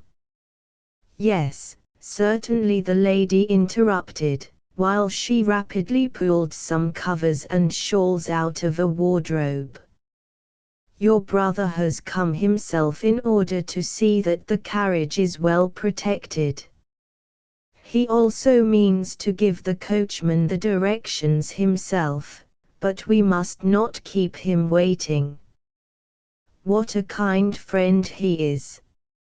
Mrs. Maxa had already lifted Leonore from her bed and was carrying her out. "Please bring all the necessary things downstairs. I can do this easily alone, for she is as light as a feather," she called back to the lady who had hastened after her in order to help. Going downstairs, Mrs. Maxa said, "Leonore, I am going to take you home with me now.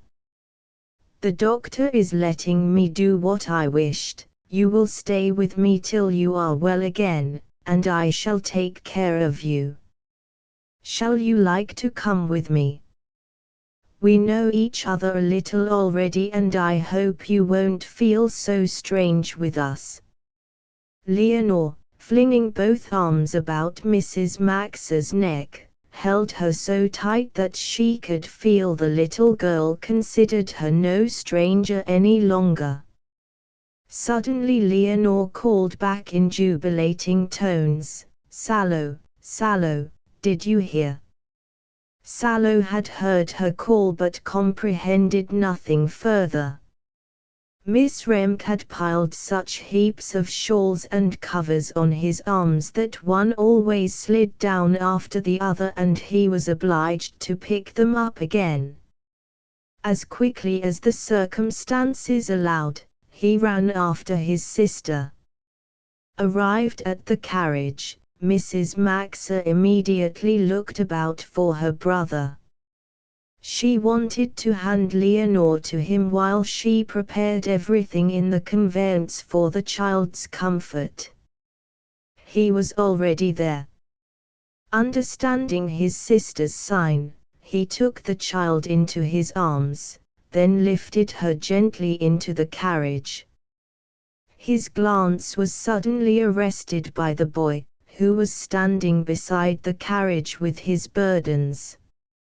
With the most joyful surprise he exclaimed, "As sure as I am born this must be a young Sallow. It is written in his eyes. Give me your hand, boy. Your father was my friend, my best friend in the world, so we must be friends, too." Sallow's eyes expressed more and more surprise. This manner of being taken to a hospital seemed very odd to him. The strangest of all, however, was that Leonore sat in the corner of the carriage smiling contentedly, for Mrs. Max had just whispered something into her ear. "Do we have to say goodbye now?" Leonore Sallow asked, jumping up the carriage step, "and can't I see you any more?" "Sallow," Mrs. Max said, "I was just thinking that you could sit beside the coachman if you want to. You can drive to Nola with us, for you will want to see where Leonore is going. I can have you brought back tomorrow in time to meet your friends. Do you approve of that, Philip?" "Certainly, certainly," the brother answered, "but if that is the plan, I am going along. I thought at first that this trip would prove a very mournful one. It seems more like a festal journey to me now, so I've come, too. Sallow and I will sit high up and tomorrow I promise to bring him back here." With shining eyes the boy climbed to the seat which the coachman had just relinquished. He understood now that the hospital was not to be their destination. With many hearty handshakes and good wishes the two Remke ladies at last let their friend and adviser go. After many more last greetings to all the party the carriage finally rolled towards the valley. Leonore was so exhausted that, leaning against her companion, she fell asleep, but she staunchly held on to Mrs. Max's hand, which seemed to her that of a loving mother. It was the first time in her life that she had felt this. On the high seat outside the conversation was extremely lively. Young Sallow had to tell where and how he lived, and then his companion explained in turn the places they were passing through and told him whatever unusual had happened in the neighborhood. The uncle found out that neither Sallow nor his sister had the slightest remembrance of their parents. The boy's earliest memory went back to an estate in Holstein where they had lived with an elderly great-aunt, his grandmother's sister. They were about 5 or 6 years old when the aunt died, after which they were sent to Hanover to their present abode. Twice a year a relation of their great-aunt came to see them, but he was such a stiff, quiet gentleman that they could not enjoy his visits. It was, however, this man who always decided what was to be done with them. For the present they were to remain where they were till Salo had finished his studies. After that the choice where to settle was left to them. "But I know what I shall do first of all," Salo added with sparkling eyes. Just then the old castle came in view. "Oh, what a wonderful castle with great towers!" Salo exclaimed. "It is all closed up, there can't be anybody living there. It doesn't seem to be in ruins, though." "What is it called?" "This is Castle Wildenstein," the boy's companion curtly answered, throwing a searching glance at the young baron. The latter looked innocently up at the grey towers, remarking that anybody who owned a castle like that would simply be the happiest man in the world. "He knows nothing about the castle of his ancestors and the whole tragic story." "So much the better," said Uncle Philip to himself. When the carriage drove up before Mrs. Max's door, everything was very quiet there, for the children were still in school. Cathy came running towards them with astonished eyes. She did not know at all what was going on, and that was a novelty for her. Salo had the reins pressed into his hands before he knew it. With a bound his new friend had jumped to the ground and called back, "If you don't move, the horses will stay quiet, too." Quickly opening the carriage, he lifted Leonore out and carried her up to the little room which had been got ready for her. Mrs. Maxa followed at his heels. He then turned hurriedly back to his young substitute, for he felt a little uneasy at the thought of what might happen to the horses and carriage. The boy might want to drive about and the horses might begin to jump. But no, stiff and immovable, the boy sat at his post, firmly holding the reins. Even now when a party of 8 feet came running towards him, Salo did not move. The calls of Uncle Philip, "Uncle Philip," sounded with more vigor than usual, because the children had not expected him back so soon, and therefore had to celebrate his coming with double energy. Uncle Philip was immediately surrounded, and 8 arms held him so tight that there was no use in struggling. "Just look at my young nobleman up there," he said, vainly trying to get free. "He certainly knows what it means to remain firmly at his post and do his duty. If he had not held the reins tightly, your wild cries would have driven horses and carriage down the ravine long ago." All arms suddenly dropped and all eyes were directed towards the figure on the coachman's seat. In the unexpected joy of their uncle's return nobody had noticed the boy. Uncle Philip, who was free now, let Salo get down and introduced him to the children. Salo had a friendly greeting for everyone and his eyes sparkled gaily when he shook their hands. His whole appearance was so attractive and engaging that the children immediately took a liking to him. With lively gestures they surrounded him like an old acquaintance, so that Salo quickly felt that he had come among good friends. Even the reserved Bruno, whom nobody had ever been able to approach, linked Salo's arm confidentially in order to conduct the guest into the house.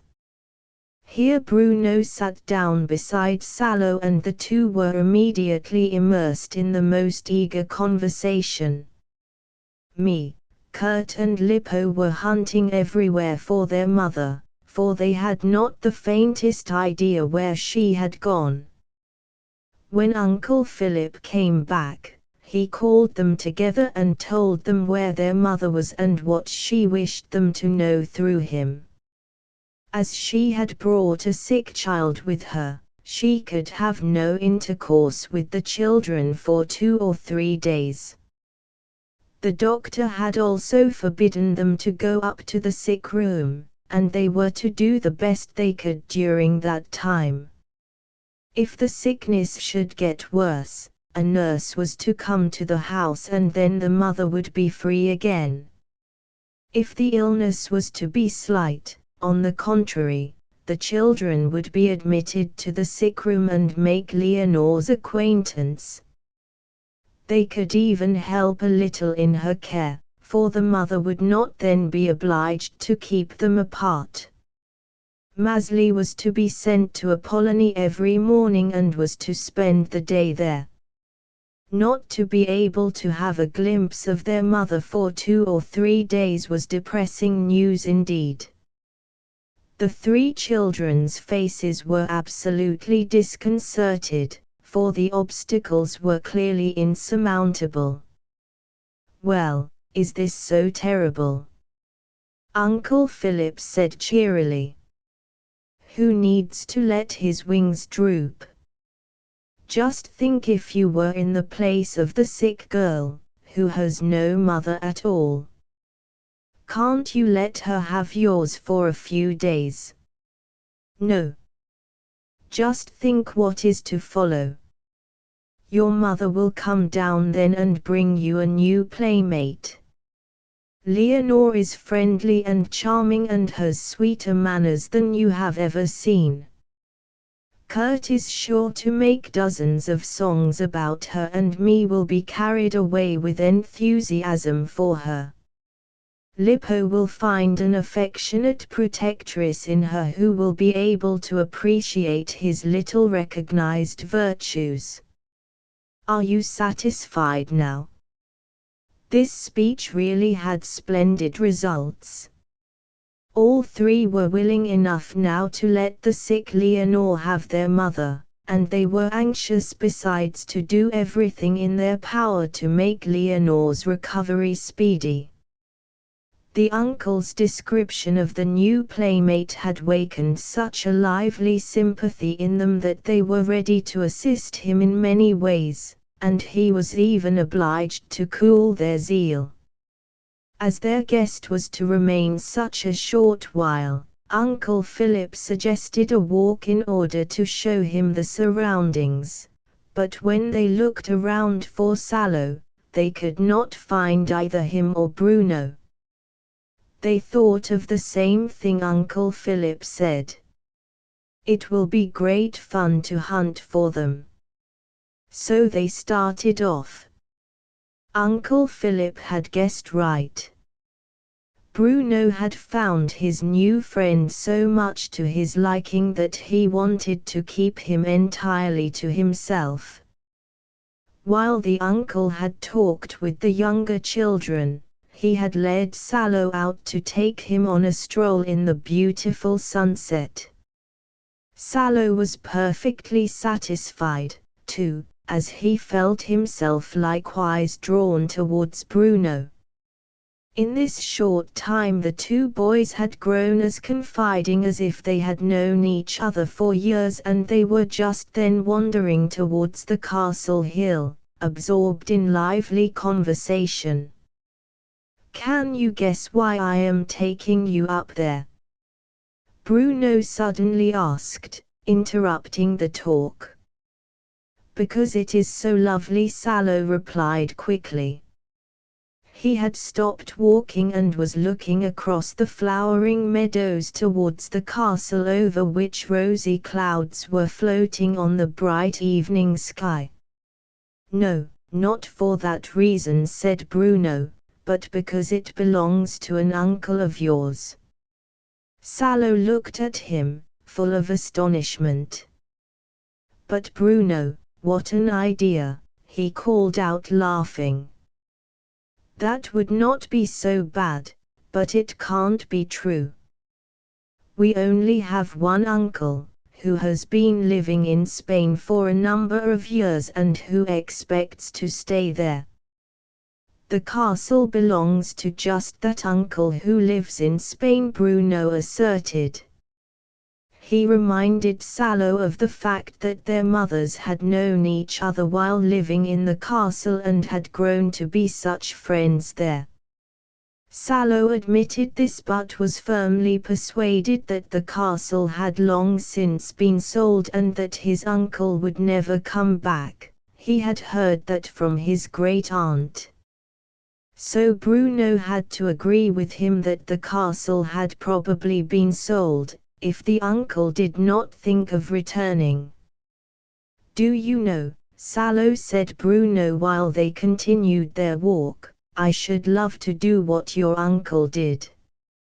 I want to go away from here and disappear for a long time. Then I would not be obliged to be fettered to those two horrid boys. I can't stand it, and you now know yourself what they are like. Bruno had described his two comrades to his new friend, their mean attitude and their frequent and contemptible tricks. Salo had repeatedly shown his feeling by sudden exclamations, and he said now with comforting sympathy, I am sure it must make you feel like running away if you are obliged to spend all your days with two such boys. But don't listen to them, pay no attention to them, and let them do and say what they please. If they want to be mean, let them be, for they can't make you different. Oh, if you could be with me, that would be much easier, Bruno said. I should know then that you felt with me and shared my anger. When I am compelled to be alone with them and they do sneaky acts to people who can't defend themselves, I always get so mad that I have to beat them. That always brings nasty talk and makes my mother unhappy, and then I feel worse than ever. If only I could go far away and never have to meet them anymore. If you had an idea what it is like not to have any home at all, you would not wish to leave yours without even knowing where to go, said Salo. You would not think that anything was too hard to bear if you could go home and tell your mother all about it. If you have that consolation, it should make you able to stand a lot of trouble. I shouldn't mind living with those two during school term, if I could go to a place during the holidays that were a real home for me and Leonore. Every time I come to her she cries about having no home in the whole wide world. I try to think out something so that we won't have to wait so long before we can live together. But that is hard to carry out, for the gentleman in Holstein who decides about our upbringing wants me to study for many years. That will take much too long. Leonore might even die before that, and I want to do it all for her. I am so glad now that Leonore has fallen ill and has therefore come to you, he said with a brighter glance. I wish she would stay sick for a while, of course not awfully sick, he corrected himself rapidly, I mean just sick enough so that your mother would not let her go. I know quite well how happy Leonore will be with her. She was so kind and friendly with us right away. Since our old aunt died nobody has been so good and sweet with us as your mother, and that will do more good to Leonore than anything else on earth.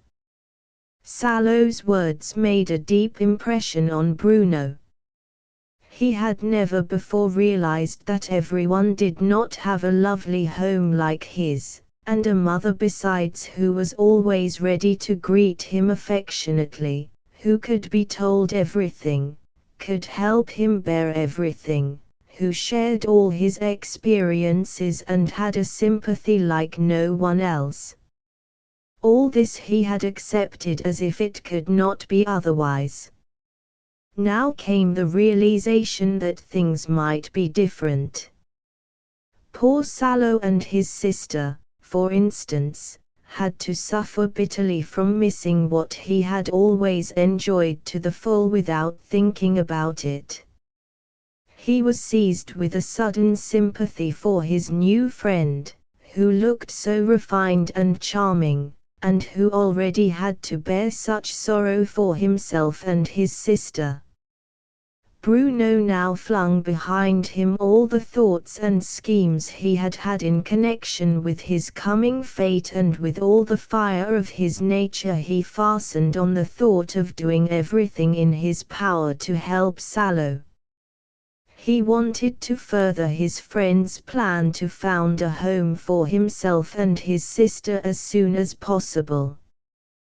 That was something much more important than his disinclination to DC with the Nippel boys.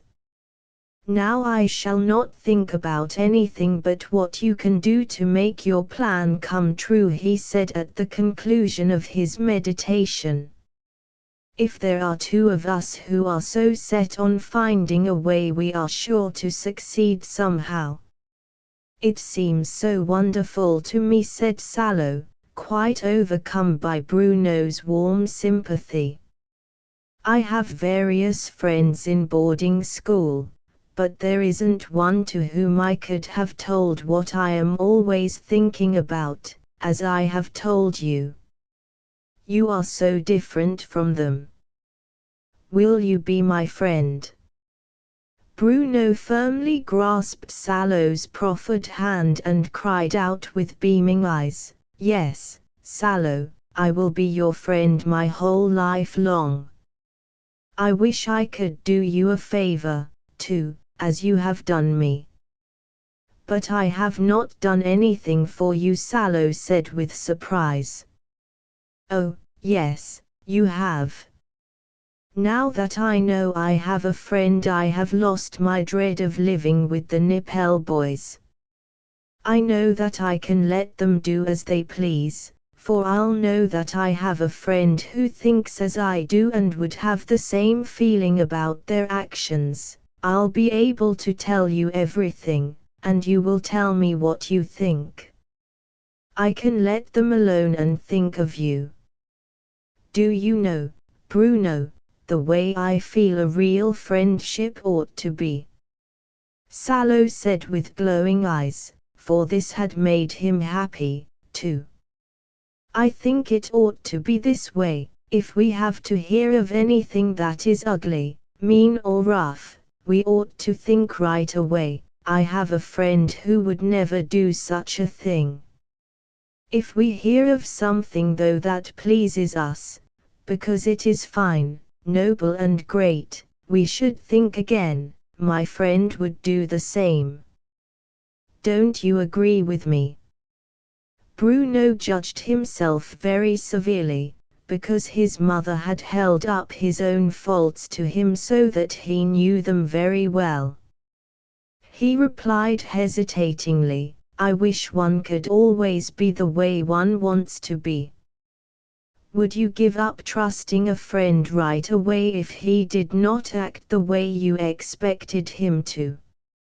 No, no, Salo said quickly, such a friend could not trust me any more either. I mean it differently. The friend ought to hate to do wrong and ought to want to do right. He ought to be most sorry if he did not come up to the best. Bruno could now gladly and joyfully assent. Suddenly the two boys heard their names called out loudly. Turning round they saw Kurt and Lippo hurrying towards them and the uncle following with me at a slower pace. "Wait, wait!" Kurt cried out so loudly that the echo sounded back again from the castle. "Wait, wait!" The two friends were doing just what had been asked of them, for they were sitting quietly on the turf. The brothers had now reached them, and me soon followed with the uncle, whose face showed signs of perturbation. "I hope you have not run up to the castle with Salo, Bruno," he cried out with agitation. "Oh, no," Uncle Bruno replied, "we sat down here on the way up. I just wanted to show Salo the castle that belonged to his uncle, but he does not know anything about it. He thinks that it has been sold long ago because he never heard about it." "Good," said Uncle Philip with satisfaction. "Now let us quickly go home. It is not right to starve a guest on his first visit. He might never come again." "Oh, I certainly shall, Mr." Here Salo hesitated. "I do not remember the name," he added, quite concerned. "My name here is Uncle Philip," the kind gentleman answered. "Just Uncle Philip, nothing else." "Am I allowed to call you uncle, too? That makes me feel so much at home," Salo exclaimed after nodding cordially. "Well, Uncle Philip, I mean to come to you again with the keenest pleasure every time I am invited. I would even come with the greatest joy if you never gave me anything to eat." "No, no, we don't have institutions for starving people," Uncle Philip replied. "We are returning home now to a little feast I have told Kathy to get ready. It will consist mostly of country dishes. Our guest must know he has been received by friends." "Oh, Uncle Philip, I felt that the first moment I met you," Salo exclaimed. The little group now strolled happily down the incline towards the house. Maezli was standing in the doorway with eyes as big as saucers. She had received the news from Kathy that they were to have omelette apple souffle, ham pudding, sour milk and sweet biscuits for supper in honor of a charming guest and Uncle Philip, who had come back. So Maezli looked out at them, and as soon as they were near enough, studied Salo very carefully. He must have pleased her, for she quickly ran towards him and, reaching out her hand, said, "Won't you stay with us for a while?" Salo laughed. "Yes, I should love to." Taking him by the hand, Maezli led him into the house and to the room where the inviting table was already set. Kathy had been so many years in the house that she knew exactly how things ought to be. Everyone sat down now and Uncle Philip was amusingly talking. Everything he had ordered for the meal tasted so delightfully that it seemed like a feast to them, and Salo said, "I should never have been able to conceive such a wonderful end of my holidays, if I had imagined the most marvelous thing in the world. If Salo could only stay here a few days, if only one day more," Bruno urged. All the rest were of the same opinion and they loudly begged Uncle Philip to persuade him to spend the next day with them. They thought that even one day together would be perfect for everyone. "Yes, and for me most of all," said Salo, "but I cannot. My teacher and comrades are coming to fetch me at Sils tomorrow at 10 o'clock. This is absolutely settled and there is not the slightest chance for my staying here, even if I wished it more than anything in the world. That is right, Sallow, that is the way to talk, Uncle Philip said. What has to be, even if we don't like it.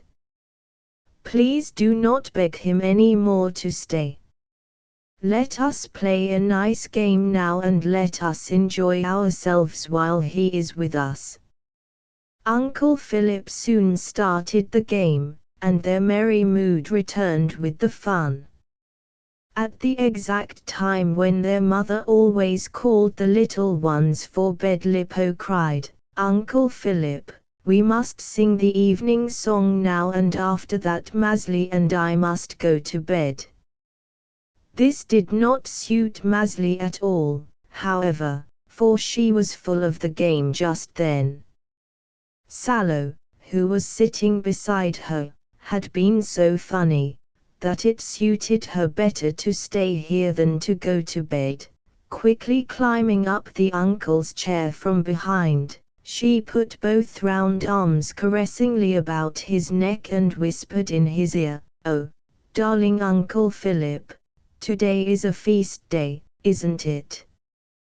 Can't we stay up a little longer? The game is such fun and it's so tiresome to go to bed." "Yes, yes, it is a feast day," the uncle assented. "The little ones can stay up a little longer. Let us all keep on playing." Maezli joyfully skipped back to her place, and the merriment was resumed. The game, which was very amusing, was made more so by Uncle Philip's funny remarks. Nobody had noticed therefore how quiet Maezli had grown. Sallow suddenly remarked, "Oh, look! Maezli is sound asleep. She is nearly tumbling from her chair." And the little girl would have dropped had not Sallow held her by quickly putting his arm about her. Uncle Philip went to her. "Come, Maezli, come," he said encouragingly, "open your eyes quickly and me will take you to bed." "No, no," Maezli lamented, and would not move. "But you must. Just look, we are all going," the uncle said vigorously. "Do you want to stay behind?" "No, no, no," Maezli moaned, full of misery. "Me, give her some cake," the uncle ordered, "then she'll wake up." "We have no cake," Uncle Me replied. "What, you don't have a thing so necessary as that in a house full of children?" "Well, I shall get some tomorrow," he said, quite agitated. "Do you want a candy, Maezli? Come, just taste how sweet it is." "No, no, no," Maezli moaned again in such sorrowful tones as no one had ever heard from the energetic little child. Suddenly a most disturbing thought shot through the uncle's brain. Suppose the child has already caught the fever? What should I do? What ought one to do? He cried out with growing anxiety. Kathy had entered the room in the meantime to see if anything more was needed. "That is the way, Mr. Falcon," she said, going up to Maezli, and quickly lifting her in her strong arms, she carried her upstairs. Despite all her lamenting, the child was then undressed and put to bed. In the shortest time she was sound asleep again without a trace of fever. "Well, that's over now," Uncle Philip said, quite relieved when Kathy came back with the news. "I really think that the time has come for us all to seek our beds. Lippo actually looks as if he could not stand on his little legs." The boy was as white as chalk from staying up so late. From time to time he tried to open his eyes, but they always fell shut again. The uncle, taking his hand, wanted to lead him away, but he fought against it. "Uncle Philip, we have not sung the evening song yet," he said, clutching the piano. "Mercy!" the uncle cried out, disturbed. "Is this going to start now?" "No, no, Lippo, it is much too late tonight. You can sing 2 songs tomorrow, then everything will be straightened out." "Then we shall have sung 2 songs tomorrow, but none today," Lippo began in a complaining voice, holding on to the piano and pulling his uncle towards him. "Nothing can be done, we have to do it," Uncle Philip said with resignation, for he knew the obstinacy of his godson in regard to all customs. "Kurt, you can tell me about the songs.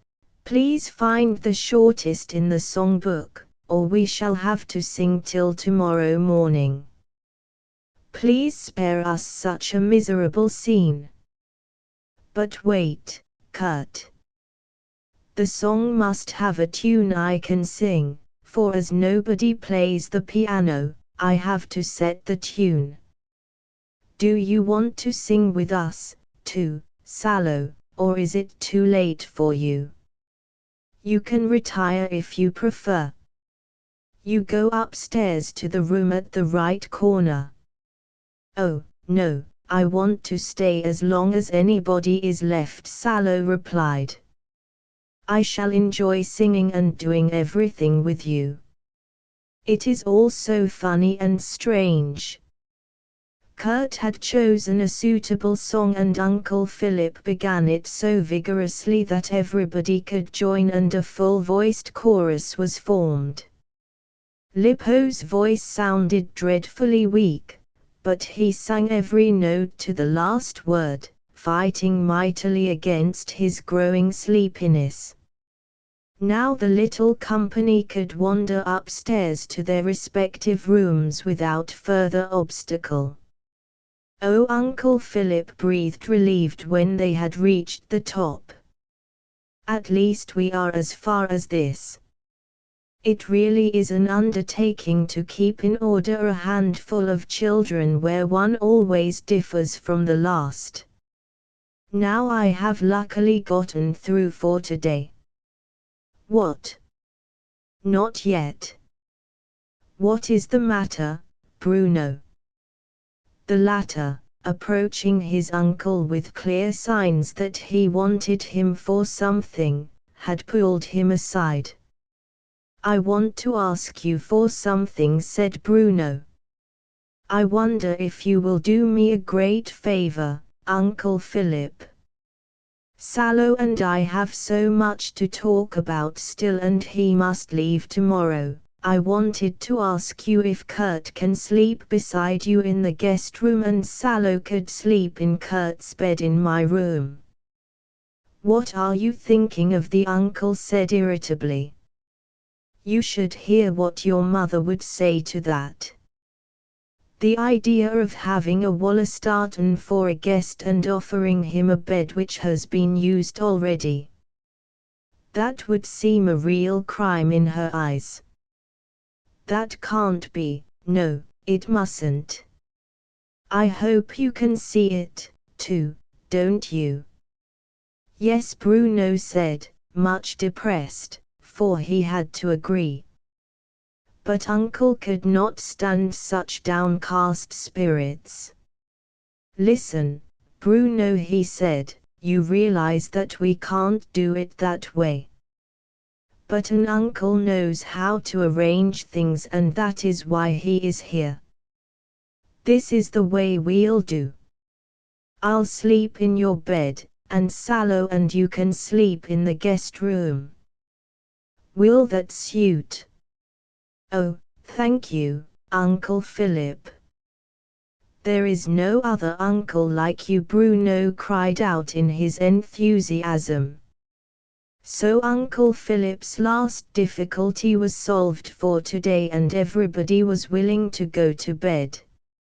Soon the house lay in deep quiet. Even the sick child in the highest story lay calmly sleeping on her cool pillows. She did not even notice when Mrs. Maxa stepped up once more to her bedside with a little lamp. Before herself retiring, she wanted to listen once more to the child's breathing. Only the two new friends were still talking long after midnight. They understood each other so thoroughly and upon all points that Bruno had proposed in his enthusiasm that they would not waste 1 minute of the night in sleep. Salo expressed his wish over and over again that Bruno might become his comrade in the boarding school. But finally victorious sleep stole unperceived over the two lads and quietly closed their eyes.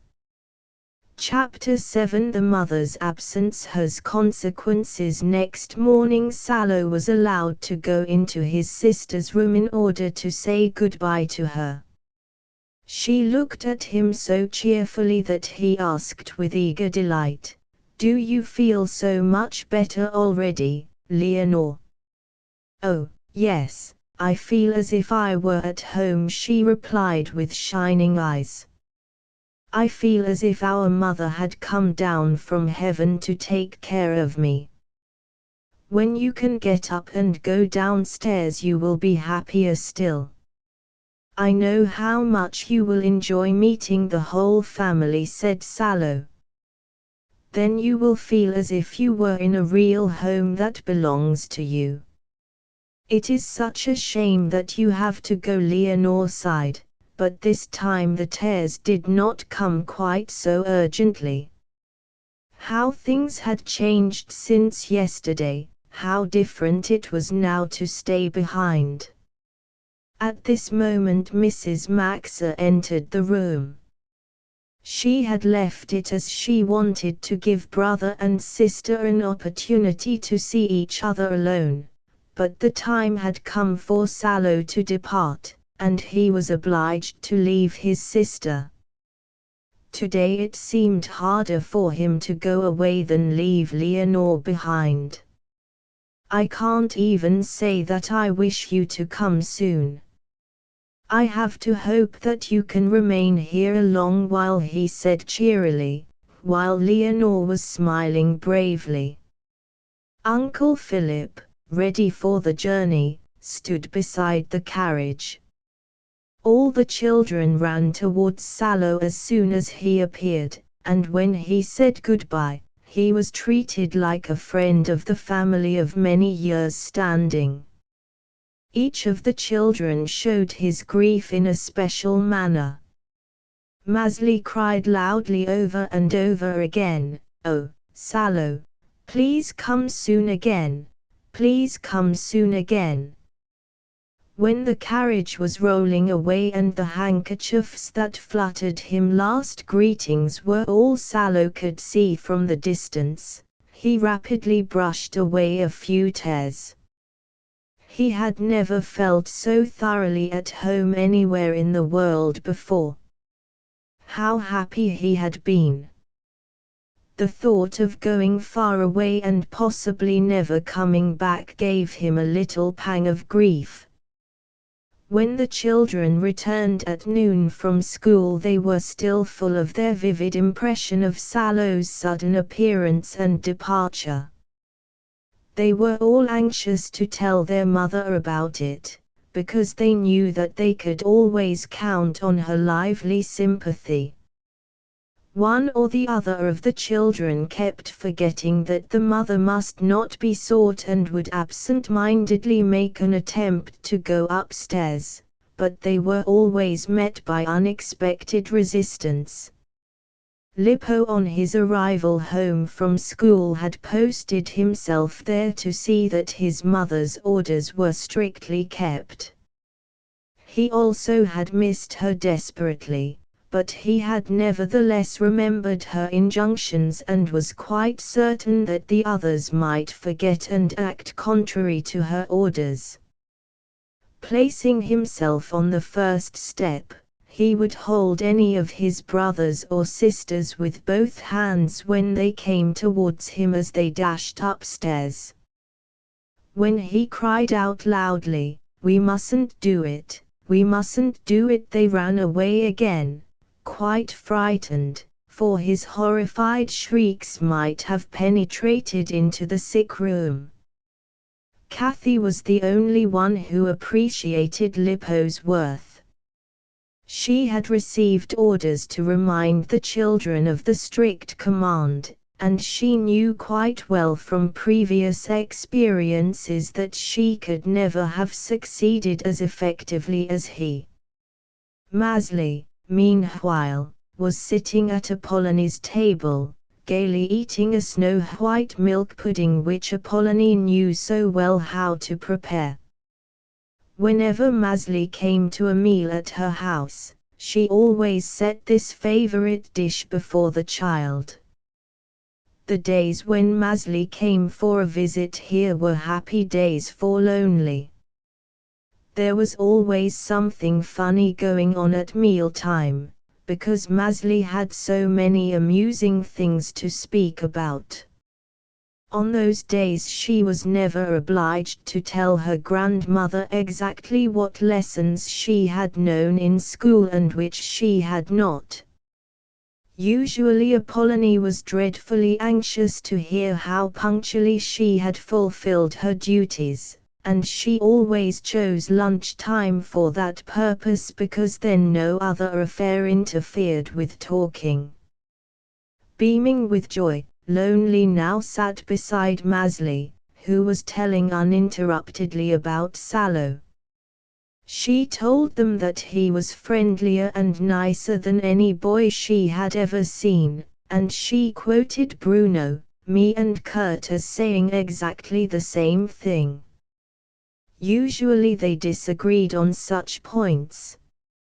Apollonie was quite absorbed in listening, too, and nodding her head once in a while. She seemed to say, "Yes, yes, I know that he couldn't be called Salo for nothing."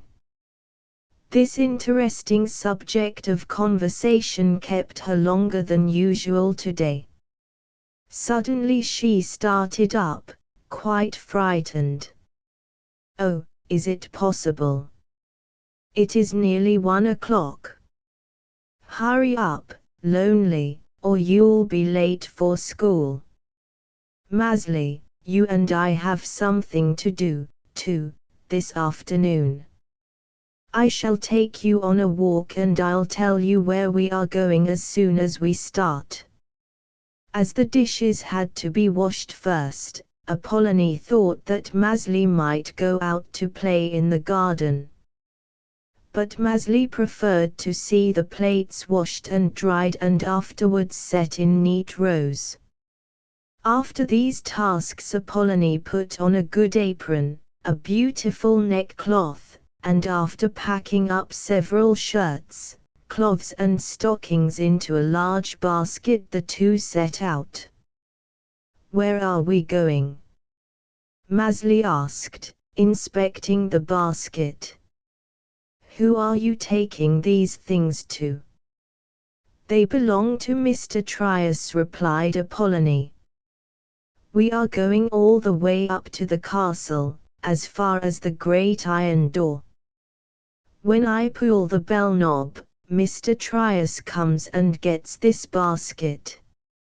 You'll be able to peep in through the door till he comes back again with the empty basket. Can one look into the garden from there and see the big mignonette bushes that Mama liked so much?" Maezli asked.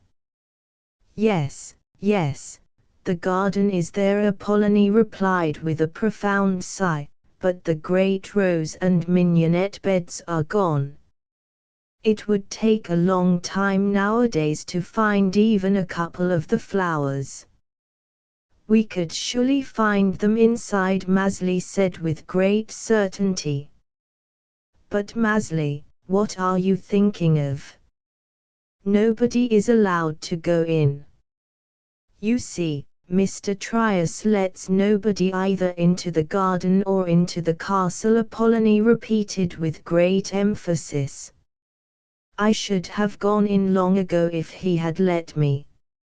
Oh, how I should have loved to go, and I know how badly needed I am. What a dreadful disorder all the rooms must be in. If I could only go a single time to do the most necessary things.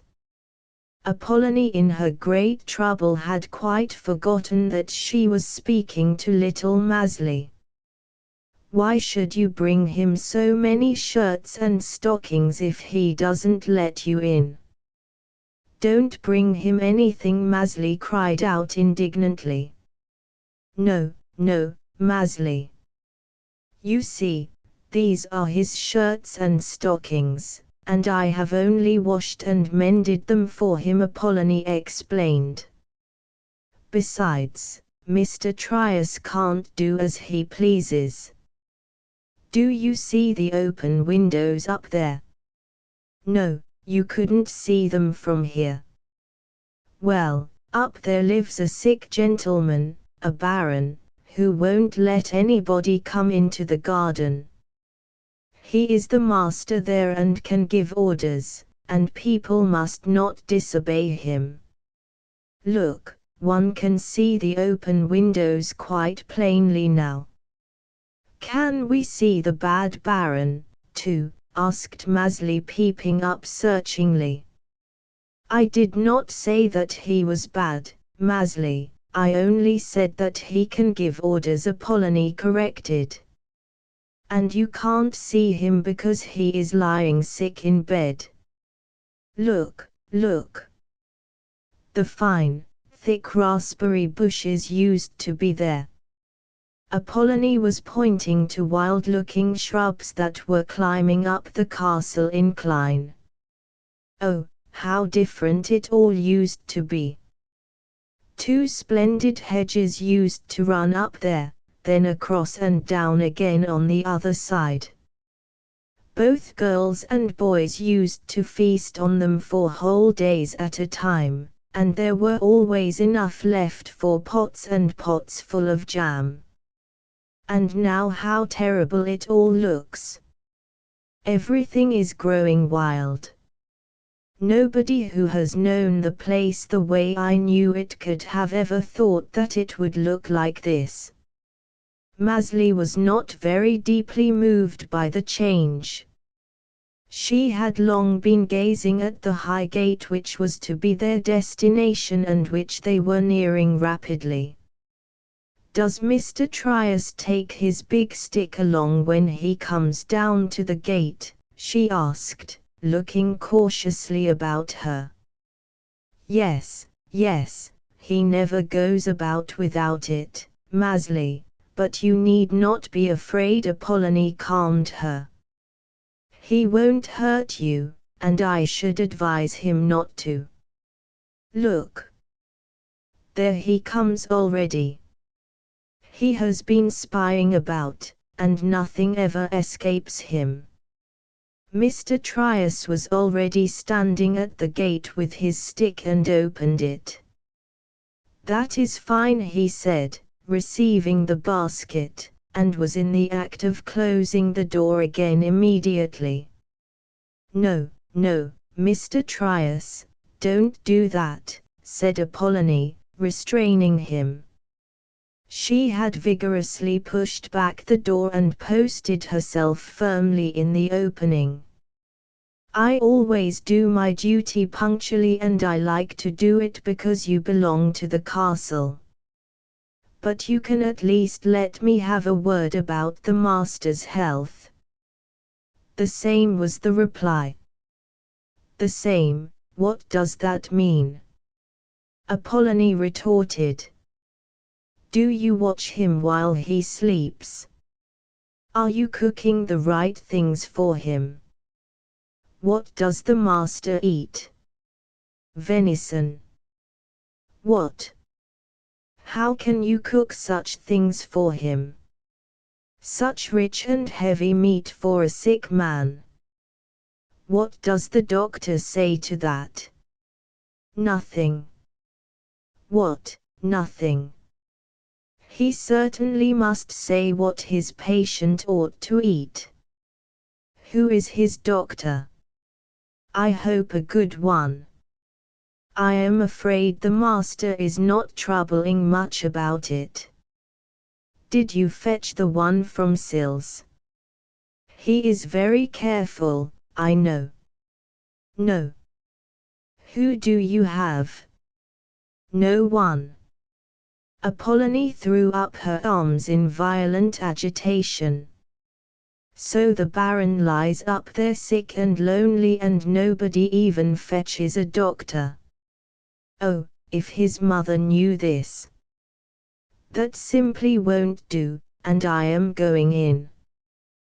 Please let me in. The master won't have to see me at all. All I want to do is to cook something strengthening for him. I shall only put his room in order, and if he happens to get up, I can make his bed. Oh, please let me in, Mr. Trius. You know that I'll do anything in the world for you. Please let me nurse the sick master. Apollonie's voice had grown supplicating. Forbidden was the curt reply. But I am no stranger here. I have served in this house for more than 30 years. Apollonie went on eagerly. I know what is needed and what the master ought to have. Things are not attended to at all, I fear, and indeed I know it. After all, I am an old acquaintance, and I'll only come an hour a day to do the most urgent task. Nobody is allowed to come, Mr. Trius said again in his unchangeable, dry tone. It was all the same to him whether Apollonie begged or scolded. In her anxiety about the sick master she had forgotten everything else. Where is the child? She suddenly cried out in great anxiety. Good gracious, where is she? She must have run into the garden. Mr. Trius had suddenly grown more lively. Throwing the gate to with great violence, he turned the huge key before pulling it rapidly out. He realized that Apollonie was capable of doing anything in her excitement about the lost child. Which is baggage, he murmured angrily. Swinging his stick in a threatening way, he ran towards the castle. Mr. Trius, Apollonie screamed after him with all her might, if you touch the child you will have to reckon with me, do you hear? Hold the stick down. She can't help being frightened if she sees you. But he had quickly been lost from view. While Apollonie and Mr. Trius had been absorbed in their violent altercation and had stared at each other, she in wild excitement and he in stiff immovability, Maezli had slipped from between the two as swiftly as a little mouse. Then she had merrily wandered up towards the castle, hoping that she would soon see the garden with the lovely flowers. But all she could see were wild bushes and stretches of grass with only the yellow sparkling flowers which grow in every common meadow. This was not what Maezli had expected. So she went up to the terrace of the castle and looked about from there for the flower garden. At the end of the terrace where the little pine wood began she saw something that looked like fiery yellow flowers and quickly ran there. But instead of flowers she saw a lion's skin shining in the sun. To see what was under the skin, Maezli came closer. A head was raised up and two sharp eyes were directed towards her. It was a man who had half raised himself on the long chair which was covered by the skin. As soon as she saw that it was a human being and not a lion, she came nearer and asked quite confidentially, "Do you happen to know where the beautiful old mignonette is, that Mama saw in the garden here?" "No," the man answered curtly. "Maybe Mr. Trius knows, but one can't ask him." "Are you afraid of Mr. Trius, too?" Maezli asked. "No. But he always goes about with a big stick. Kurt has made a song about him where he tells everything that Mr. Trius does." Maezli chattered on. "It begins like this: old Trius lives in our town, a haughty man is he, and every one that he can catch he beats right heartily. I don't remember the rest, but it is quite long.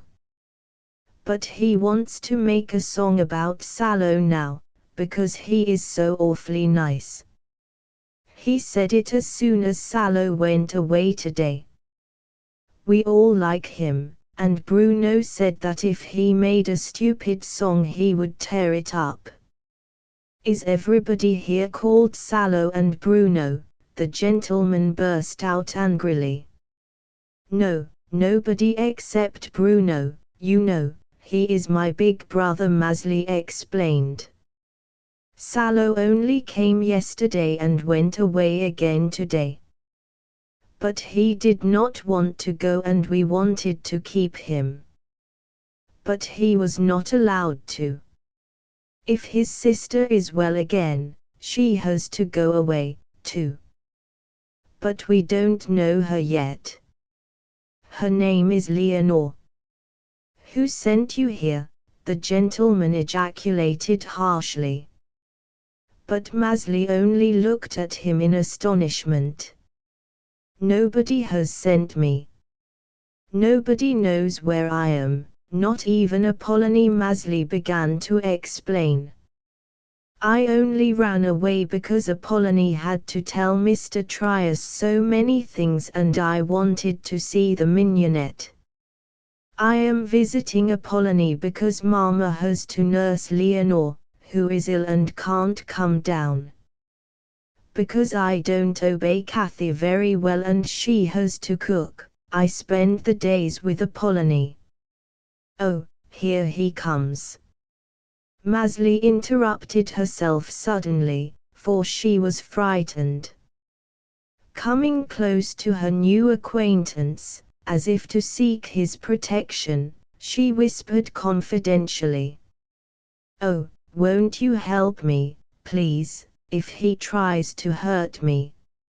Mr. Trius was rushing towards them, holding out his stick in front like an emblem of his profession.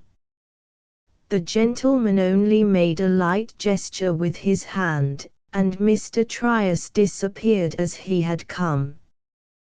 "Won't he hurt me if I come down to the door where he stands?" Maezli asked. She retreated slightly from her protector, whom she had held tightly in her fear of the stick.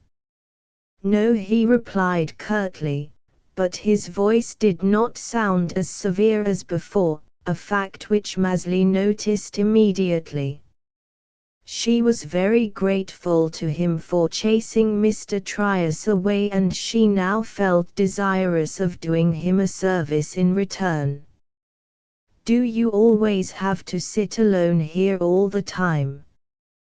Does no one come to see you?" she asked, full of sympathy. "No." "Oh, then I must come to you another time and I'll keep you company," Maezli said consolingly. "Does the bad Baron never come down to you here?" she asked anxiously. "Where is he?" came a second question. "Don't you know that?" Maezli said in great surprise. He is up there where the windows are open. With this Maezli looked up, and walking close to the chair, whispered cautiously, "A sick baron lies up there. Apollony says that he is not bad, but I know that one has to be afraid of him. Are you afraid of him?" "No." "Then I won't be afraid of him either," Maezli remarked, quite reassured. The gentleman who had chased away Mr. Trius so easily and was not afraid of the bad baron gave her all the confidence in the world. Under his protection she could face every danger. "I'll go home now, but I'll come soon again," and with this Maezli gave her hand in a most winning way. When she wanted to say goodbye she realized that she did not know either the gentleman's name or title, so she stopped. "I am the castle steward," said the gentleman, helping Maezli. When the leave-taking was done Maezli ran back towards the door. Sure enough, Mr. Trius was standing inside the portals and Apollony on the outside, for the careful man had not opened them again. He thought that the excited woman might forcibly enter the garden in order to seek the child. "God be thanked that you are here again," she cried when Maezli came out. She quickly took her hand. Mr. Trius, after violently shutting the gate, had immediately turned his back upon the visitors. "I was simply frightened to death, Maezli. How could you run away from me? I did not know where you had got to." "You didn't need to be so frightened," Maezli said with calm assurance. "I was with the castle steward. I don't need to be afraid of anything with him, not even of Mr. Trius." "What, the castle steward? What are you saying, Maezli? Who said it was the steward?" Apollony's words were full of anxiety, as if Maezli might be threatened with great danger. "He told me so himself. He was sitting all alone under a big tree. He sits there alone all the time. But I am going up to see him soon again," Maezli informed her. "No, no, Maezli, what are you thinking of? You can't do it if he has not told you to. I am sure Mr. Trius will see that you won't get in there any more," said Apollony, and she was quite sure that Maezli's plan would never succeed. But if Maezli ever made a discovery, she was not easily led away.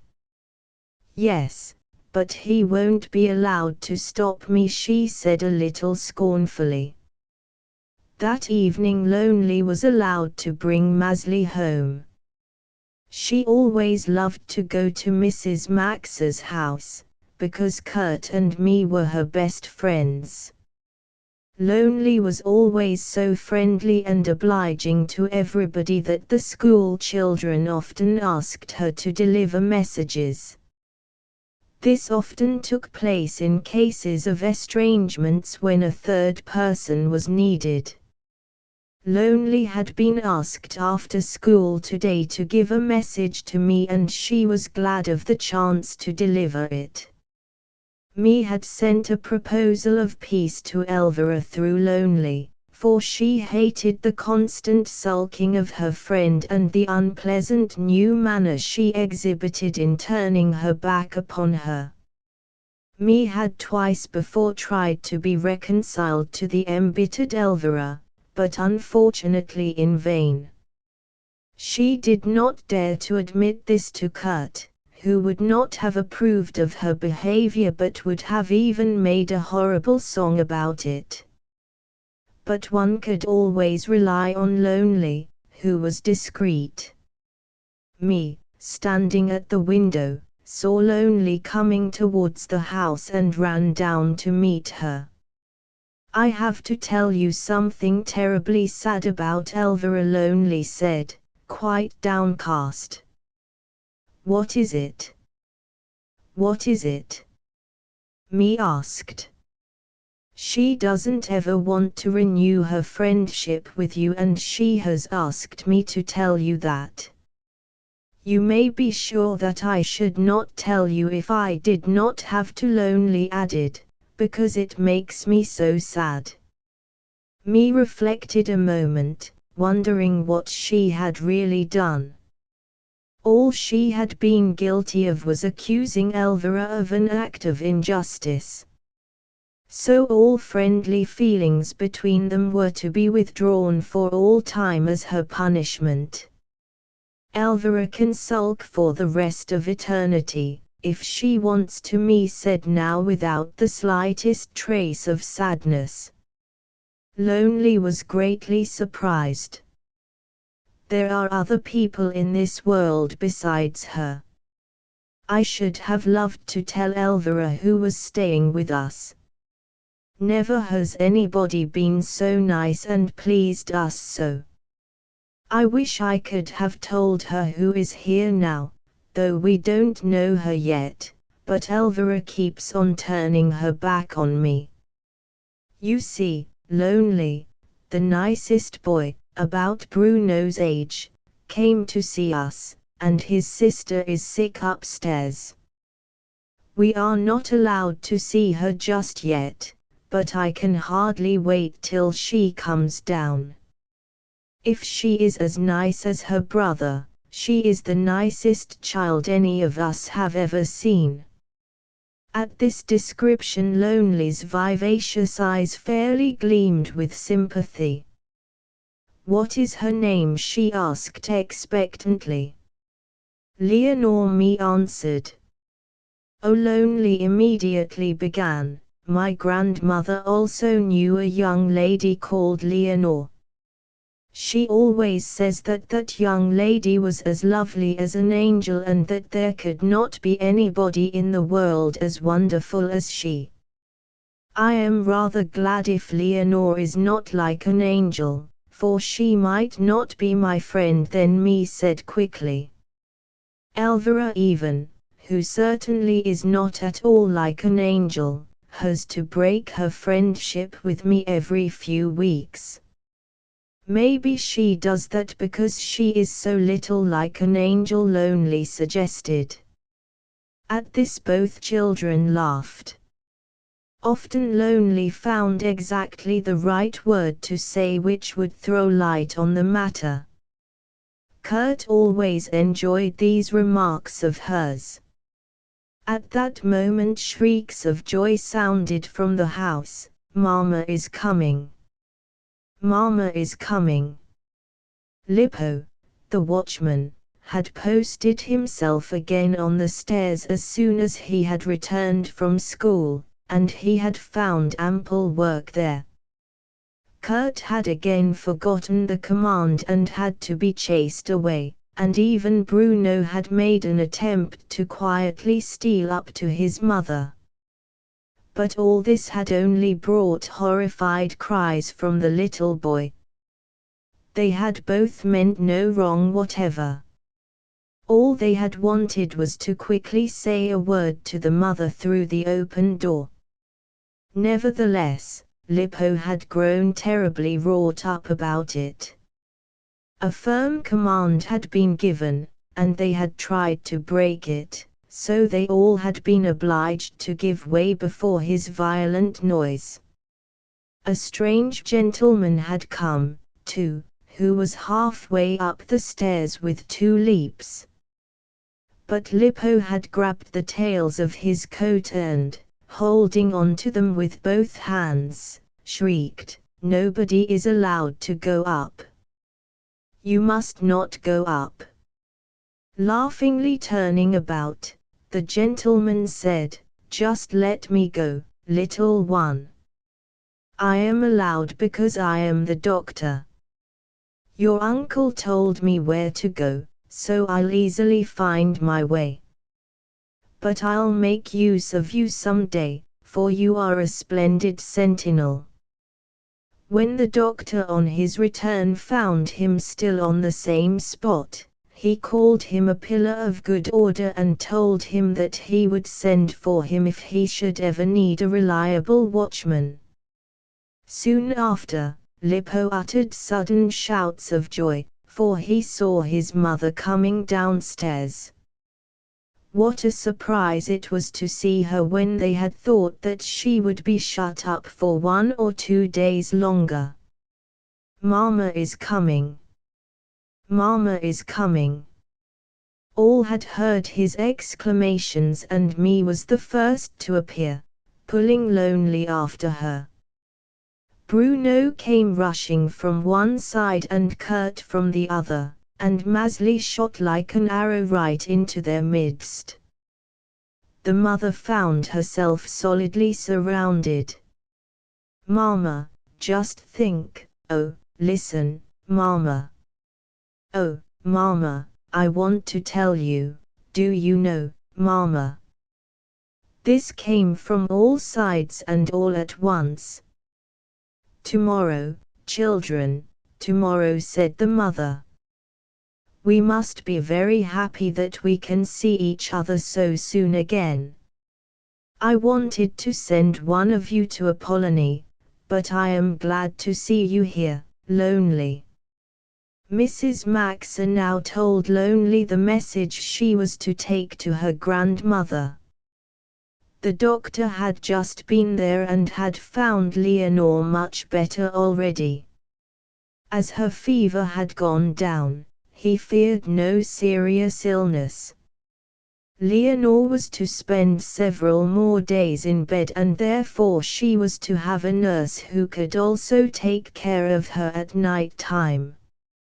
For this nobody better than Grandmother Apollonie could be found, and Mrs. Maxa would be so glad for her patients and her own sake if she could arrange to come to the house for several days and nights.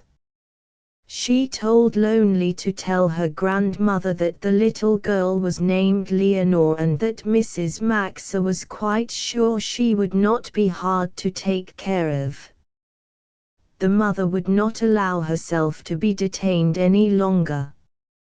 To all the questions which stormed in upon her she only had one answer: "Tomorrow, children, tomorrow." Then she disappeared again into the sick room. "Please tell me what she is like, when you have seen her."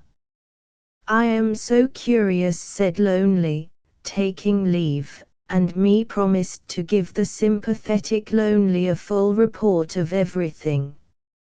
Next morning extremely early Apollonie appeared at Mrs. Maxa's house. As the door was not open yet, she knocked quietly, and after a while Cathy appeared with heavy, sleepy eyes. "Why should anybody rush about at this early hour?" she said a little angrily. It did not suit her at all that Apollonie should have found out what a short time she had been astir.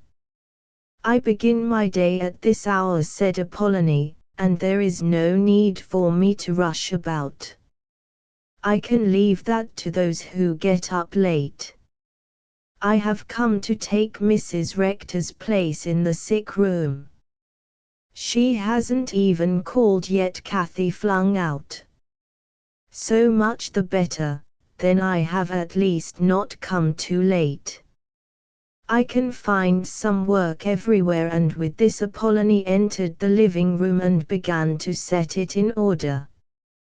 Cathy did not hinder her and, to show her gratitude, attempted to start a little conversation. But Apollonie was not in the mood for that.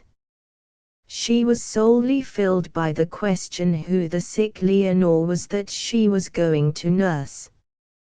Could it be possible? That moment a bell sounded from upstairs, and Apollonie obeyed the call.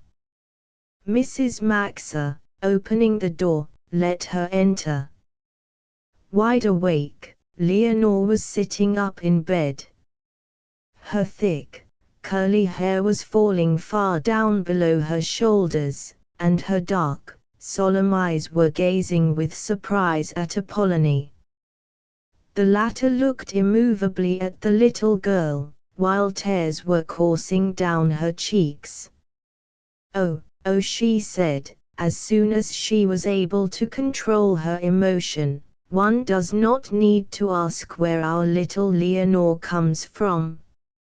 It seems to me as if old times had come back again." Yes, she looked exactly like that when she came to the castle, only she was not quite so pale. "Leonore," Mrs. Maxa said, "Mrs. Apollonie has known both your father and mother very well. So I thought that you would like to have her for a nurse." "Certainly," Leonore replied happily, while she stretched out her hand in a friendly manner towards Apollonie. "Won't you tell me everything you know about them?" Apollonie was only too glad to do that, but in her agitation she had first to wipe her eyes. There was no end to the children's enthusiasm when they found that their mother was to be their own again. The unaccustomed separation had seemed much longer and harder to bear than they had imagined, but it was all over now. She was back and would be theirs now for all time to come. Bruno suggested that they should divide up their mother's time between them today. This would make it possible for all to get her hearing separately. In all this time a great deal of matter had accumulated which was crying to be heard. If they were all to talk to her at once, as had happened several times before, no one would have any satisfaction, as she might not even be able to understand them. So it was settled that every child should have their mother alone for an hour, and they were to take their turns according to age. So of course the first hour after school from 11 till 12 belongs to me, was Bruno's statement. From 1 till 2 I shall have my turn, me cried out. She was counting on asking her mother so many questions that they might easily take 3 hours. She had no communications to make, but she was terribly eager to hear all about Leonore. "I'll get the time between 4 and 5 o'clock," said Kurt. This term suited him exactly, as he had a secret hope of prolonging it somewhat. The two little ones were to have the remaining time before supper, and Kurt thought that they could not have very much to tell, whereas he was in need of a great deal of advice. The mother had been quite certain that Bruno in his interview with her would make a last, desperate effort to escape having to live with the Nippel boys. What was her surprise when she found that this had been entirely pushed into the background by his lively sympathy in Salo's destiny.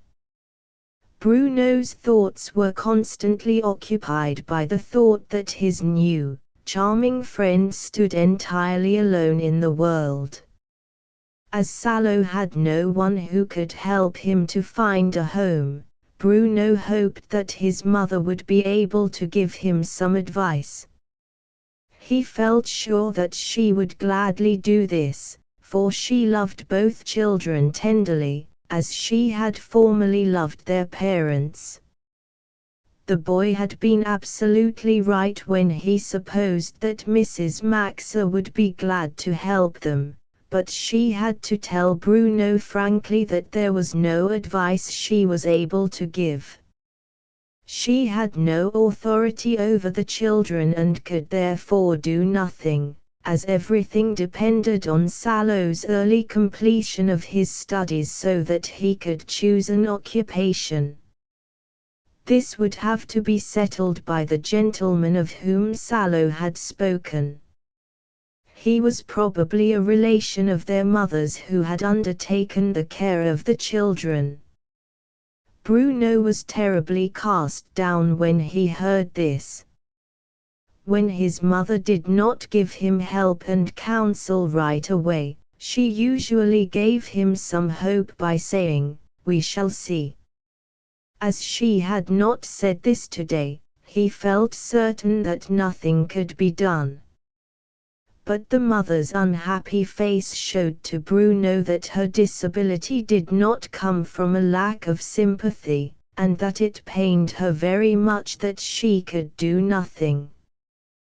When Bruno came out of the room he was very silent and sadder than he had ever been in his life. Me, on the contrary, came skipping out from her interview. Her mother had told her that Leonore was charming, refined and modest, besides being extremely grateful for every little favor. But what thrilled me beyond everything was that Leonore had repeatedly told her mother how much she looked forward to meeting her, because the two were of an age.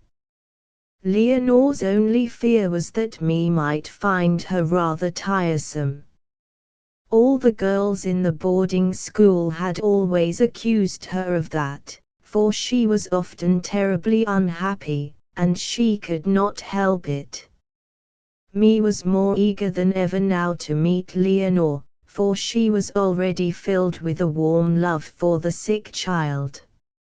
She could talk and think of practically nothing but Leonore. "I certainly have to make a song about this violent new friendship," Kurt said in the evening, when me had urged more than once, "Oh, mother, I hope you won't let Leonore go as soon as she can come down and the doctor says she is well, otherwise we shall barely be able to become acquainted." Me flared like a rocket at her brother's suggestion, crying violently, "Indeed you won't, Kurt." Me, the mother admonished her, "I propose to do all I can to keep Leonore here as long as possible. But, me, she might be put to flight with fear and never be seen again if you attack your poor brothers in such a way." Kurt quickly concluded the mother's sentence. Me had to laugh over this speech, which little resembled her mother's style of talking. "My dear Kurt," she said, "I am quite able to complete a sentence without your assistance. I wanted to say that I should not be able to do very much, because the ladies will take Leonore when it suits them best." I have to admit, however, that there was some truth in Kurt's reply. Leonore has such a delicate, refined nature that it might frighten her to see you carried away by such passion, me. When the doctor came back again in 2 days he was surprised at the improved condition of his little patient. If she was not so very young, the doctor said to Mrs. Maxa while she accompanied him out of the room, I should say that her illness came largely from some hidden sorrow and inner suffering. She has apparently been able to shake it off in the good care and affectionate treatment she is getting here. But I can scarcely believe this of a child. When Mrs. Maxa asked him how soon Leonore could leave the room and spend the day with her very active children, he answered, she can do it from tomorrow on. Nothing can possibly refresh her more than some lively playmates. With this he took his leave. Going downstairs, he met Apollonie, who was just coming up with a supper tray laden with delicate dishes for the sick child. That is right, said the doctor, it gives one an appetite only to look at it. Yes, the poor child eats like a little bird, said Apollonie, but Mrs. Rector says that there must be things to choose from in order to tempt her. How is she getting along, Doctor? Do you think she'll get well again? Isn't she just like a little angel? That is hard for me to say, as I do not know any angels, he said smiling, but she might be for all I know. I am sure that she will get well with careful nursing, and you are sure to see to that, Mrs. Apollonie. You seem to think that in being given care of the child you have drawn the big prize in the lottery. Indeed I have. I really have, she cried after him. No event had ever been looked forward to with such great suspense in Mrs. Max's house as the appearance of Leonore. As soon as all the children were home from school the next morning, their mother fetched her down. The three older ones were standing expectantly together in a little group, while the two smaller ones had placed themselves with wide-open eyes near the door. Leonore, entering, greeted one after the other in such an engaging, confidential way that she made them feel as if they were old friends. She loved their mother so much and had been so closely drawn to her that she was fond of the children before she had even seen them. This pleased them tremendously, for they had expected Leonore to be very different from themselves and had been rather afraid of her. As soon as they saw her, they felt that they might each be special friends with their charming guest. Leonore found herself surrounded by them all in a corner of the sofa. As she did not look at all strong yet, the mother had led her there. Leonore tried to answer all the questions, listen to all the projects and information which were showered upon her, while her eyes danced with merriment. These unusual surroundings made Leonore so happy that her face became quite rosy. Had been already completed in her mind a plan which, if it succeeded, would make it possible for her to have Leonore to herself sometimes. Since all her brothers and sisters liked the visitor so much, it was not easy to get her off alone. If only her mother would sanction the plan. That day Mie had to set the table, and when lunch time had come, she quickly ran to her mother to ask her if she might take Apollonie's place in Leonore's room, and to her great delight she willingly consented. Mie told her she would only be too glad to wait on Leonore at night if she could but be with her. Leonore really needed no more special care, and in case of an emergency Mie could easily run down to fetch her mother. Leonore will mean more to you than she will ever realize, the mother concluded, and I feel very gratified if you can do something for her, too. Mrs. Max then informed Apollonie of the new plan, and she felt sure that the latter would be glad to get home again.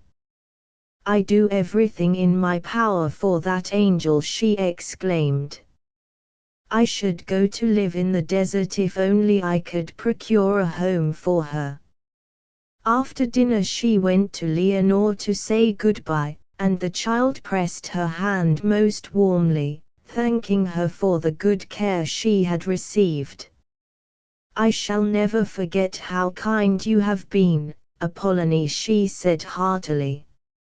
I shall come to see you as soon as I am allowed to go. I hope that we shall see each other very often. Oh, yes, I hope so. Please ask Mrs. Rector to let you come to me as often as possible, said Apollonie before leaving. Leonore now told the children that Apollonie had very vividly described to her the lovely home of her parents and the wonderful life in the castle. She had said frankly that she would never desire such a fine home, if only Sallow and she could call a little house their own, so the good-hearted Apollonie had suggested that they might live with her. She could easily let them have the whole cottage with the exception of a tiny chamber. She could wait on them, and what more could they desire? Leonore had felt that this would be better than anything she had dreamed of, as she could come over to Mrs. Maxa and her children as often as she pleased. How happy Sallow would be if she wrote him about it. Yes, you can, Maezli declared. Her house is a lovely place to live in. Lonely is there, who does everything one wants her to, and Apollonie always cooks what one likes best. Kurt made a little enigmatical remark to Maezli about her greed, but before she could have it explained to her, the mother turned to Leonore. I do not want you to be deluded by this thought, dear child, she said, for that might only bring you disappointment. As soon as you are well, you can walk to Apollonie's cottage and then you will see what a tiny place it is. The great obstacle of Sallow's studies would not be put aside in that way, either, for he could not join you there for years. Oh, I was thinking all the time how lovely it would be to live with Apollonie. It would be so wonderful. I could live with her there and Sallow could come to us in the holidays till he is through with his studies. Then we could both settle here in the neighborhood. Leonore had been counting on this new scheme and she looked up at Mrs. Maxa as if she longed for her consent. As Mrs. Maxa did not have the heart to shatter the child's hopes completely, she decided to let the matter rest for the present. As soon as they could visit Apollonie, Leonore could judge for herself how impossible the plan was.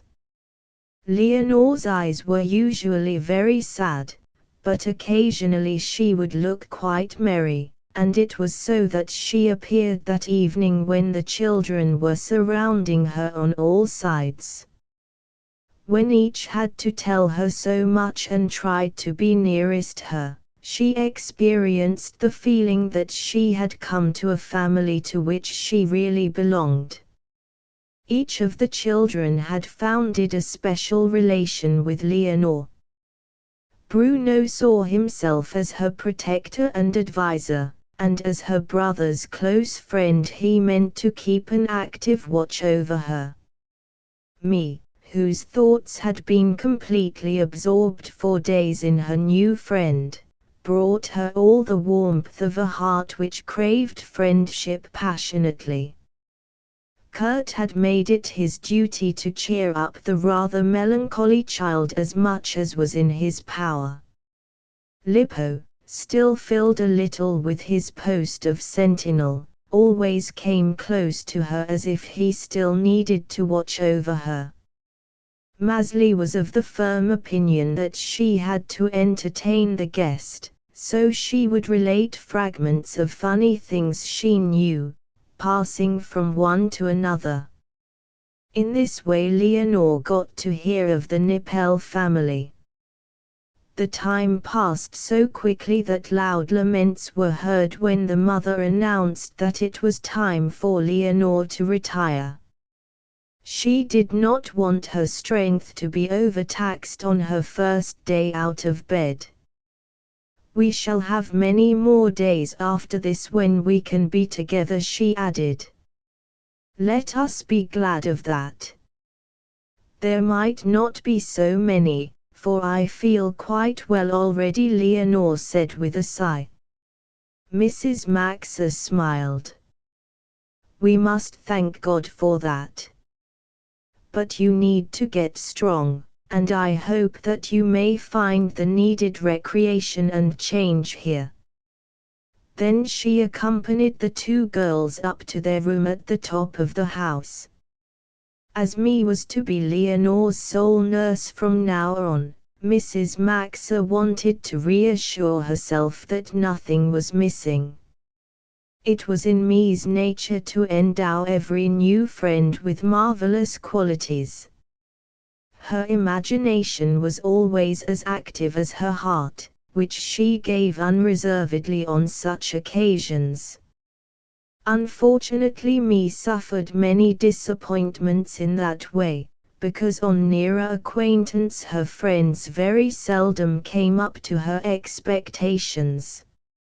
She always tried hard to hold on to the original image, even if it did not in the least coincide with what her friends proved to be in reality, and this brought on numberless fights with Kurt, who, with his usual shrewdness, could not help revealing to her the real state of affairs.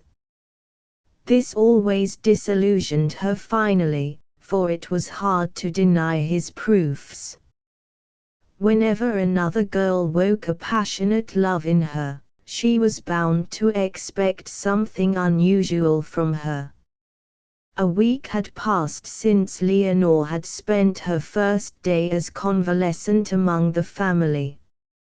As me had the privilege of being in the closest, most intimate contact with her new friend in the late evening hours, she was in a state of perfect bliss. Every moment of the day that she was home she tried to be at Leonore's side, and in her walks to and from school there existed for her no other subject of conversation than Leonore. It was quite unusual that Kurt had not produced a rhyme about her great devotion. He had not once said, "Things will be different after a while." Brother and sister this time were entirely of one opinion about her. It even seemed as if Kurt himself had caught a touch of the friendship fever, as he used to call me's great devotion. Apparently Bruno was of the same opinion, too. In all his free hours he used to sit in a corner of the room with his books, paying no attention to anything else. But since Leonore had come he always joined the merry group and generally had something to relate or to show for Leonore's entertainment. This he did in a quiet, gentler manner, such that it seemed as if he would hardly have behaved otherwise. Lippo felt so comfortable in Leonore's presence that he always kept as close to her as possible. Even when he told his experiences at great length, she never became impatient, but encouraged him to go on when his brothers and sisters made sarcastic remarks about him. From time to time he would confidentially say to her, "Just stay with us always, Leonore. You are at home here now, even if you have no home anywhere else." This was uttered in a spirit of utter conviction, as the little boy had heard it from her own lips and was sure that this would be the best for them all. Leonore blushed a deep scarlet at these words, as if Lippo had pronounced a thought she did not dare to foster in her own heart. Once his mother had noticed this, so she told Lippo one evening, not to say this again. As it was impossible to keep Leonore, it was much better not to speak of it, as it only gave her pain. As this was a firm command, Lippo obeyed faithfully.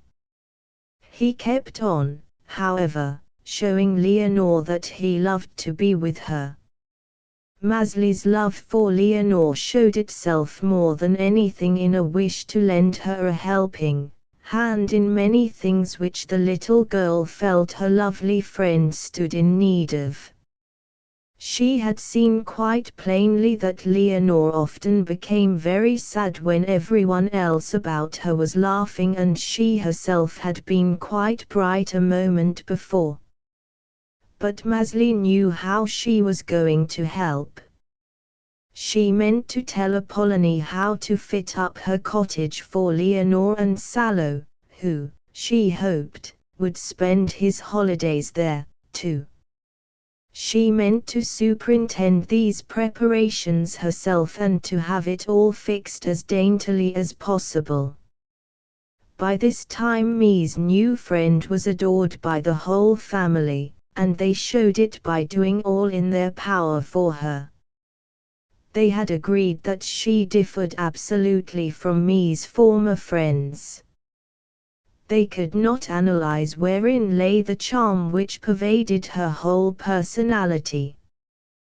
The children had never known anybody who was so polite towards everyone, including Kathy, who only spoke affectionate, tender words, and always seemed so grateful when others were kind to her. This spirit was something new and extremely delightful. They had to admit to themselves that they wished everybody would act in such a way, as this would do away forever with the fights and altercations that had always arisen between them, and for which they were afterwards always sorry. The only thing they would have been glad to change in Leonore were her sudden fits of gloom, which affected them all. Leonore tried very hard to fight these depressing thoughts, but they went so deep that she seldom succeeded. Their mother consoled them by saying that Leonore would get stronger as soon as she could take walks with them in the woods and meadows, and that feelings which now weighed on her would then seem lighter. A few days later the children, including Leonore, came back with rosy cheeks and glowing eyes from their first walk to the surrounding hills. The fresh mountain breeze had exhilarated them so much that the feeling of well-being was laughing from their young faces. Even Leonore's cheeks, that were usually so pale, were faintly tinged with a rosy hue. The mother stepped out of the garden into the road in order to welcome the children. "Oh," she cried out joyfully. "This first walk has been splendid. Leonore looks like a fresh apple blossom." Taking her hand with great tenderness between her own, she gazed at her very closely in order to rejoice over the rosy color on the child's delicate face. That moment a beggar-woman approached, holding by each hand a little girl. The children's clothes were so ragged that their little bodies were scarcely covered. Looking at Mrs. Maxa, the beggar-woman said, "Yes, yes, children can make one happy enough when one has a home. You are a fortunate lady to have a good roof for your own. It would be better for two such homeless ones as these not to exist. They are sure to remain homeless all their lives, and that is the saddest thing of all."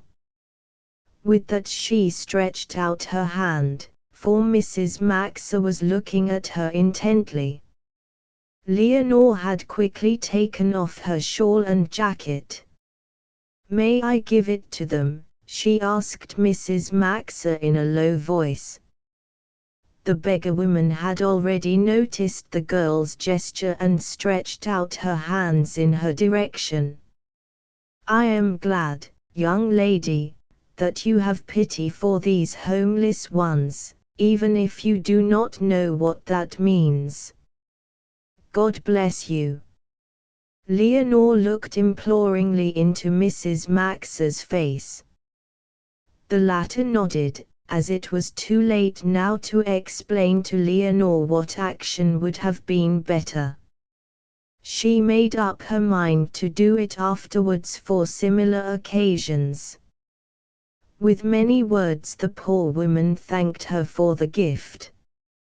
She was very anxious to kiss the young lady's hand for the 2 garments, but Leonore had immediately run away. Me followed and found Leonore, who had been so merry on the walk, sitting in her sofa corner, crying bitterly with her head between her hands. "What is the matter, Leonore? Why do you cry so terribly?" Me asked, quite frightened. She could not answer at once. The mother and the other children had come in, too, and now they all surrounded the sobbing girl in great amazement and sympathy. "That is the way I am," she said at last, sobbing aloud. "I am homeless like them. Anyone who is homeless has to remain so always, and it is terrible." That is what the woman said, and I believe her. How should one find a home if one can't look for one? Leonore had never before broken out into such passionate grief. Mrs. Maxa looked at her very sorrowfully. "She is a real Wallerstatten at the bottom of her heart," she said to herself. "That will mean more struggles for her than I thought." At a sign from her the children plainly understood that she asked them to go into the garden for a little while. Sitting down beside Leonore, she took her hand between her own and waited till the violent outbreak had ceased. Then she said tenderly, "Oh, Leonore, don't you remember what you told me once when you were ill and I was sitting on your bed? You told me that you found a song among your mother's music which always comforted you when you seemed to lose courage and confidence in God. You said that it always made you feel that He was not forgetting you and your brother, and that He is looking after you in whatever way is best for you, even if you can't recognize it now. Have you forgotten this? Can you tell me your favorite verse in it?"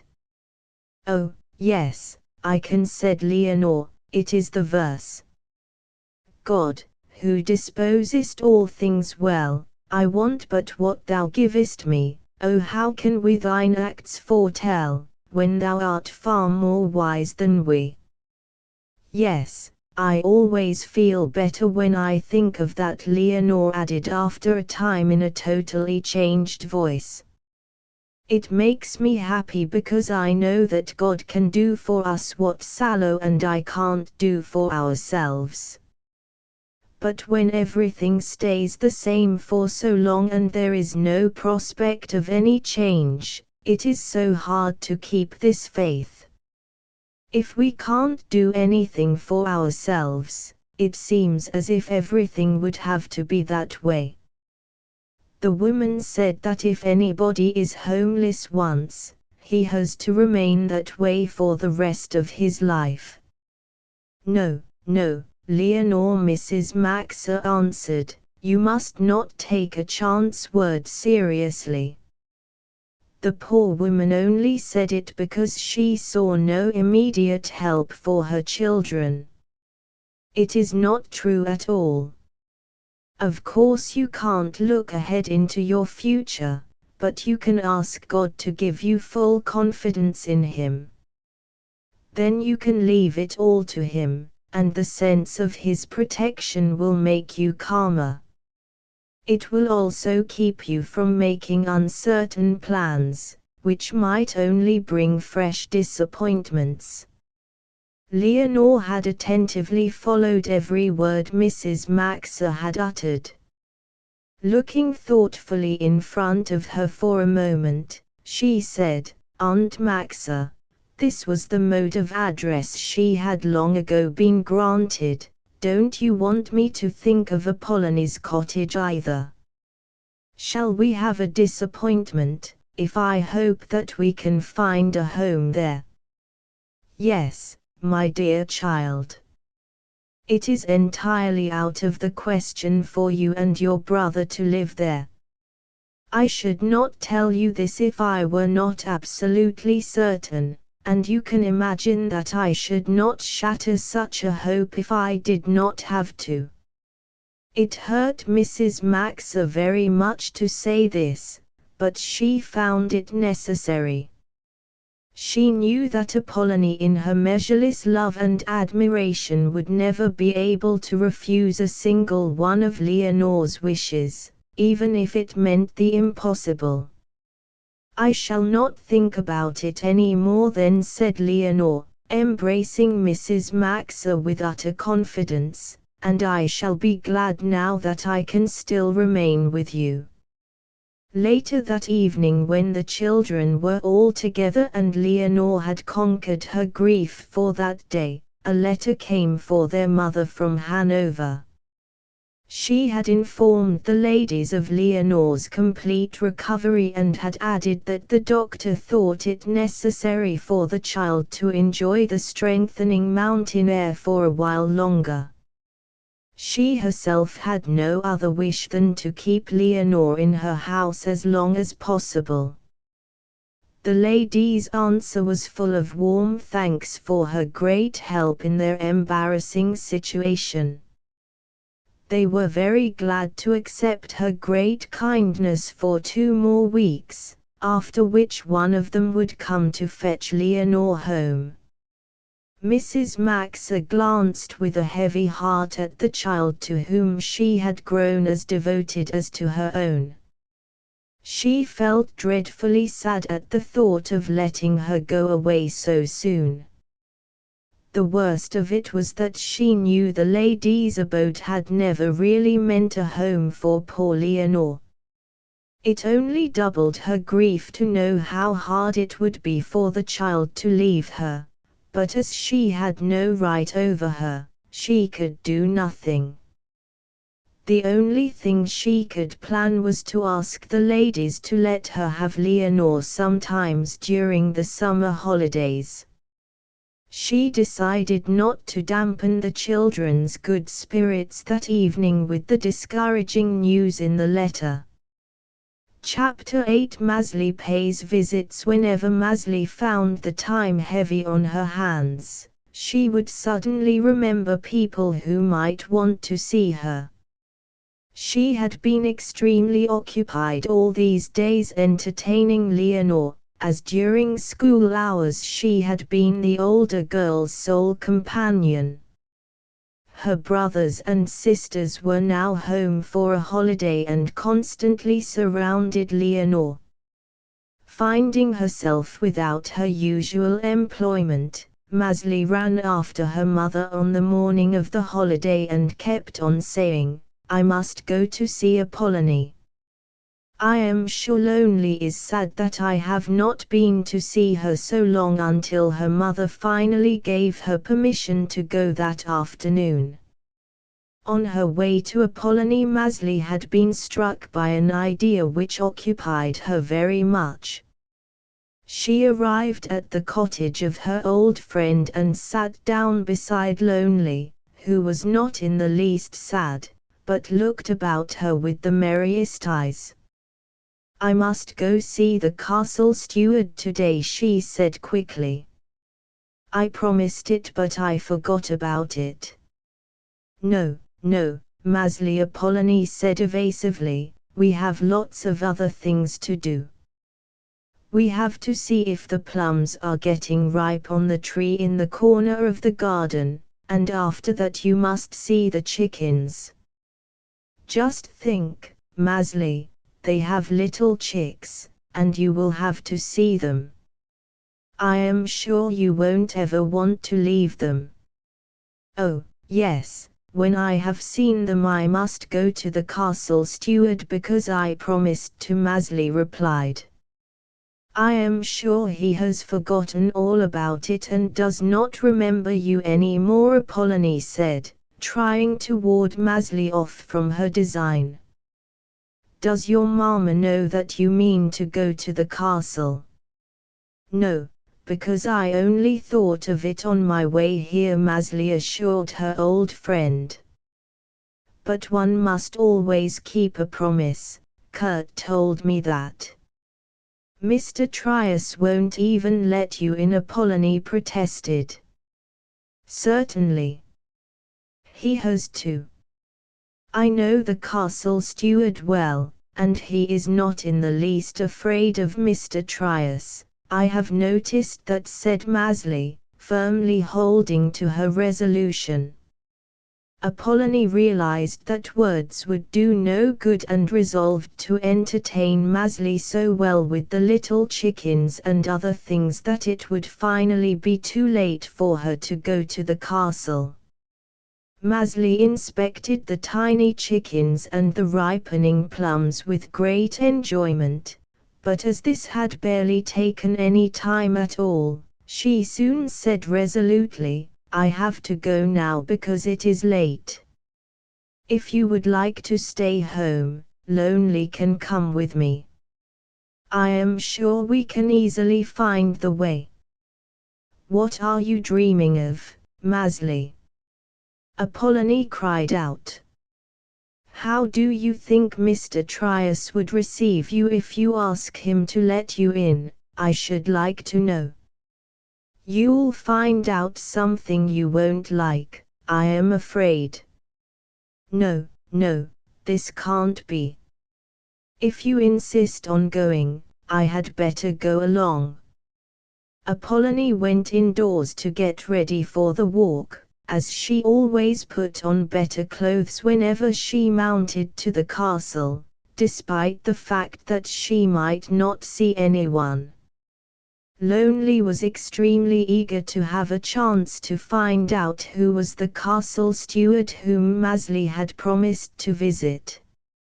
She had tried to persuade her grandmother to let her go with Maezli, in which case her mother would not need to change her clothes, but the latter would not even hear of it, remarking, "You can sit on the bench under the pear tree with your knitting in the meantime, and you can sing a song. We are sure to be back again in a little while." Soon they started off, Apollonie firmly holding Maezli's hand. Mr. Trius appeared at the door before they even had time to ring. It seemed as if the man really had his eyes on everything. Throwing a furious glance at Maezli, he opened the door before Apollonie had said a word. But he had taken great care to leave a crack which would only allow a little person like Maezli to slip through without sticking fast in the opening. Maezli wriggled through and started to run away. The next moment the door was closed again. "Do you think I intend to squeeze myself through, too? You do not need to bolt it," Mr. Trius, Apollonie said, much offended. "It is not necessary to cut off the child from me like that, so that I don't even know where she is going. I am taking care of her, remember. Won't you please let me in, for I want to watch her, that is all." "Forbidden," said Mr. Trius. "Why did you let the child in?" "I was ordered to." "What? You were ordered to?" "By the master," cried out Apollonie. "Oh, Mr. Trius, how could he let the child go in and walk about the garden while his old servant is kept out? She ought to be in there looking after things. I am sure you have never told him how I have come to you, come again and have begged you to admit me. I want to put things into their old order and you don't want me to. You don't even know, apparently, which bed he has and if his pillows are properly covered. You said so yourself. I am sure that the good old Baroness would have no peace in her grave if she knew all this. And this is all your fault. I can clearly see that. I can tell you one thing, though. If you refuse to give my messages to the master as I have begged and begged you to so often, I'll find another way. I'll write a letter. Won't help. What won't help? How can you know that? You won't know what's in the letter. I suppose the Baron still reads his own letters, Apollonie eagerly went on. He receives no letters from these parts. This was a terrible blow for Apollonie, to whom this new thought had given great confidence. She therefore decided to say nothing more and quietly watched Mr. Trius as he walked up and down inside the garden. Maezli in the meantime had eagerly pursued her way and was soon up on the terrace. Glancing about from there, she saw the gentleman again, stretched out in the shadow of the pine tree, as she had seen him first, and the glinting cover was lying again on his knees. Maezli ran over to him. "How do you do, Mr. Castle Steward? Are you angry with me because I have not come for so long?" she called out to him from a distance, and a moment later she was by his side. "It was only on account of Leonore," Maezli continued. "I should otherwise have come ages ago. But when the others are all in school she can't be left alone. So I stay with her, and I like to do it because she is so nice. Everybody likes Leonore, everybody likes her terribly, Kurt and Bruno, too. They stay home all the time now because Leonore is with us. You ought to know how nice she is. You would like her dreadfully right away." "Do you think so?" said the gentleman, while something like a smile played about his lips. "Is it your sister?" "My sister?" "No, indeed," Maezli said, quite astonished at his error. "She is Sallow's sister, the boy who was with us and who had to go back to Hanover. She has to go back to Hanover, too, as soon as she is well, and Mama always gets very sad when she talks about it. But me gets sadder still and even cries. Leonore hates to leave us, but she has to. She cried dreadfully once because she can never have a home. As long as she lives she'll have to be homeless." The beggar woman who came with the two ragged children said that they were homeless, and Leonore said afterwards, "I am that way, too," and then she cried terribly, and we were sent out into the garden. She might have cried still more if she had thought about our having a home with a mama while she has none. She has no papa or anybody.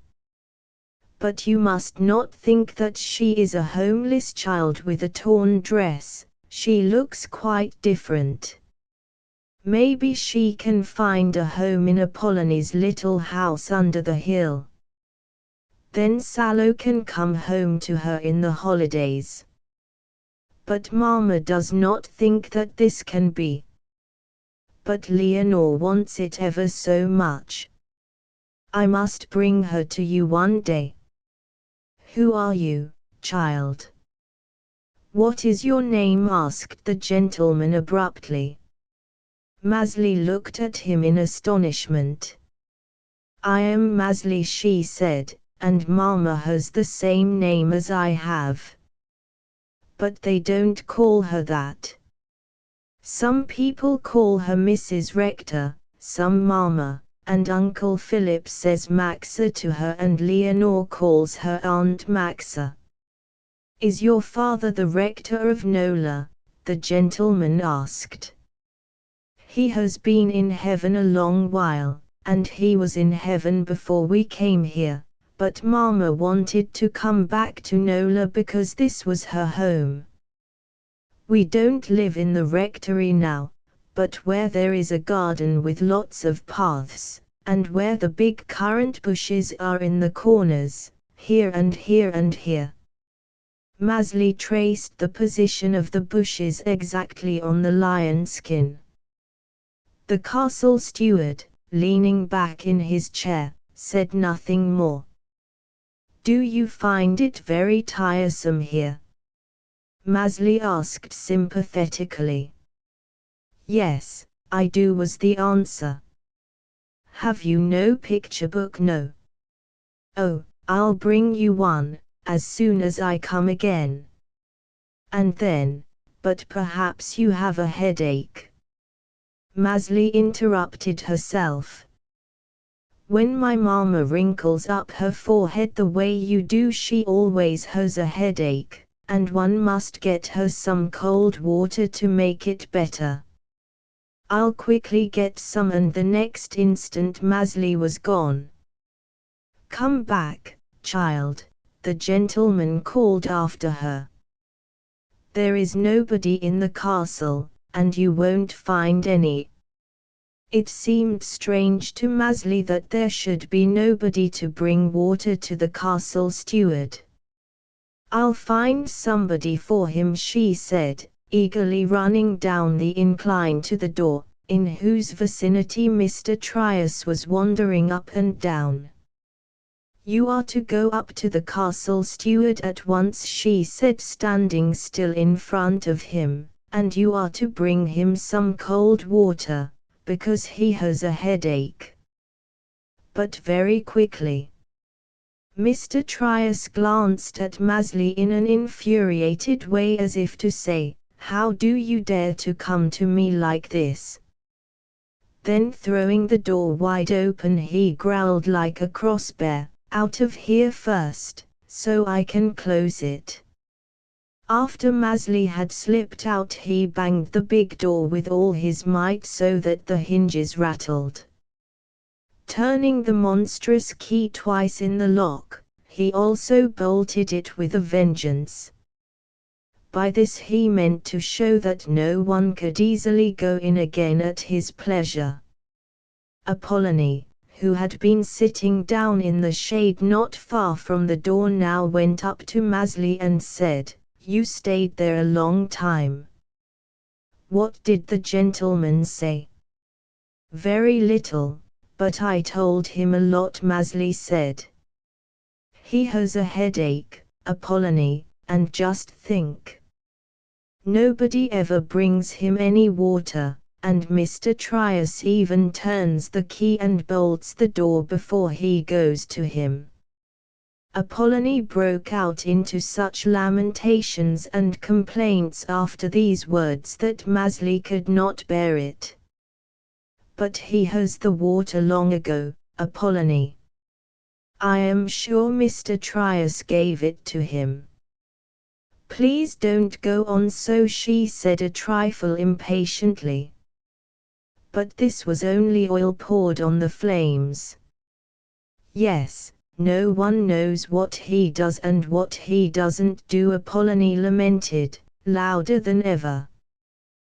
"The poor master is sick, and all his servant does is to stumble about the place, not asking after his needs and letting everything go to rack and ruin. Not a cabbage head or a pea plant is to be seen. Not one strawberry or raspberry, no golden apricots on the wall or a single little dainty peach. The disorder everywhere is frightful. When I think how wonderfully it used to be managed by the Baroness." Apollonie kept on wiping her eyes because present conditions worried her dreadfully. "You can't understand it, Maezli," she continued, when she had calmed down a trifle. "You see, child, I should be glad to give a finger of my right hand if I could go up there one day a week in order to arrange things for the master as they should be and fix the garden and the vegetables. The stuff the old soldier is giving him to eat is perfectly horrid, I know." Maezli hated to hear complaints, so she always looked for a remedy. "You don't need to be so unhappy," she said. "Just cook some nice milk pudding for him and I'll take it up to him. Then he'll have something good to eat, something much better than vegetables, oh, yes, 1,000 times better. You little innocent. Oh, when I think of 40 years ago." Apollonie cried out, but she complained no further. Maezli's answers had clearly given her the conviction that the child could not possibly understand the difficult situation she was in. Maezli chattered gaily by Apollonie's side, and as soon as she reached home, wanted to tell her mother what had happened. But the child was to have no opportunity for that day. The mother had been very careful in keeping the contents of Miss Remke's letter from the children in order not to spoil their last 2 weeks together. Unfortunately, Bruno had that day received a letter from Salo, in which he wrote that in 10 days one of the ladies was coming to fetch Leonore home, as she was completely well. Salo remarked quite frankly that he himself hardly looked forward to Leonore's coming, as he saw in each of her letters how happy she was in Aunt Max's household and how difficult the separation would be for her. Whenever he thought how hard it would be for her to grow accustomed to the change again, all his joy vanished at the prospect of her return. Bruno had read the whole letter aloud and had therewith conjured up such consternation and grief on every side that the mother hardly knew how to comfort them. Leonore herself was sitting in the midst of the excited group. She gave no sound and had unsuccessfully tried to swallow her rising tears, but they had got the better of her and were falling over her cheeks in a steady stream.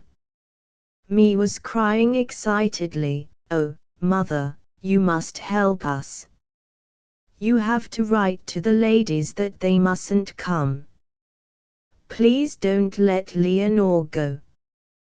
Bruno remarked passionately that no one had the right to drag a sick person on a journey against the doctor's wishes. The doctor had said the last time he had been here that Leonore was to have not less than a month for her complete recovery.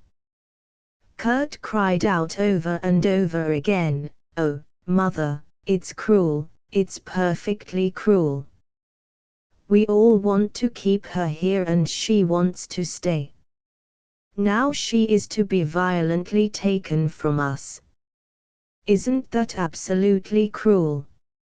Lippo, coming close to Leonore, also did his best to console her. He remembered that he could not say stay with us anymore, but he had another plan. "Don't cry, Leonore," he said encouragingly. "As soon as I am big, Uncle Philip has promised to give me a house and a lot of meadows. I'll be a farmer then, and I'll write to you to come to live with me, and Salo can come for the holidays, too." Leonore could not help smiling, but it only brought more tears when she thought how much love she was receiving from all these children, and that she had to leave them and might never see them again. The mother's attempts to comfort them failed entirely, because she had no hope herself. In the middle of this agitating scene Maezli arrived, perfectly happy and filled with her recent experiences. She wished to relate what the castle steward had said to her and what she had said to him, and what had happened afterwards. But no one listened because they were so deeply absorbed with their own disturbing thoughts. They were not in the least interested in what Maezli had to say about the steward, as they all thought that the steward was Mr. Trius. That evening the unheard of happened. Maezli actually begged to go to bed before the evening song had been sung, because the depressing atmosphere in the house was so little to her taste that she even preferred to go to bed. Me had been hoping till now that her mother would find some means to keep Leonore. If it could not be the way Apollonie planned, she might at least stay for a long stretch of time. All of a sudden this hope was gone entirely, and the day of separation was terribly near. The girl looked so completely miserable when she started out for school next day that the mother had not the heart to let her go without a little comfort. "You only need to go to school 2 more days, she said. "Next week you can stay home and spend all your time with Leonore." Me was very glad to hear it, but without uttering a word she ran away, for everything that concerned Leonore brought tears to her eyes. Leonore had been looking so pale the last few days that Mrs. Maxa surveyed her anxiously. Perhaps the recovery had not been as complete as they had hoped, for the news of the close date of her departure had proved to be a great strain for her. Mrs. Maxa went about quite downcast and silent herself. Nothing for a long time had been so hard for her to bear as the thought of separation from the little girl she had begun to love like one of her own, who had also grown so lovingly attached to her. The pressure lay on them all very heavily. Bruno never said a word. Kurt, standing in a corner with a notebook, was busily scribbling down his melancholy thoughts, but he did not show his verses to anyone, as the tragic feeling in them might have drawn remarks from Bruno which he might not have been able to endure. Lippo faithfully followed Leonore wherever she went and from time to time repeated his consoling words, but he said them in such a wailing voice that they sounded extremely doleful.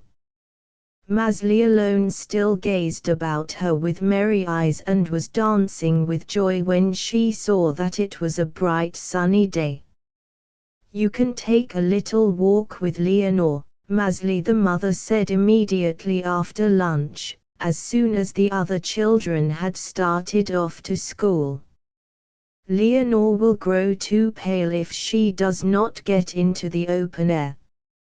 Take her on a pretty walk, Maezli. You might go to Apollonie." Maezli most willingly got her little hat, and the children set out. When they had passed halfway across the garden, Maezli suddenly stood still. "Oh, I forgot something," she said. "I have to go back again. Please wait for me, I won't be long." Maezli disappeared but came back very shortly with a large picture book under each arm. They were the biggest she had found and she had chosen them because she thought, the bigger the books, the bigger his delight at looking at them. "Now I'll tell you what I thought," she said on reaching Leonore. "You see, up in the castle under a big tree sits the sick castle steward. I promised to go to see him soon again and to bring him a picture book. But I am bringing him too because he'll like to better. I also promised to bring you and something else besides. You don't know why he needs that other thing, but you will hear when we are up there. Let us go now. But, Maezli, I don't know the gentleman and he doesn't know me. Leonore began to object. I can't go, because he might not like it. Besides, your mother knows nothing about it. But Maezli had not the slightest intention of giving up her expedition. I have everything I want to bring him now, and the castle steward has probably been waiting for us all day, so, you see, we simply must go. Mama also says that one has to go to see sick people and bring them things, because it cheers them up. He has to sit all day alone under the tree and he gets dreadfully tired. When he has a headache, not a person comes to bring him anything. It is not nice of you not to want to go when he is expecting us. Maezli had talked so eagerly that she not only became absolutely convinced herself that it would be the greatest wrong if she did not go to see the castle steward, but produced a similar feeling in Leonore. I shall gladly go with you, if you think the sick gentleman does not object, she said. I only didn't know whether he would want us. Maezli was satisfied now, and, gaily talking, led Leonore toward the lofty iron door. The path led up between fragrant meadows and heavily laden apple trees, and when they reached their destination, they found it quite superfluous to ring the bell. Mr. Trius had long ago observed them and stood immovably behind the door. Hoping that he would open it, the children waited expectantly, but he did not budge.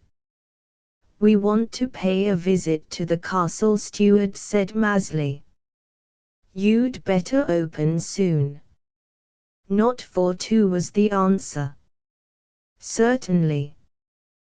We both have to go in, because he is expecting us, Maezli informed him. I promised to bring Leonore, so you'd better open. But Mr. Trius did not stir. Come, Maezli, we'd better go back, said Leonore in a low voice. Can't you see that he won't open it? Maybe he is not allowed. But it was no easy matter to turn Maezli from her project. If he won't open it, I'll scream so loud that the castle steward will hear it, she said obstinately. He is sure to say something then, for he is waiting for us. I can shout very loud, just listen, Mr. Castle Steward. Her cry was so vigorous that Mr. Trius became quite blue with rage. Be quiet, you little monster, he said, but he opened the door nevertheless. Maybe we shouldn't go in, said Leonore. Maezli pulled her along, however, and never let go her hand till they had reached the terrace. She had no desire to leave her friend behind when they were so near their goal. Now, Maezli, quickly taking back the second picture book, which Leonore had been carrying for her, began to run. Just come. Leonore. Look. There he sits already. With this Maezli flew over to the large pine tree.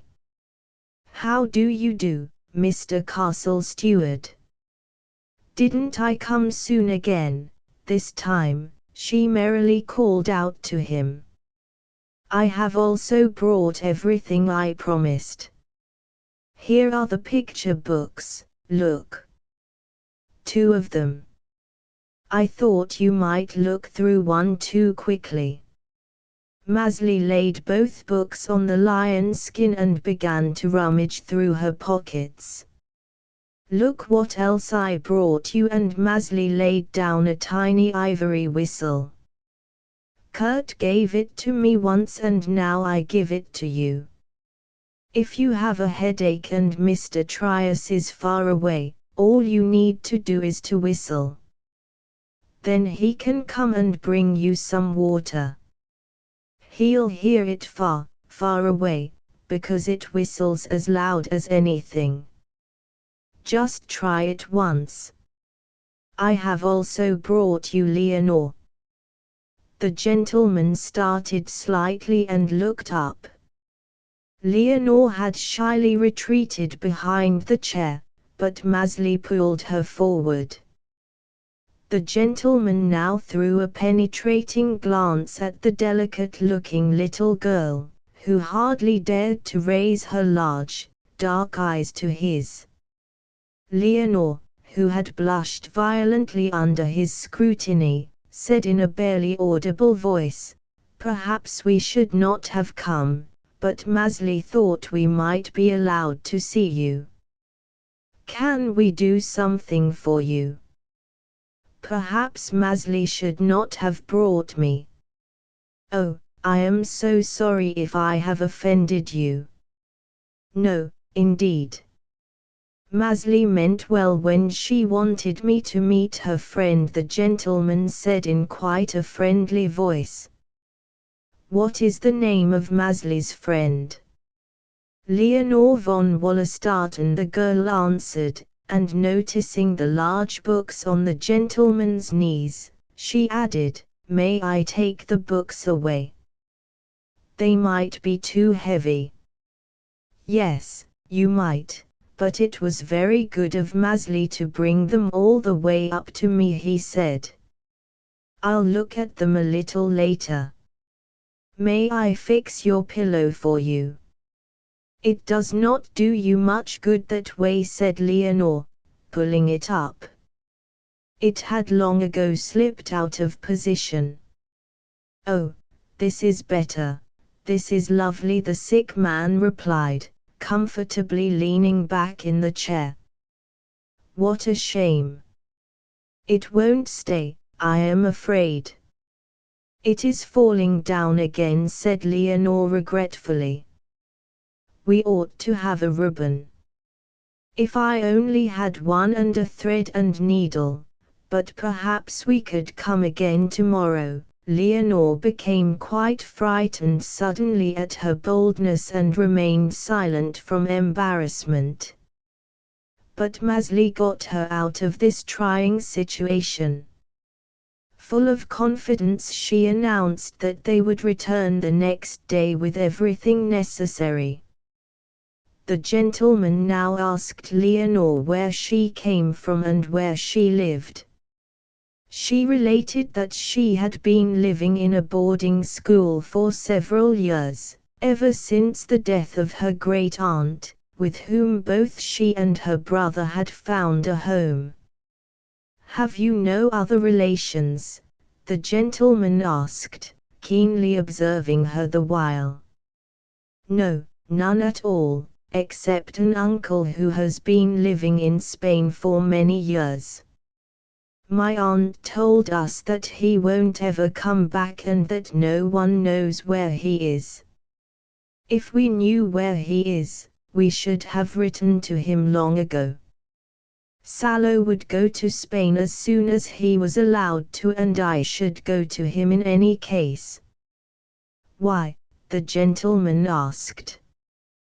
"Because he is our father's brother," she replied, "and we could love him like a father, too.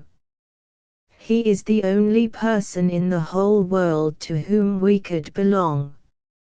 We have wished many and many a time a chance to look for him, because we might live with him." "No, you couldn't do that. I know him, I have been in Spain," the castle steward said curtly. A light spread over Leonore's face, as if her heart had been suddenly flooded with hope. "Oh, do you really know our uncle? Do you know where he is living?" she cried out, while her cheeks flushed with happiness. "Oh, please tell me what you know about him." When she gazed up at the gentleman with such sparkling eyes, it seemed to him that he ought to consider his reply carefully. Suddenly he said positively, "No, no, you can never seek him out. Your uncle is an old, sick man, and no young people could possibly live with him. He must remain alone in his old owl's nest. You could not go to him there. But we should go to him so much more, if he is old and ill. He needs us more than if he had a family," Leonore said eagerly. "He could be our father and we his children, and we could take care of him and love him. If he only were not so dreadfully far away. If you could only tell us where he lives, we could write to him and get his permission to go there. Without him we can't do anything at all, because Mr. von Still in Hanover wants Salo to study for years and years longer. We have to do everything he says, unless our uncle should call us. Oh, please tell me where he lives. Just think of all the deprivations you would have to suffer with your old uncle. Think how lonely it would be for you to live with a sick man in a wild nest among the rocks." "What do you say to that?" he said curtly. "Oh, it would only be glorious for Salo and me to have a real home with an uncle we loved," Leonore continued, showing that her longing could not be quenched. "There is only one thing I should miss there, but I have to miss it in Hanover, too. I shall never, never feel at home there." "Well, what is this?" the gentleman queried. "That I can't be together with Aunt Maxa and the children. Shall we ask Aunt Maxa's advice? Would this suit you, child?" "Oh, yes indeed," Leonore answered happily. At the mention of Aunt Maxa she suddenly remembered that they had not told her where they were going. As she was afraid that they had remained away too long already, Lenore urged Maezli to take her leave quickly, while she gave her hand to the steward. "Will you deliver a message for me, Leonore?" he said. "Will you tell your Aunt Maxa that the master of the castle, whom she knew long years ago, would love to visit her, but he is unable? Ask her if he may hope that she will come up to him at the castle instead." Maezli gave her hand now to say goodbye, and when she noticed that the pillow had slipped down again, she said, "Apollonie would just love to set things in order for you, but Mr. Trius won't let her in. She would be willing to give a finger from her right hand if she were allowed to do everything Mr. Trius doesn't do." "Come now, Maezli," said Leonore, for she had the feeling that this peculiar revelation might be followed by others as unintelligible. But the castle steward smiled, as if he had comprehended Maezli's words. Mrs. Maxa was standing in front of her house, surrounded by her children, anxiously looking for the two missing ones. Nobody could understand where Leonore and Maezli might have stayed so long. Suddenly they caught a glimpse of two blue ribbons fluttering from Leonore's hat. Quickly the children rushed to meet them. "Where do you come from? Where did you stay so long? Where have you been all this time?" sounded from all sides. "In the castle," was the answer. The excitement only grew at this. "How could you get there? Who opened the door? What did you do at the castle? The questions were poured out at such a rate that no answer could possibly have been heard. I went to see the castle steward before. I have been to see him quite often, said Maezli loudly, for she was desirous of being heard. Leonore had gone ahead with the mother's arm linked in hers, for she was very anxious to deliver her message. Kurt was too much interested in Maezli's expedition to the castle to be frightened off by the first unintelligible account. He had to find out how it had come about and what had happened, but the two did not get very far in their dialogue. As soon as Maezli began to talk first about Mr. Trias and then about the steward, Kurt always said quickly, "But this is all one and the same person. Don't make two out of them, Maezli. All the world knows that Mr. Trias is the steward of Castle Wildenstein. He is one person and not two." Then Maezli answered, "Mr. Trias is one and the castle steward is another. They are two people and not one." After they had repeated this about 3 times, Bruno said, "Oh, Kurt, leave her alone. Maezli thinks that there are two, when she calls him first Mr. Trias and then Mr. Castle Steward." That was too much for Maezli, and shouting vigorously, "They are two people, they are two people," she ran away. Leonore had related in the meantime how Maezli had proposed to visit the sick castle steward and how she had at first been reluctant to go, till Maezli had made her feel that she was wrong. She related everything that had happened and all the questions he had asked her. "Just think, Aunt Maxa," Leonore went on, "the gentleman knows our uncle in Spain. He said that he had been there, too, and he knows that our uncle is old and ill and is living all by himself.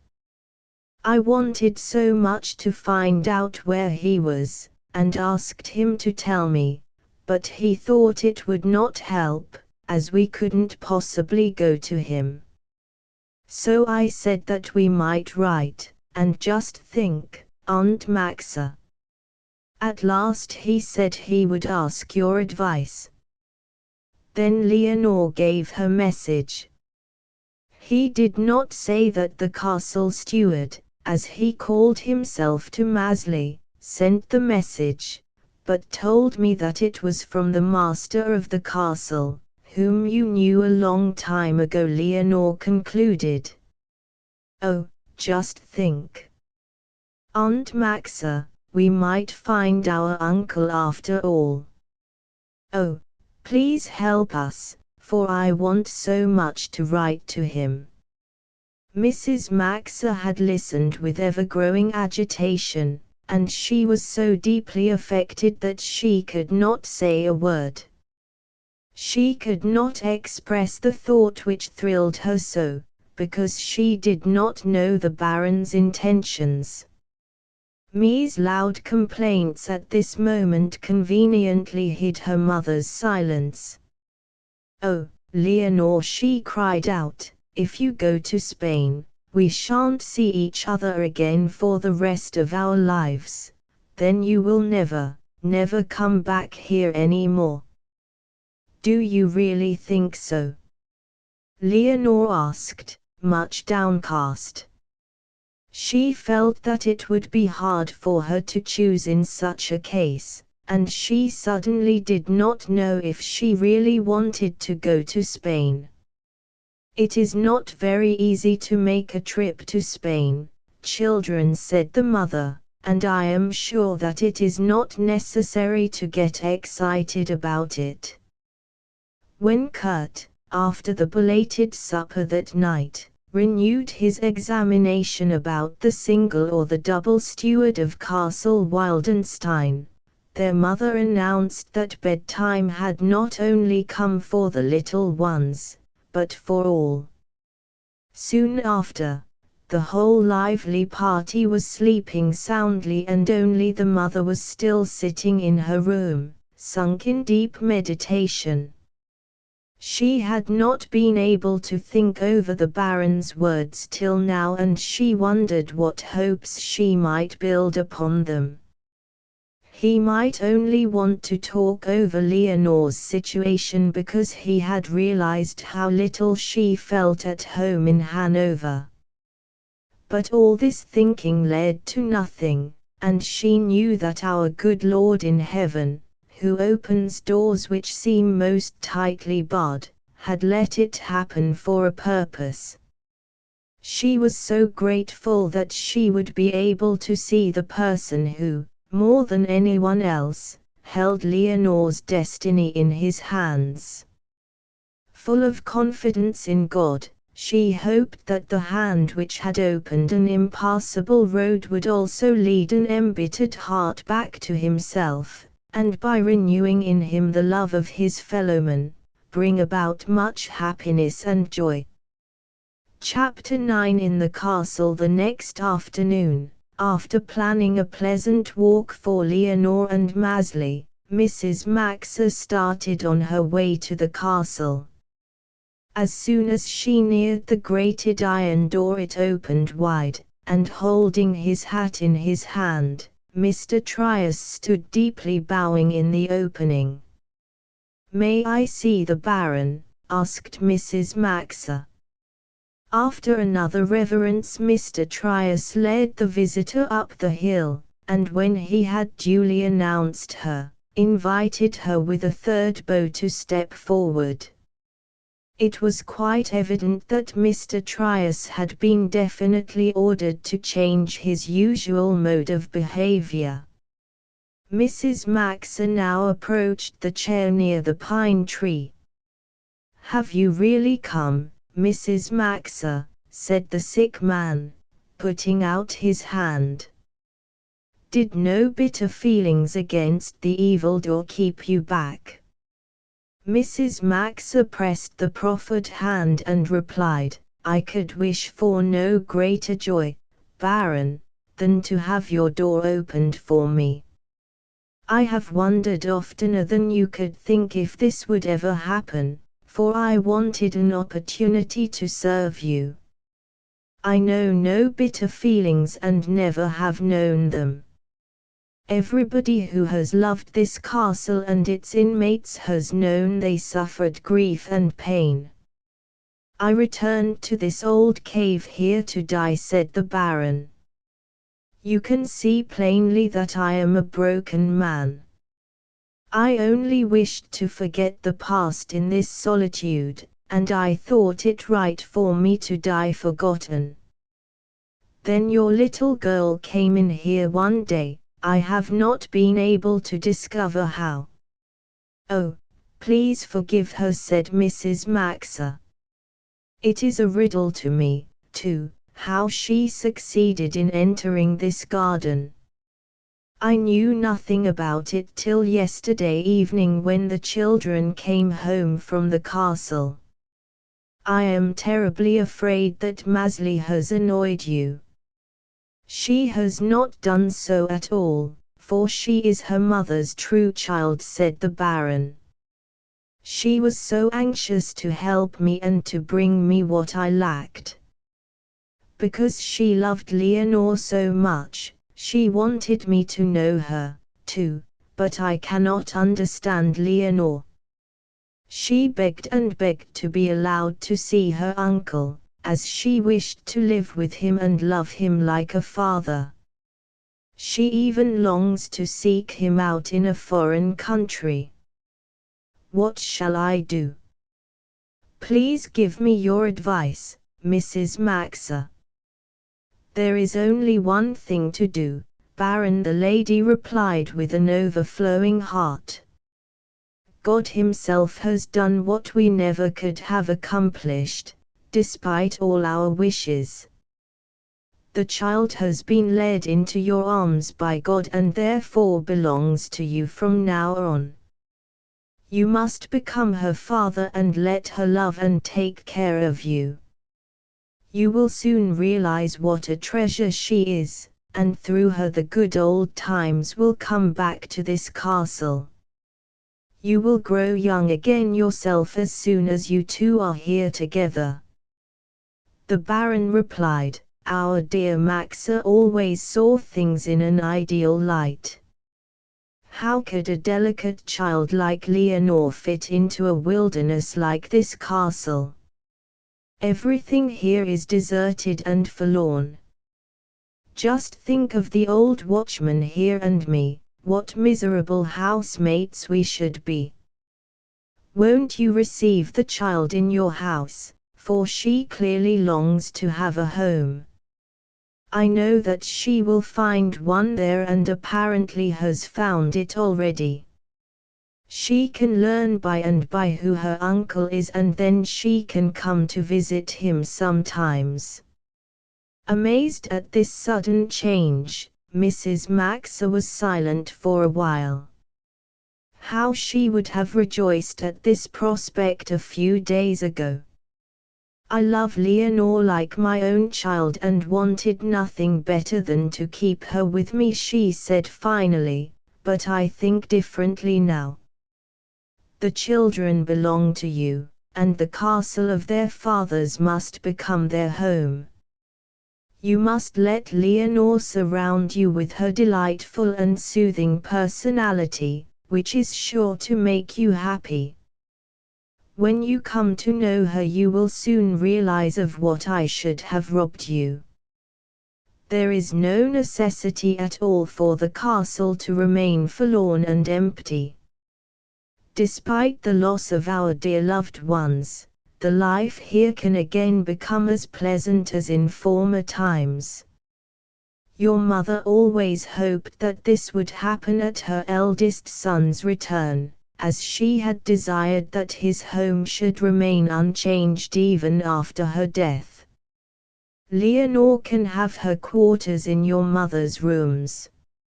I wonder if you would like to see the rooms you knew so well, Mrs. Maxa," the Baron said slowly. Mrs. Maxa gladly assented to this. "May I go everywhere?" she asked. "I know my way so well." "Certainly, wherever you wish," the Baron replied. Entering the large hall, Mrs. Maxa was filled with deep emotion. Here she had spent the most beautiful days of her childhood in delicious games with the unforgettable Leonore and the two young barons. Everything was as it had been then. The large stone table in the middle, the stone benches on the walls and the niches with the old knights of Wallerstatten stood there as of yore. When she went into the dining hall, everything looked bare and empty. The portraits of ancestors had been taken from the walls and the glinting pewter plates and goblets were gone from the large oaken sideboard. Mrs. Maxa shook her head. Going up the stairs, she decided first of all to go to the Baron's rooms, for she wondered what care he was receiving. Rigid with consternation, she stopped under the doorway. What a room it was! Not the tiniest picture was on the wall and not a single small rug lay on the uneven boards. Nothing but an empty bedstead, an old wicker chair and a table which had plainly been dragged there from the servants' quarters, comprised the furniture. Mrs. Maxa looked again to make sure that it was really the Baron's room. There was no doubt of it, it was the balcony room in the tower. Where did the Baron sleep? As the sight proved more than she could bear, she quickly sought the late Baroness' chamber. Here, too, Everything was empty, and the red plush-covered chairs and the sofa in the corner over which all the pictures of the children used to hang were gone. Only an empty bedstead stood in the corner. Mrs. Maxa went next to Leonore's room, which used to be extremely pretty. Lovely pictures used to hang on the walls. Chairs covered in light blue silk were standing about, a half-rounded bed was placed in a corner, and she remembered the dearest little desk on which 2 flower vases, always filled with fresh roses, used to stand. Mrs. Maxa did not even go in this time, it was too horribly forlorn. The only thing which still spoke of old times was the wallpaper with the tiny red and blue flowers. She quickly went out. Throwing a single glance at the large ballroom, she likened it to a dreary desert. Not a curtain, not a chair or painting could be seen. Where could all the valuable damask-covered furniture have gone to? Was it possible that the castle had been robbed and no one knew of it? It was probable, however, that Mr. Trius did not know about anything, and it was plain that the Baron himself had not troubled about these things. Mrs. Maxa hurriedly went back to him. "To what a dreary home you have come back, my poor friend," she cried out. "And I know that your mother never wished you to find it like this. How unhappy you must have felt when you entered these walls after so many years. You cannot help feeling miserable here, and it is all quite incomprehensible to me." "Not to me," the Baron quietly replied. "I somehow felt it had to be that way. Did I value my home before? It is a just retribution to me to find the place so empty and forlorn. I only returned to die here, and I can await death in daytime on my chair out here and at night time in my nest. I need nothing further, but death has not come as quickly as I thought it would. Why are you trying to bring me back to life again?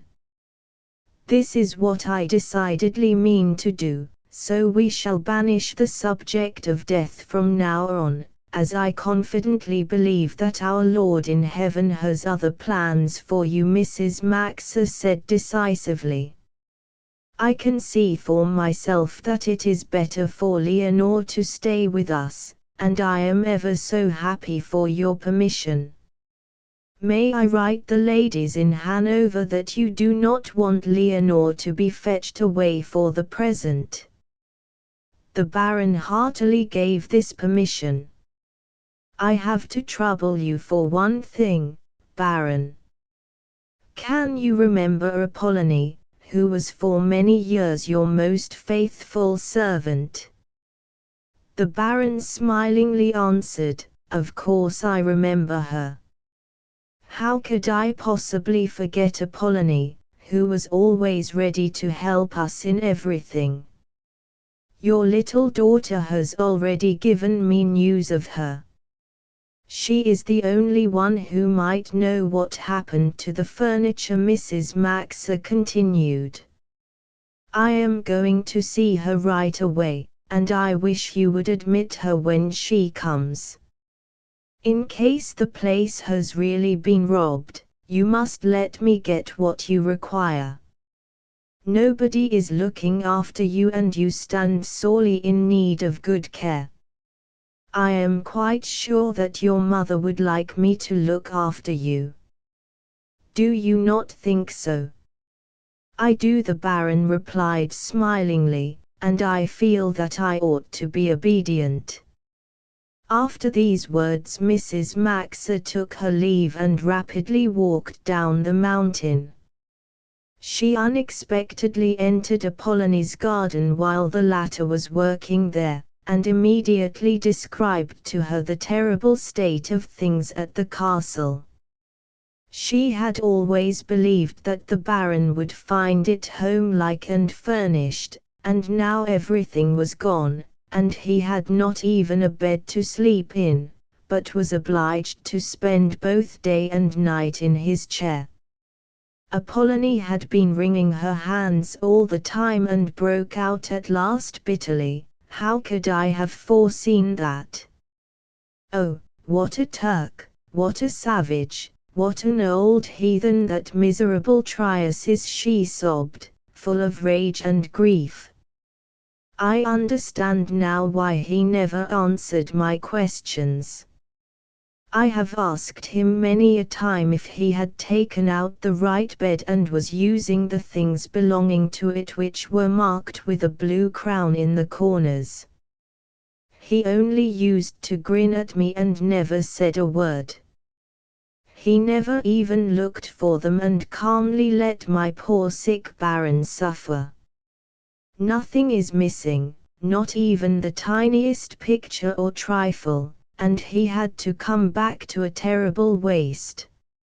All my sleepless nights were not in vain, but I had not the slightest idea that it could be as bad as that. The worst of it is that it is my fault. Yes, it really is all my fault." Mrs. Maxa and Apollonie went on to tell how this had come about. Baron Bruno had only heard the news of his brother's marriage and his mother's death when he returned the first time years ago.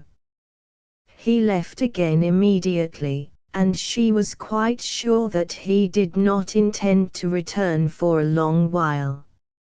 As no one had lived at the castle for so long, she had decided to put all the beautiful things safely away, in order to keep them from ruin and possible thieves.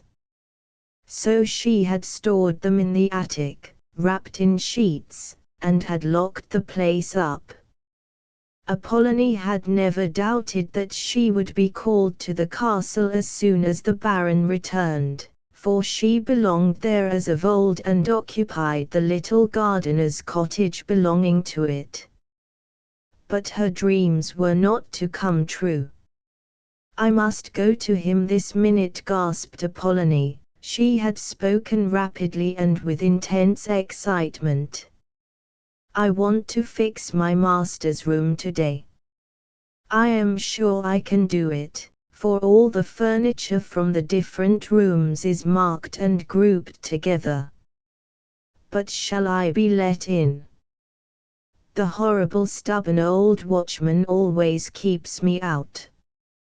But Mrs. Maxa was able to quiet her on that score by the Baron's recent promise, and she even urged Apollonie to start directly. The Baron should be told of the situation and have a bed prepared for him that night. After this Mrs. Maxa left. Leonore, knowing where the mother had gone, flew to meet her when she saw her coming. "Did he give you the address, Aunt Maxa?" she asked expectantly. "He means to let you know when he has traced it." This seemed quite hopeful to Leonore, and she was glad to be able to give her brother this news. Mrs. Maxa herself lost no time in writing to the ladies in Hanover that Leonore's uncle had returned and wished to keep her near him. Apollonie was meanwhile getting ready for her walk. Her agitation was so great that she took rather long in getting ready. Her toilet finally completed, she hurried up the incline with astonishing ease, for the hope of being admitted to the castle made her feel at least 10 years younger, though she still had some doubts whether the door would be opened for her. On her arrival she pulled the bell rope. Mr. Trias appeared, quietly opened and silently walked away again. Apollonie, who knew from Maezli where the master was, went towards the terrace. When she saw the sick man, she was completely overcome by memories of former times. She only said shakily, "Oh, Baron, Baron. I cannot bear this. It is my fault that you have no proper room or bed. And ill and suffering as you are." Apollonie could get no further for sobs and tears. The Baron shook her hand kindly. "What is the matter, Mrs. Apollonie? We have always been good friends." "What do you mean?" He then heard from Apollonie that it had been the Baroness' wish to leave the whole house unchanged on account of his possible return. Apollonie frankly admitted that she had only moved the things away to keep them from being ruined and had naturally counted on putting every object back again as soon as he came back, for she remembered where every pincushion and tiny picture belonged. She begged the Baron's permission to let her fix his room today, another one the day after, and so on till the castle looked again as his mother had wished it to be. The Baron replied that Apollonie could do whatever she chose, adding that he trusted her entirely. Her heart was filled with joy as she ran towards the attic. She came down soon afterwards laden with blankets, sheets and pillows, only to go up again for a new load. This went on for a couple of hours, and between times she set the manifold objects in order. How gladly she put up the heavy hangings in the Baron's room. She knew how he had always loved the beautiful red color which dimmed the bright sunlight. Apollonie stood still in the middle of the room and looked about her. Everything was there down to the 2 pen holders the Baron had last been using, which were on the big shell of the bronze inkstand. Beside them lay a black pen wiper with red and white roses which Miss Leonore herself had embroidered. The cover was half turned back and the snow-white bed with the high pillows was ready to receive the sick man. Over the bed hung a little picture of his mother, which had been there since his boyhood, and Apollonie had also remembered every other detail. When she went down to the terrace, a cool evening breeze was already blowing through the branches of the pine tree. "Everything is ready, Baron," she said. "We are going to carry you up together, because Mr. Trius can't do it alone. I am sure you will sleep well tonight." "Where do you want to take me?" the Baron asked, surprised. "I am quite comfortable here." "No, no, Baron, it is getting too cool for you here. Your room is a better place at this hour, your mother would have wished it, I am sure. Will you allow me to call Mr. Trius?" "I'll have to give in, I suppose," the Baron acquiesced. Mr. Trius was already on the spot, for he was blessed with splendid hearing. "You are to carry me up," said the Baron. "Apollonie will show you how it is done." Apollonie immediately seized him firmly about the waist. "You do the same, Mr. Trius," she said, "then please, Baron, put one arm about his neck and one around mine. We shall clasp hands under your feet and lift you up." In the most easy, comfortable way the Baron was lifted and carried to his chamber and placed on the fresh bed. Leaning back on the easy pillows, he looked about him. "How charming it is," he said, letting his glance rest here and there.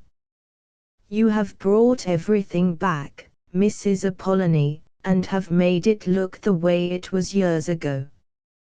Make things comfortable for him for the night now, Apollonie whispered to Mr. Trius, leaving the room to repair to the kitchen. Gracious heavens! What disorder, she cried out on entering, for the whole place was covered with dust and spider webs.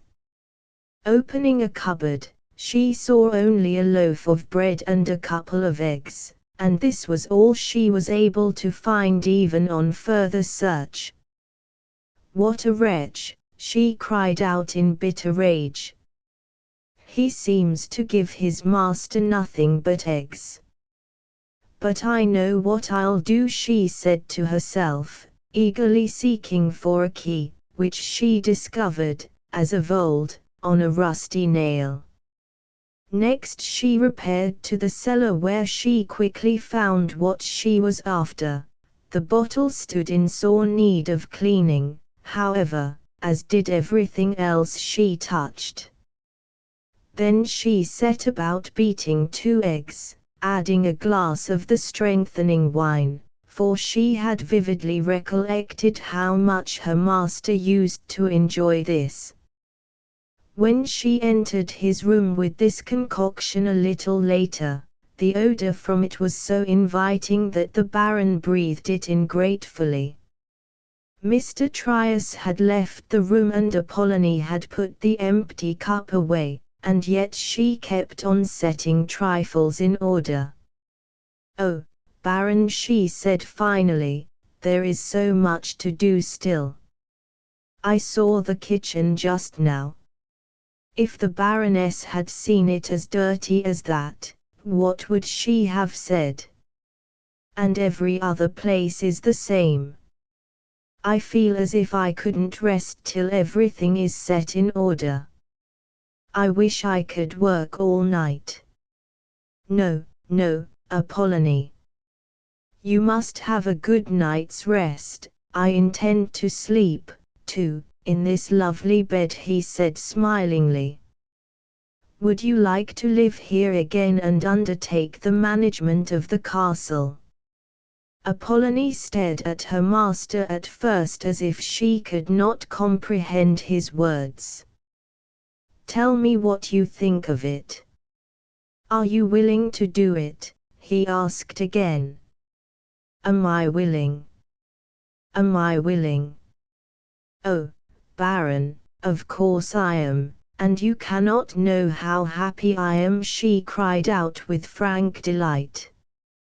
"I can come tomorrow morning, Baron, tomorrow, but now, I wonder what you'll say. You see, I am living with my daughter's child, who is 12 years old. She is a very good child, but is scarcely old enough yet to help much in the house and garden." "How splendid!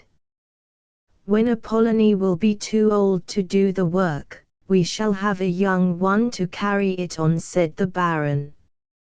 "When you move up here tomorrow, you will know which quarters to choose for yourself, I know." The Baron sank back with evident comfort into his pillows, and Apollonie wandered home with a heart overflowing with happiness. At the first rays of the sun next morning she was already in front of her cottage, packing only the most necessary things for herself and the child into a cart, as she intended to fetch the rest of them later. Lonely had just heard the great news, because she had been asleep when her grandmother returned the night before. She was so absolutely overcome by the prospect of becoming an inmate of the castle that she stood still in the middle of the little chamber. "Come, come," the grandmother urged, "we have no time for wondering, as we shall have to be busy all day." "What will Kurt and me say?" was Lonely's first exclamation. She would have loved to run over to them right away, for whenever anything happened to her she always felt the wish to tell her 2 best friends.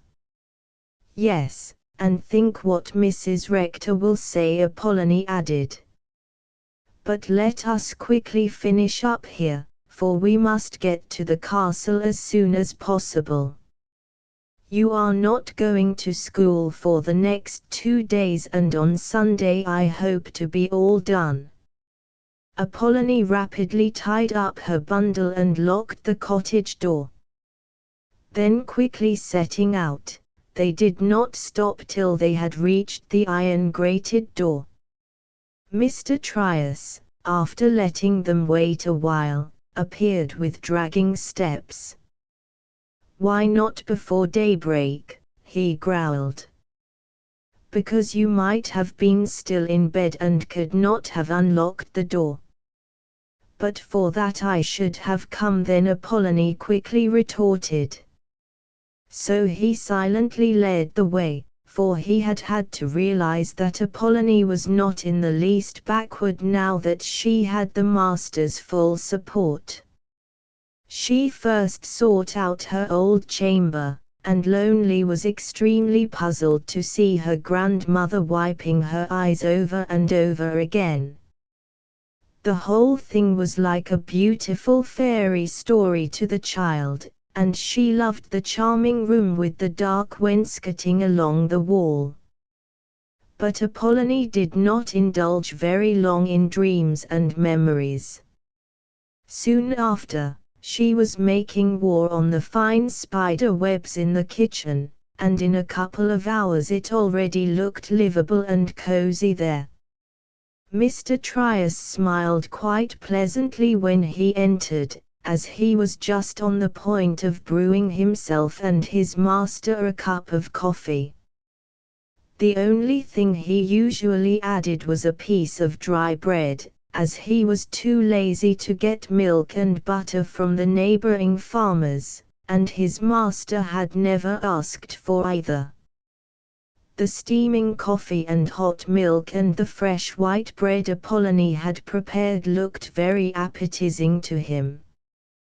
The wooden benches were clean scrubbed, and he didn't object to absence of the annoying spider webs, which had always tickled his nose. Apollonie, pouring the fragrant beverage into a large cup, politely invited Mr. Trius to take his seat at the table. He could not help enjoying the meal and the new order of things in the kitchen. Apollonie now prepared the breakfast tray, setting on it the good old china that the Baroness had always used. She had put a plate with round butterballs beside the steaming coffee pot, and fresh round rolls peeped invitingly from an old-fashioned little china basket. When Apollonie came to her master's room, he exclaimed, "Oh, how good this looks! Just like old times." At first he thought that even looking at it would do him good, but Apollonie did not agree with him. "Please take a little, Baron," she begged him, "otherwise your strength will not come back. Take a little bit at first and gradually more and more. I know you will like the butter. Lonely got it at the best farm hereabouts." After tasting a little, the Baron was surprised how good it was. When her master was comfortably sitting in the lovely morning sun, Apollonie fetched Lonely out. She wanted the child to thank him for receiving her into his house. Now the great task of cleaning and moving began, and it took a whole day of feverish activity to get the rooms in the castle settled. Only at meal times was this interrupted, for Apollonie did not look at this as a minor matter, and she carefully planned what to give her master. For Mr. Trius she had to consider the quantity, for he seemed to have an excellent appetite and clearly enjoyed coming to the neat-looking kitchen. He had begun to show his gratitude to Apollonie by willingly carrying the heavy furniture about. 2 days had passed in uninterrupted work, and Apollonie had accomplished what she had set out to do.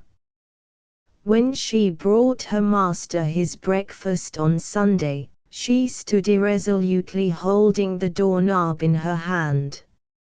"Have you something to tell me, Apollonie? You certainly can't complain that I don't appreciate your delicious coffee. Just look at the progress I am making." With comical seriousness the Baron pointed to the empty cup and the sole remaining roll. "God be thanked and praised for that," she said joyfully. "I shall tell you because you asked me.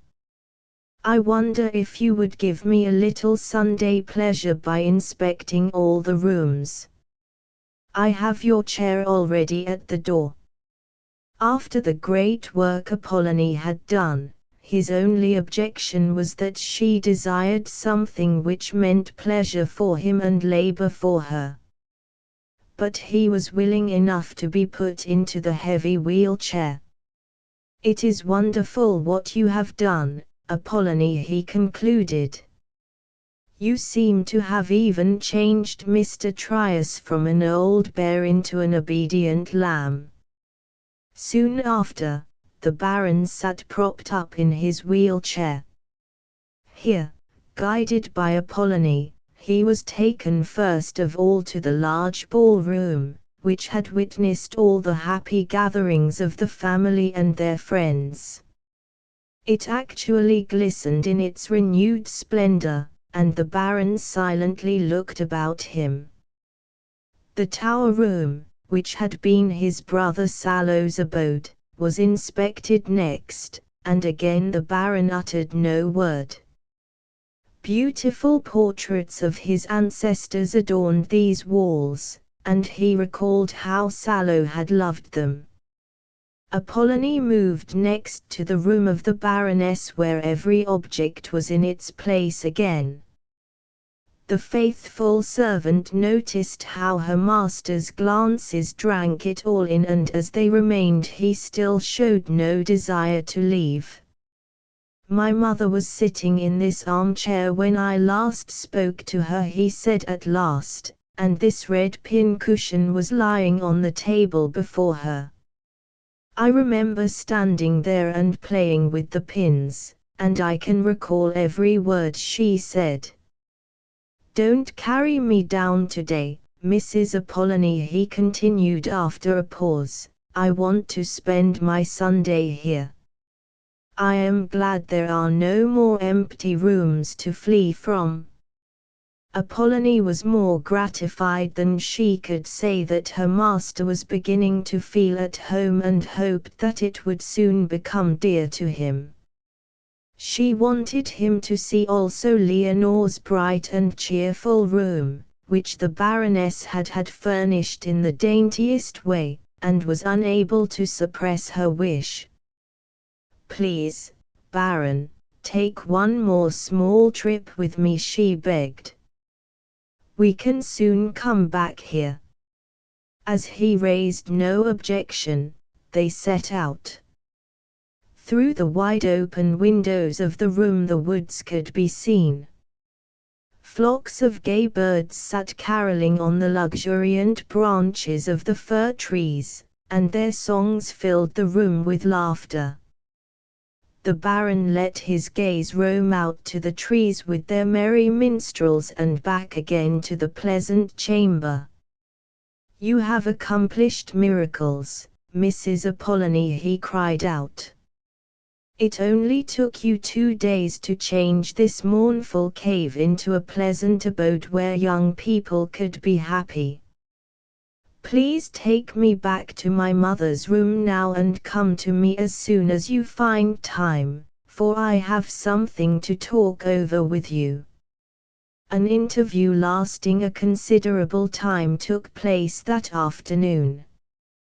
Lonely had been thinking about Kurt and me while she was wandering happily up and down the terrace, and she wondered how soon they would hear of the great event. She was very anxious for them to pay her a visit, for which she was already making plans. When Lonely came back from her stroll, she saw her grandmother sitting on the window seat, sobbing violently. "But grandmother, why are you crying? Everything is so wonderful here, and all the birds outside are singing." "I am singing with them in my heart, child. These tears are tears of joy," said the grandmother. "Sit down, Lonely, and I'll tell you what is going to happen tomorrow. I feel as if this happiness was too much for me, Lonely." Apollonie was once more swept away by emotion, and it took her a little time before she could tell Lonely the wonderful news. On this day it was so quiet in Mrs. Max's garden, that it hardly seemed as if the whole family was gathered in the vine-covered gardens. The thought of its being Leonore's last Sunday kept them from being gay, despite the fact that they were playing a game which they usually enjoyed. The mother's thoughts were wandering, too, for she had waited all day to get news from the castle. Wondering what this meant, Mrs. Maxa found it difficult to keep her attention on the children. Maezli undertook a little stroll from time to time, for her companions depressed her very much. She had been to see Cathy, who was sitting near the house door, and had chatted occasionally with the passers, but now she returned carrying a letter. A boy brought it, and Cathy asked him from whom it was, but he didn't know, she explained. "Give it to me, Maezli," said the mother. "It is addressed to Leonore," though she added, a bit frightened, but Leonore put both hands up to her face. "Please read it, Aunt Maxa, I can't." "You need not be frightened, children," she said quickly, with a joyful flush on her cheeks. "Listen. As the castle steward wants to see his two young friends, Leonore and Maezli, again, he invites them, with the rest of the family, including the mother, to spend the following day at Castle Wildenstein." "I am glad," said Maezli rapidly. "Then Kurt can see that the castle steward and Mr. Trius are two people." The children had been entirely taken aback by fright, which turned into surprise, but they began to shout joyfully now, for the prospect of being invited to the castle was an event nobody could have predicted.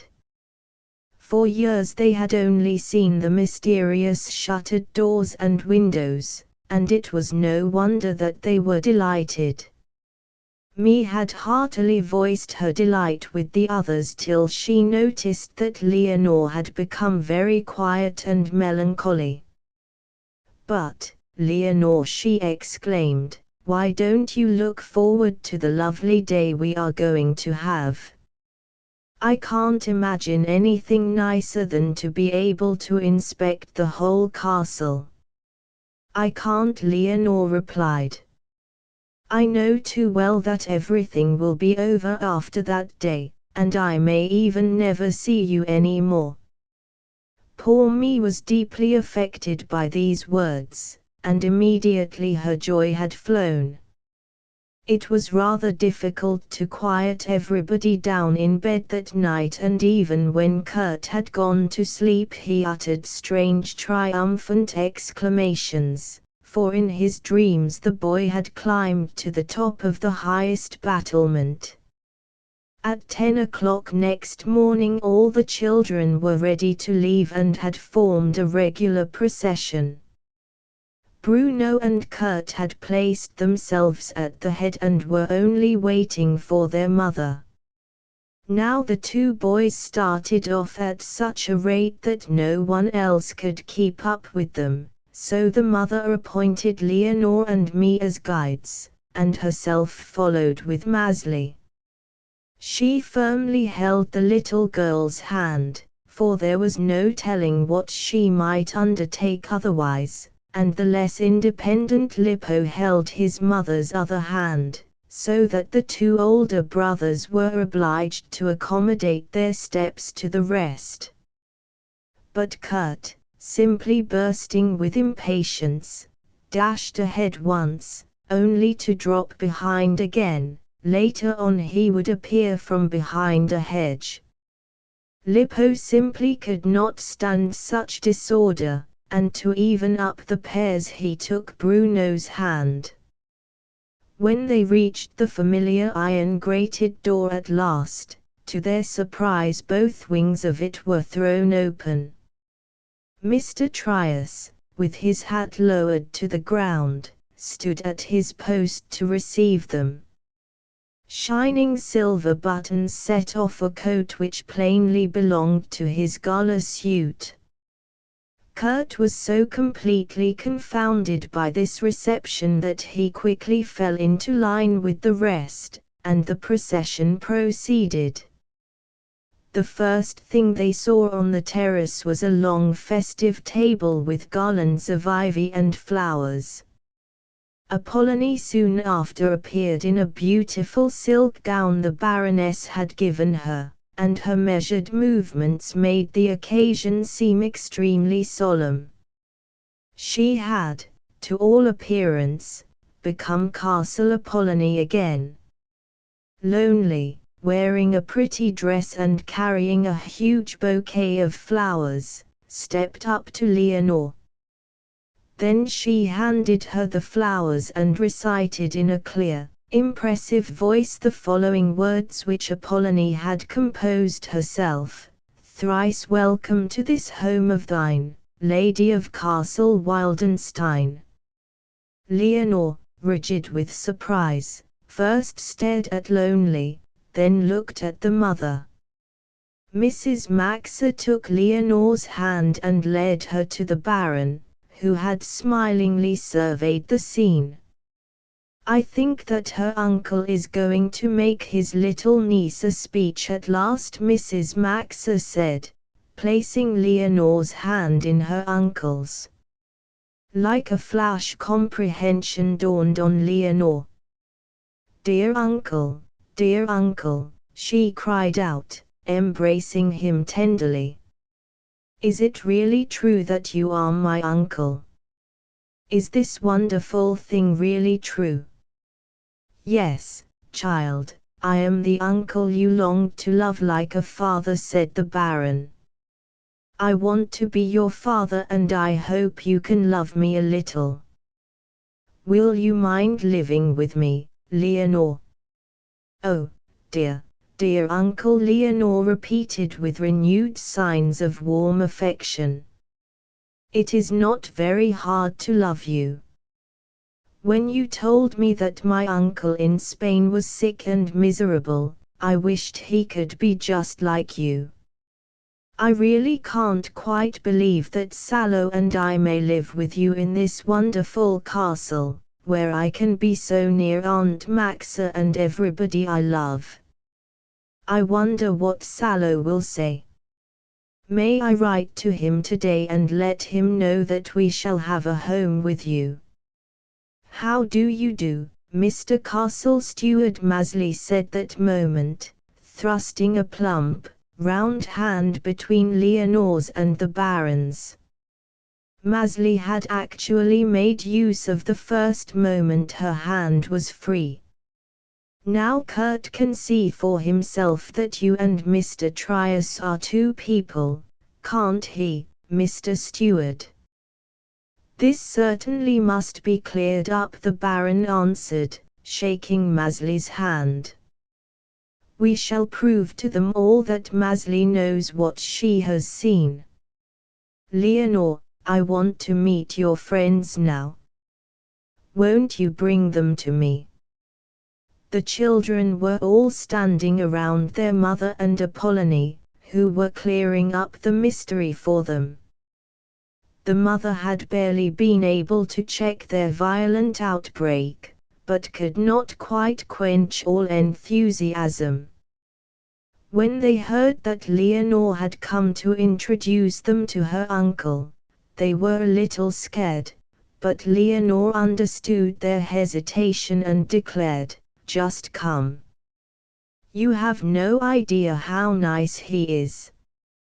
Pulling me with her, she compelled the others to follow, and arriving at her uncle's side, she immediately began, "This is Bruno, my brother's best friend, and this is me, my best friend.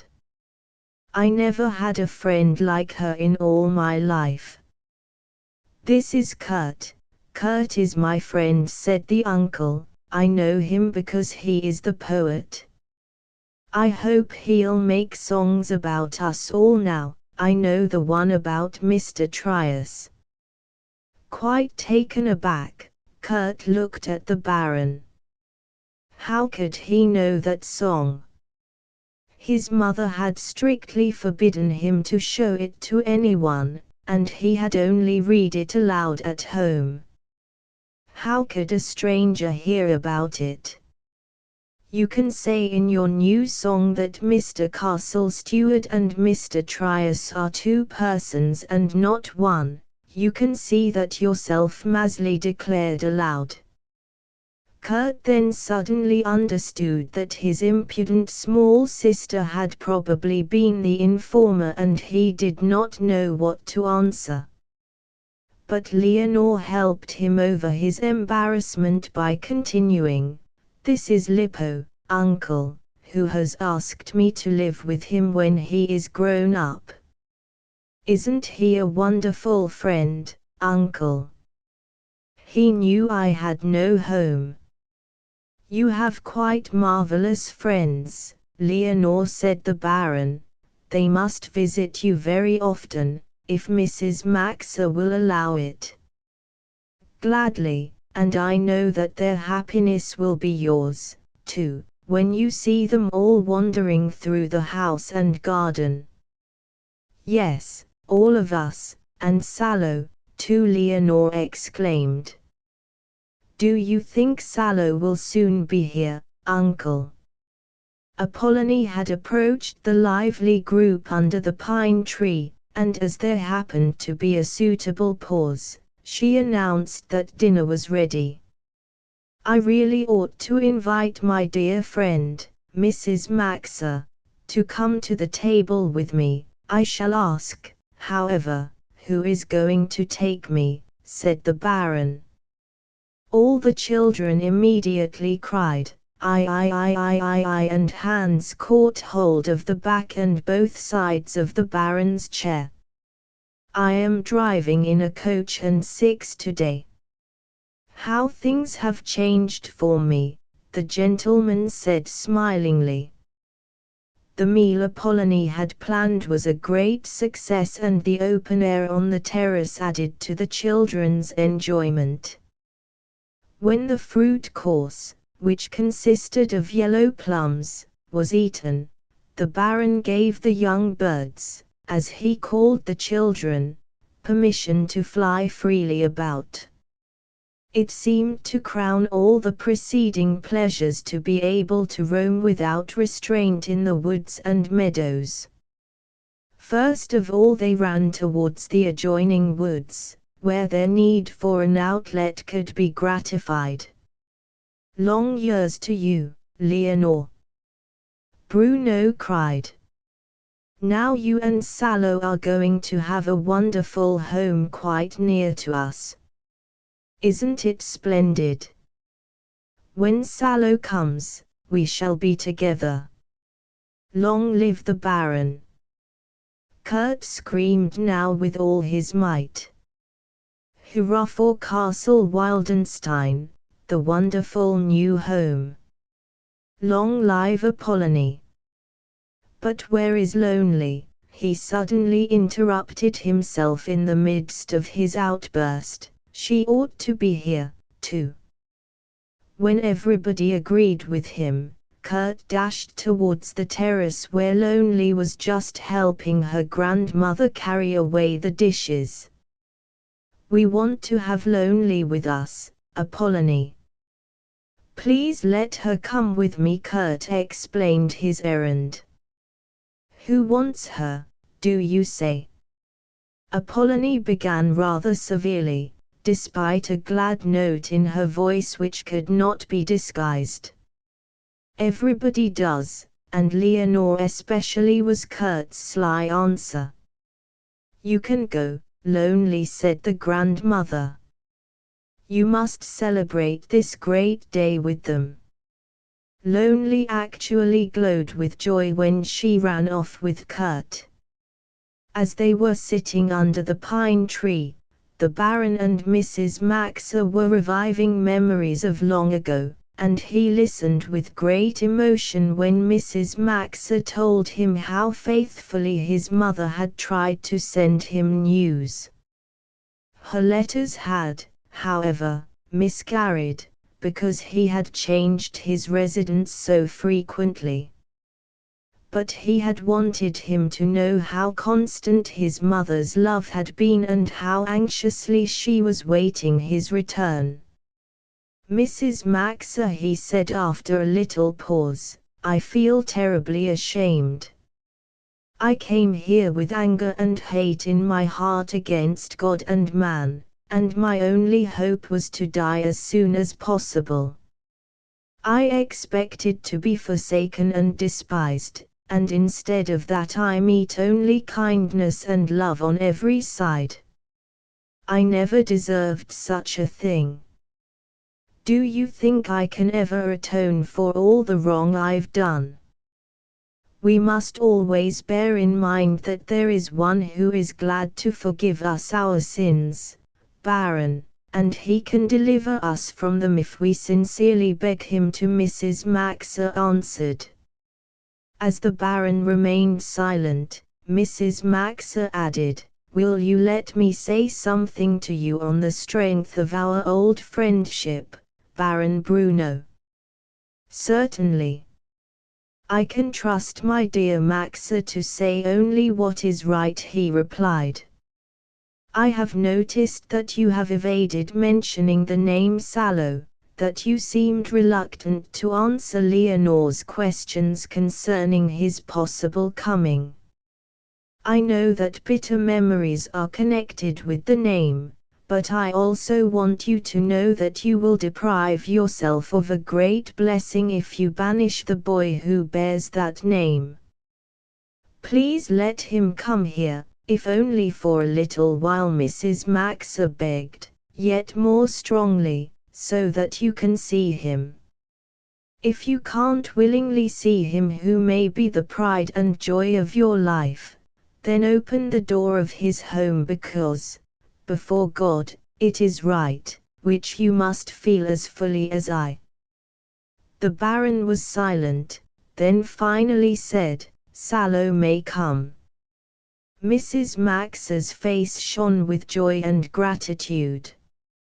Many things had still to be discussed, and the two old friends remained sitting under the pine tree till the last rays of the setting sun were throwing a rosy light over the grey castle. The children were at last returning from their walk across the meadows. They looked like a full-blown garden when they approached the Baron's chair, for they were covered with garlands of poppies, ivy and cornflowers. Now supper was announced, and the Baron was escorted to the terrace as before. It was a true triumphal march this time, when he, throned in his chair with the lion skin on his knees, was pushed along by the gaily decked children. The Baron told them how much he would enjoy taking a similar ride into the fields some day. When Mrs. Maxa gave the sign for parting after the merry supper party, no sign of grief was shown because the Baron had already told them that Leonore was to move up into the castle in a few days. They were all to be present then. After that there would be no end to their visits. When the Baron shook Maezli's hand at parting, he said, "You came to see me first, Maezli, so you shall always be my special friend." "Yes, I'll be your friend," Maezli said firmly. When Leonore tenderly took leave of her uncle, she whispered in his ear, "May Salo come soon, uncle?" This time the answer was a clear affirmative, and the child's heart was filled with rapture. "Oh, Aunt Maxa," he cried aloud, "can't we sing our evening song up here? I should love to sing the song my mother used to sing." When consent was given, they grouped themselves about the Baron's chair and sang, "God, who disposes all things well, I want but what thou givest me. Oh, how can we thine acts foretell, when thou art far more wise than we?" All the way home the children kept looking back at the castle, for their day had been too marvelous. The next day 3 letters were sent to Salo, one from Bruno and one from Leonore, both full of enthusiasm about the great event of the day before, and one from Mrs. Maxa. The last thrilled Salo most, because it contained a summons for him to come to his new home. The news that Baron Bruno had come back and that Apollonie had resumed her old post at the castle had spread all over the neighborhood. Everybody had heard that Lonely also was living at the castle, that Baron Salo's daughter had come, and his son was soon to be there. The report that Mrs. Rector Bergman's whole family had spent a day at the castle was reported, too, and everybody talked about the intimate friendship of the 2 families. A few days after the celebration at the castle, the district attorney's wife came to call on Mrs. Maxa. She lost no time in telling her hostess that she counted on Baron Salo's son joining the other 3 lads in town and that her husband had agreed to look up another room for him. She had no doubt that the sons of the 3 most important families of Nola ought naturally to live and study together, and she knew that every effort would be made to find Salo a suitable room, even if the application came rather late. Mrs. Maxa did not need to mind these annoying negotiations now, but calmly replied that the Baron would send his nephew to the high school in the city and would undoubtedly make his own arrangements. Mrs. Nippel, after remarking that her husband counted on seeing the Baron himself, withdrew. A moment after she left, Lonely came into the house to see me. "Just think, me the peace-loving Lonely said to her, I have a message for you from Elvira. She wants you to know that she is willing to forgive you on condition that she may meet Leonore. She wants to be her friend and sit beside her in school. It's too late now, and it won't help her. I don't care whether she wants to make up with me or not," me said placidly. "Neither Leonore nor I are going to school. You won't have to go either, Lonely, because a lady is coming to the castle to teach us all. Baron Wallerstaten and Mama have settled it, so I know it." Lonely could hardly believe her ears. The surprise seemed too great. "Then I shan't have to sit on the shame bench any more," she said with a beaming face, for a heavy trouble was removed from her heart. "You can ask Leonore if she wants to meet Elvira," said me, for Leonore had stepped up to them. But Lonely's message held no interest whatever for Leonore, who wished for no new acquaintances. She only desired to give the time she was not spending with her uncle to me and her brothers and sisters. Least of all she wished to meet a girl who had been so disagreeable to her beloved me. Uncle Philip had been away on a business trip. On his arrival home he received the following note from his sister: "If you still want to see Leonore with us, come as soon as possible. She is going to live with her uncle at the castle in a very few days. I shall tell you all about it when you come." He arrived the very next morning, and as soon as he met his sister, he exploded: "I was quite sure, Maxa, that you would immediately deliver the little dove into the vulture's claws. I wish I had never put her in your care." "Come in, Philip, and sit down," Mrs. Maxa said composedly. "We are going to have dinner in a moment, and then you will have the chance to ask the dove herself what she thinks of the vulture's claws." Uncle Philip opened the door and found the children absolutely immersed in the recent events. The instant he stepped over the threshold they rushed up to him and fairly flooded him with news. Their speeches came thick and fast, and he heard nothing but manifestations of love for the dear, good Baron, Leonore's charming uncle, the good, kind castle steward. Maezli had not given up this title even now. "Do you see, Philip, that you can't swim against the stream?" said Mrs. Maxa when she was sitting alone with her brother after dinner.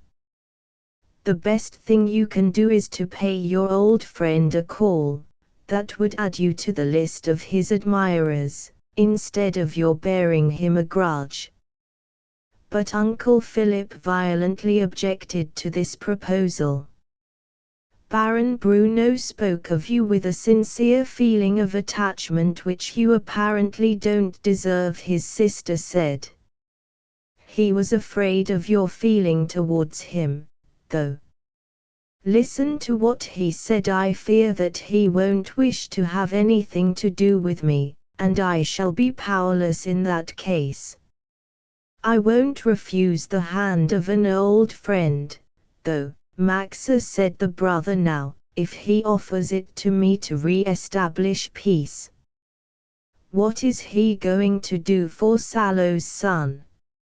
"Salo has already been sent word that he is to have the castle of his ancestors for a home," replied Mrs. Maxa. "I am going out for a walk," Uncle Philip said suddenly, taking down his hat from the peg, and Mrs. Maxa guessed quite well where he was going. He reappeared at supper time and sat down with merry eyes in the midst of them all. "Leonore," he began, "as soon as you are the mistress of the castle, I shall often be your guest. Your uncle and I have just done some business together. He told me how different everything used to be in the castle grounds and that he regretted not understanding about these matters. So he asked me to take charge of things, as they were in my special field.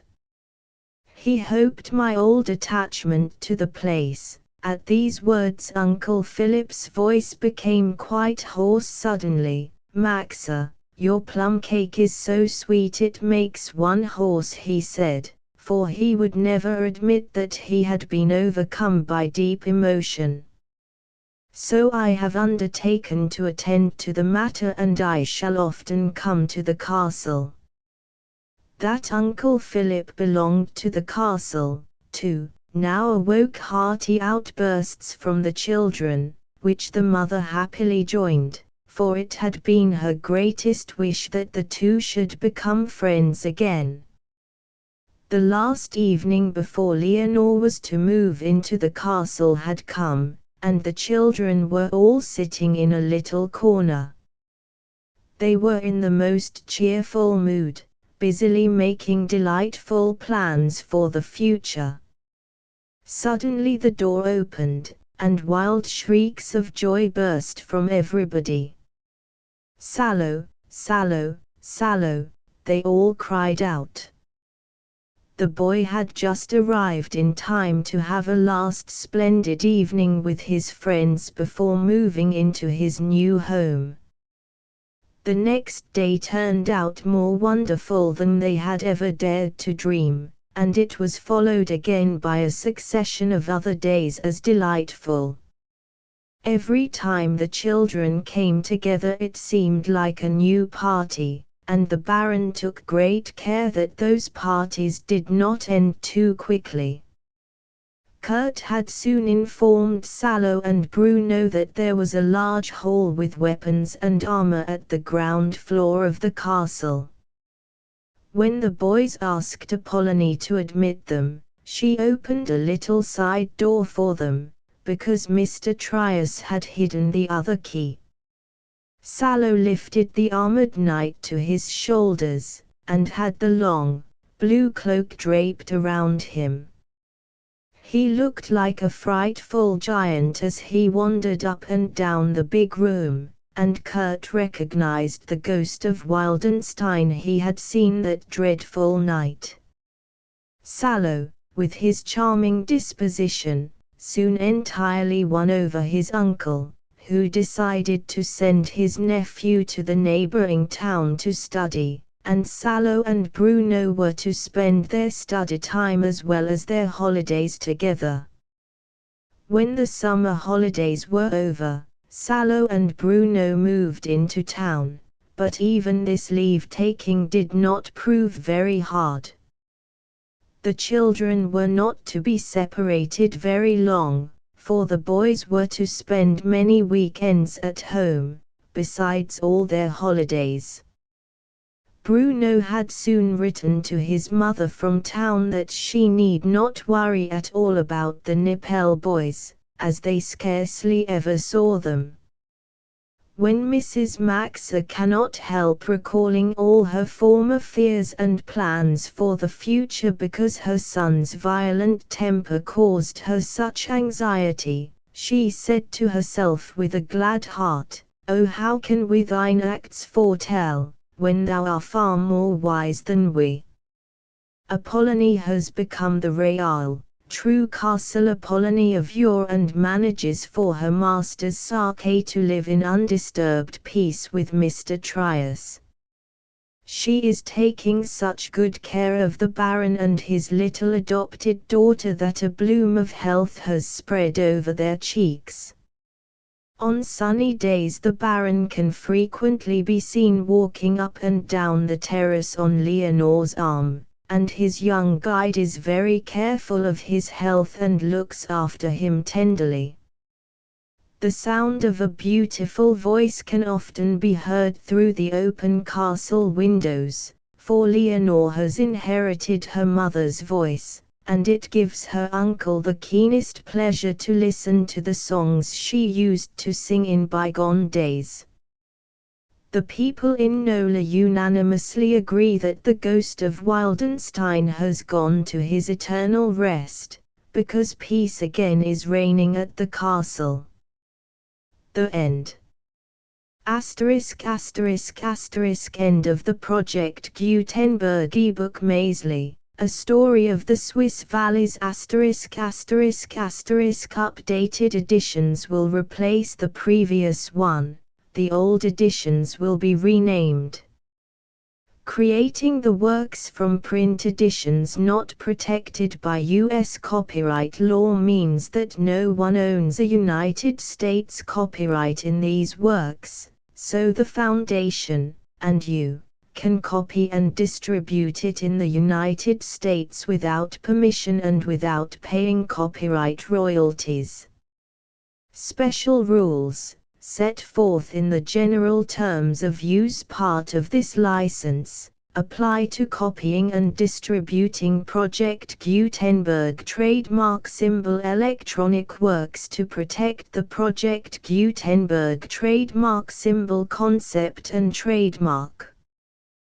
Project Gutenberg is a registered trademark, and may not be used if you charge for an ebook, except by following the terms of the trademark license, including paying royalties for use of the Project Gutenberg trademark. If you do not charge anything for copies of this ebook, complying with the trademark license is very easy. You may use this ebook for nearly any purpose, such as creation of derivative works, reports, performances and research.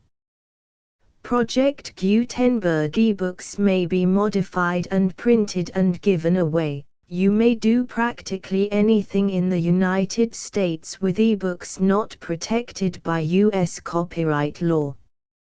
Redistribution is subject to the trademark license, especially commercial redistribution.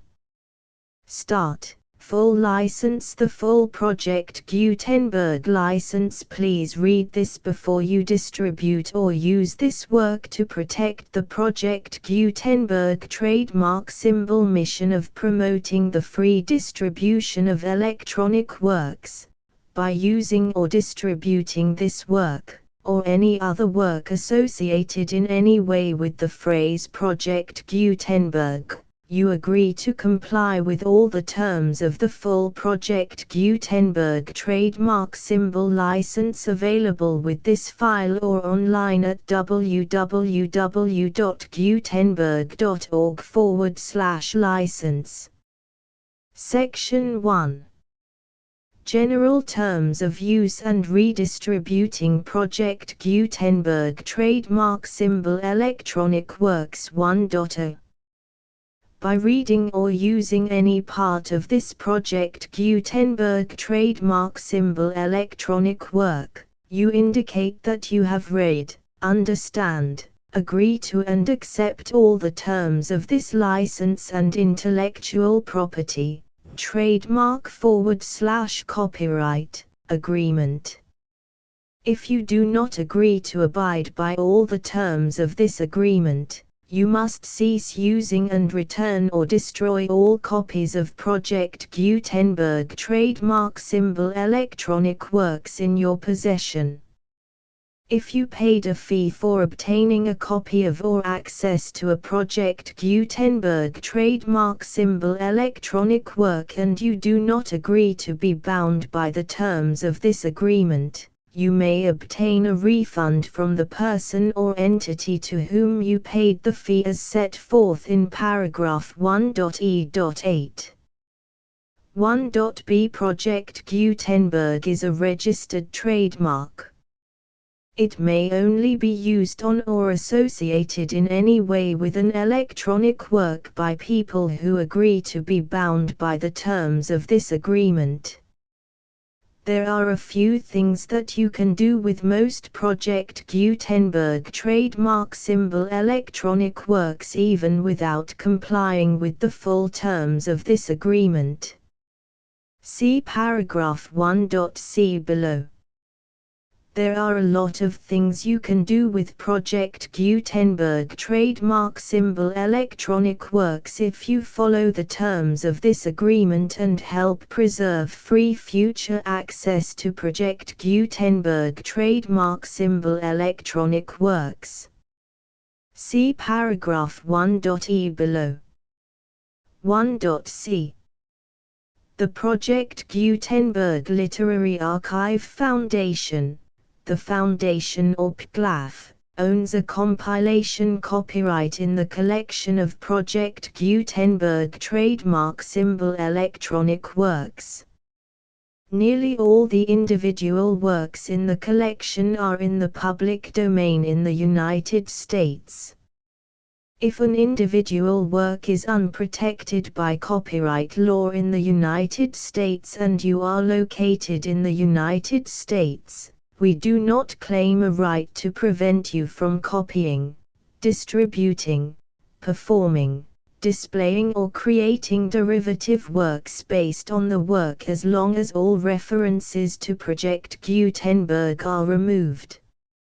Of course, we hope that you will support the Project Gutenberg trademark symbol mission of promoting free access to electronic works by freely sharing Project Gutenberg trademark symbol works in compliance with the terms of this agreement for keeping the Project Gutenberg trademark symbol name associated with the work. You can easily comply with the terms of this agreement by keeping this work in the same format with its attached full Project Gutenberg trademark symbol license when you share it without charge with others. 1.d. The copyright laws of the place where you are located also govern what you can do with this work. Copyright laws in most countries are in a constant state of change. If you are outside the United States, check the laws of your country in addition to the terms of this agreement before downloading, copying, displaying, performing, distributing or creating derivative works based on this work or any other Project Gutenberg trademark symbol work. The Foundation makes no representations concerning the copyright status of any work in any country other than the United States. 1.e. Unless you have removed all references to Project Gutenberg, 1.e.1. The following sentence, with active links to, or other immediate access to, the full Project Gutenberg trademark symbol license must appear prominently whenever any copy of a Project Gutenberg trademark symbol work, any work on which the phrase Project Gutenberg appears, or with which the phrase Project Gutenberg is associated, is accessed, displayed, performed, viewed, copied or distributed. This ebook is for the use of anyone anywhere in the United States and most other parts of the world at no cost and with almost no restrictions whatsoever. You may copy it, give it away or reuse it under the terms of the Project Gutenberg license included with this ebook or online at www.gutenberg.org. If you are not located in the United States, you will have to check the laws of the country where you are located before using this ebook. 1.e.2.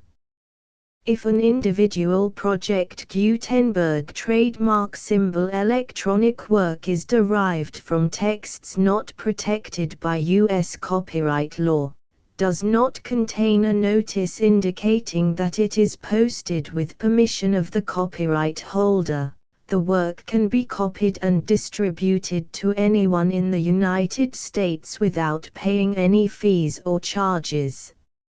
If you are redistributing or providing access to a work with the phrase Project Gutenberg associated with or appearing on the work, you must comply either with the requirements of paragraphs 1.e.1 through 1.e.7 or obtain permission for the use of the work and the Project Gutenberg trademark symbol trademark as set forth in paragraphs 1.e.8 or 1.e.9.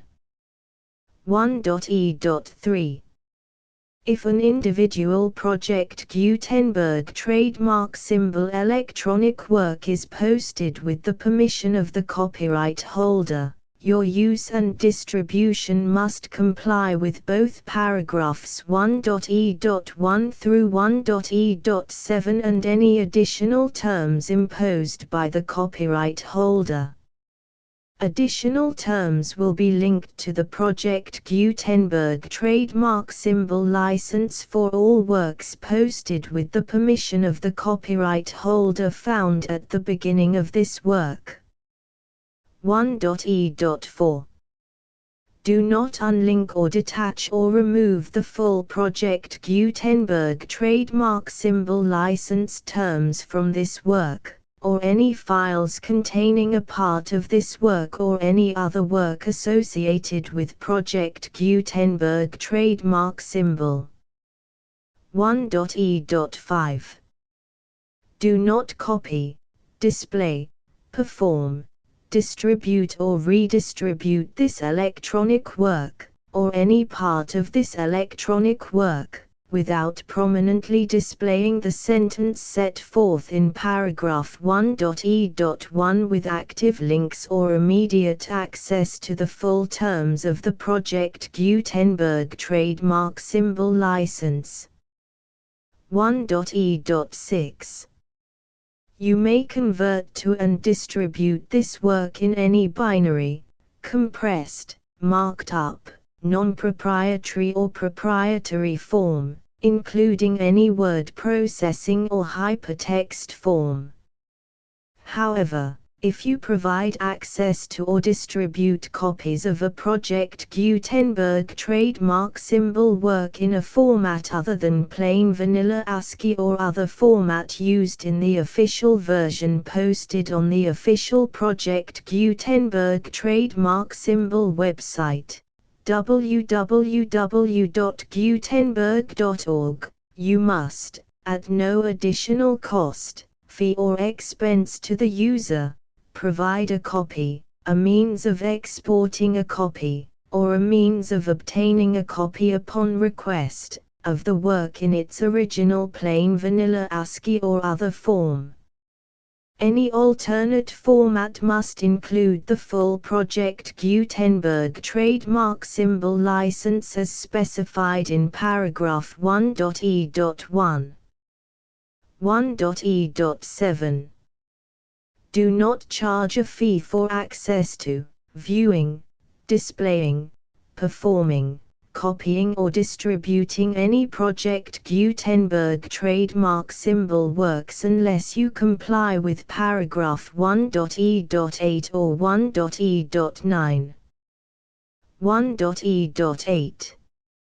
You may charge a reasonable fee for copies of or providing access to or distributing Project Gutenberg trademark symbol electronic works provided that you pay a royalty fee of 20% of the gross profits you derive from the use of Project Gutenberg trademark symbol works calculated using the method you already use to calculate your applicable taxes.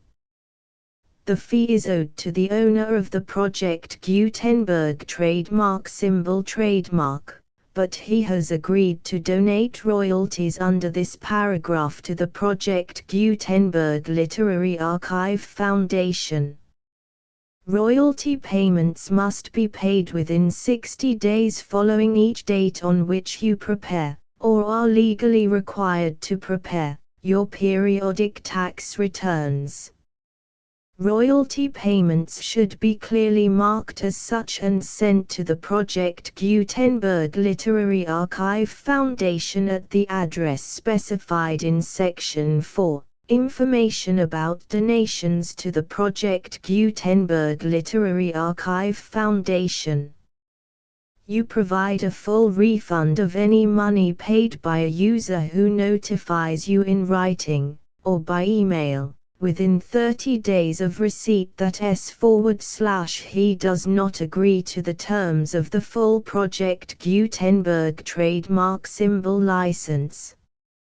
You must require such a user to return or destroy all copies of the works possessed in a physical medium and discontinue all use of and all access to other copies of Project Gutenberg trademark symbol works. You provide, in accordance with paragraph 1.f.3, a full refund of any money paid for a work or a replacement copy, if a defect in the electronic work is discovered and reported to you within 90 days of receipt of the work. You comply with all other terms of this agreement for free distribution of Project Gutenberg trademark symbol works. 1.e.9. If you wish to charge a fee or distribute a Project Gutenberg trademark symbol electronic work or group of works on different terms than are set forth in this agreement, you must obtain permission in writing from the Project Gutenberg Literary Archive Foundation, the manager of the Project Gutenberg trademark symbol trademark. Contact the Foundation as set forth in Section 3 below. 1.f1.f.1 Project Gutenberg volunteers and employees expend considerable effort to identify, do copyright research on, transcribe and proofread works not protected by U.S. copyright law in creating the Project Gutenberg trademark symbol collection. Despite these efforts, Project Gutenberg trademark symbol electronic works, and the medium on which they may be stored, may contain defects such as, but not limited to, incomplete, inaccurate or corrupt data, transcription errors, a copyright or other intellectual property infringement, a defective or damaged disk or other medium, a computer virus, or computer codes that damage or cannot be read by your equipment.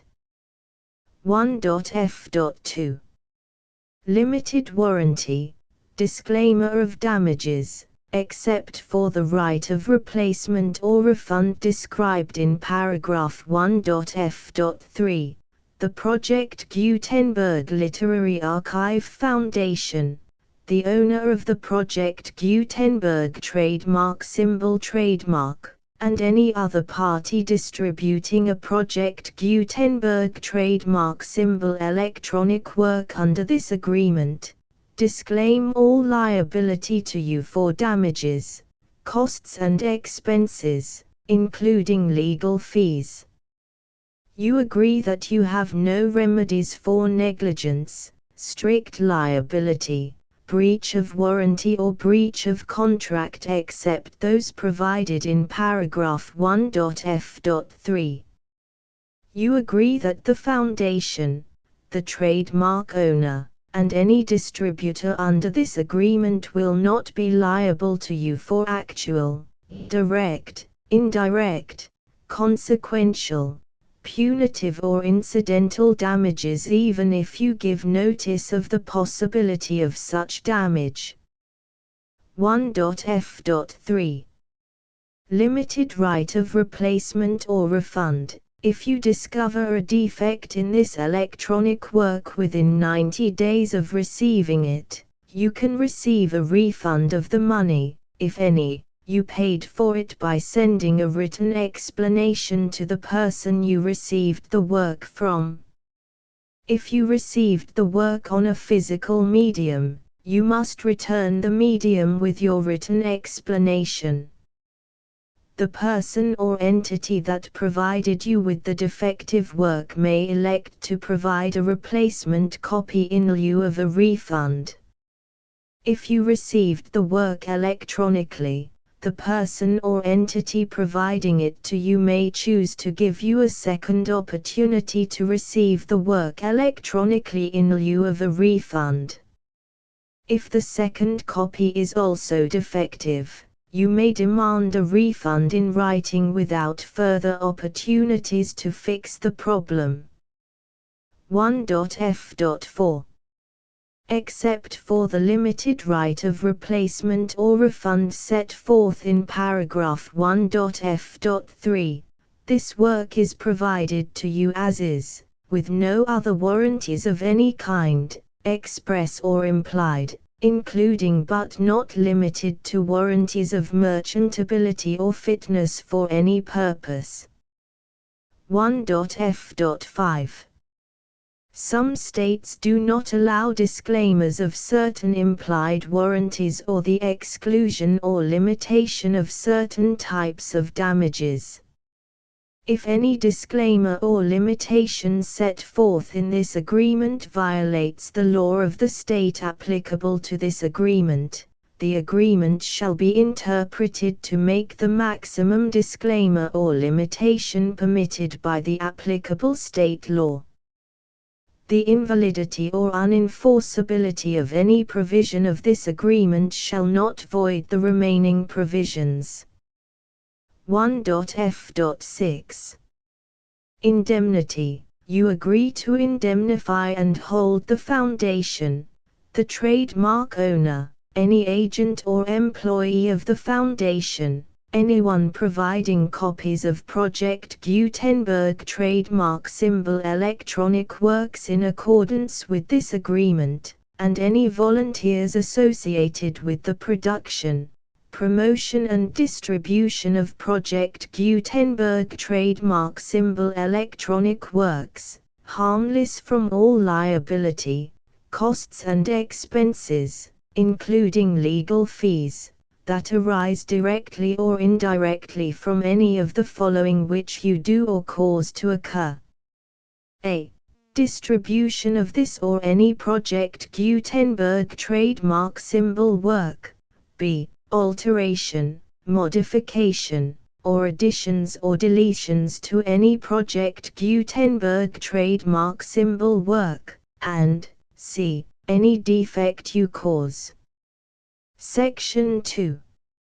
Information about the mission of Project Gutenberg trademark symbol. Project Gutenberg trademark symbol is synonymous with the free distribution of electronic works in formats readable by the widest variety of computers, including obsolete, old, middle-aged and new computers. It exists because of the efforts of hundreds of volunteers and donations from people in all walks of life. Volunteers and financial support to provide volunteers with the assistance they need are critical to reaching Project Gutenberg trademark symbol's goals and ensuring that the Project Gutenberg trademark symbol collection will remain freely available for generations to come. In 2001, the Project Gutenberg Literary Archive Foundation was created to provide a secure and permanent future for Project Gutenberg trademark symbol and future generations. To learn more about the Project Gutenberg Literary Archive Foundation and how your efforts and donations can help, see sections 3 and 4 and the Foundation information page at www.gutenberg.org. Section 3. Information about the Project Gutenberg Literary Archive Foundation. The Project Gutenberg Literary Archive Foundation is a non-profit 501(c)(3) educational corporation organized under the laws of the state of Mississippi and granted tax-exempt status by the Internal Revenue Service. The Foundation's IN or Federal Tax Identification Number is 64-6221541. Contributions to the Project Gutenberg Literary Archive Foundation are tax-deductible to the full extent permitted by U.S. federal laws and your state's laws. The Foundation's business office is located at 809 North 1500 West, Salt Lake City, UT 84116, 801-596-1887. Email contact links and up-to-date contact information can be found at the Foundation's website and official page at www.gutenberg.org/contact section 4. Information about donations to the Project Gutenberg Literary Archive Foundation. Project Gutenberg trademark symbol depends upon and cannot survive without widespread public support and donations to carry out its mission of increasing the number of public domain and licensed works that can be freely distributed in machine-readable form accessible by the widest array of equipment, including outdated equipment. Many small donations, $1 to $5,000, are particularly important to maintaining tax-exempt status with the IRS. The Foundation is committed to complying with the laws regulating charities and charitable donations in all 50 states of the United States. Compliance requirements are not uniform and it takes a considerable effort, much paperwork and many fees to meet and keep up with these requirements. We do not solicit donations in locations where we have not received written confirmation of compliance. To send donations or determine the status of compliance for any particular state, visit www.gutenberg.org/donate. While we cannot and do not solicit contributions from states where we have not met the solicitation requirements, we know of no prohibition against accepting unsolicited donations from donors in such states who approach us with offers to donate. International donations are gratefully accepted, but we cannot make any statements concerning tax treatment of donations received from outside the United States. U.S. laws alone swamp our small staff. Please check the Project Gutenberg web pages for current donation methods and addresses. Donations are accepted in a number of other ways, including checks, online payments and credit card donations. To donate, please visit www.gutenberg.org/donate. Section 5. General information about Project Gutenberg trademark symbol. Electronic Works. Professor Michael S. Hart was the originator of the Project Gutenberg trademark symbol concept of a library of electronic works that could be freely shared with anyone.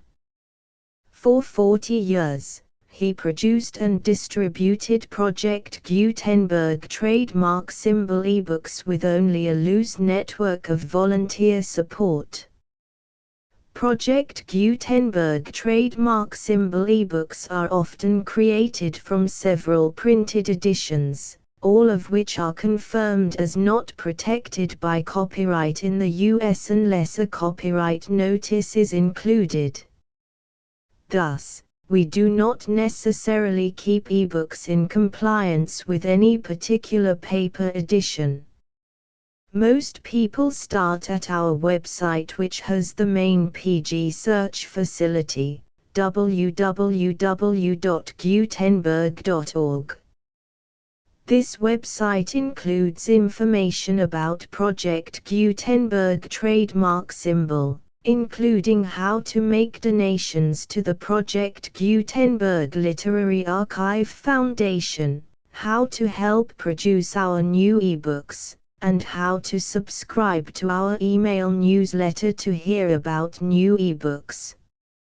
Maezli forward contents list of illustrations. Chapter I, Chapter 2, Chapter 3, Chapter 4, Chapter V, Chapter 6, Chapter 7, Chapter 8, Chapter 9. The end. The full Project Gutenberg license.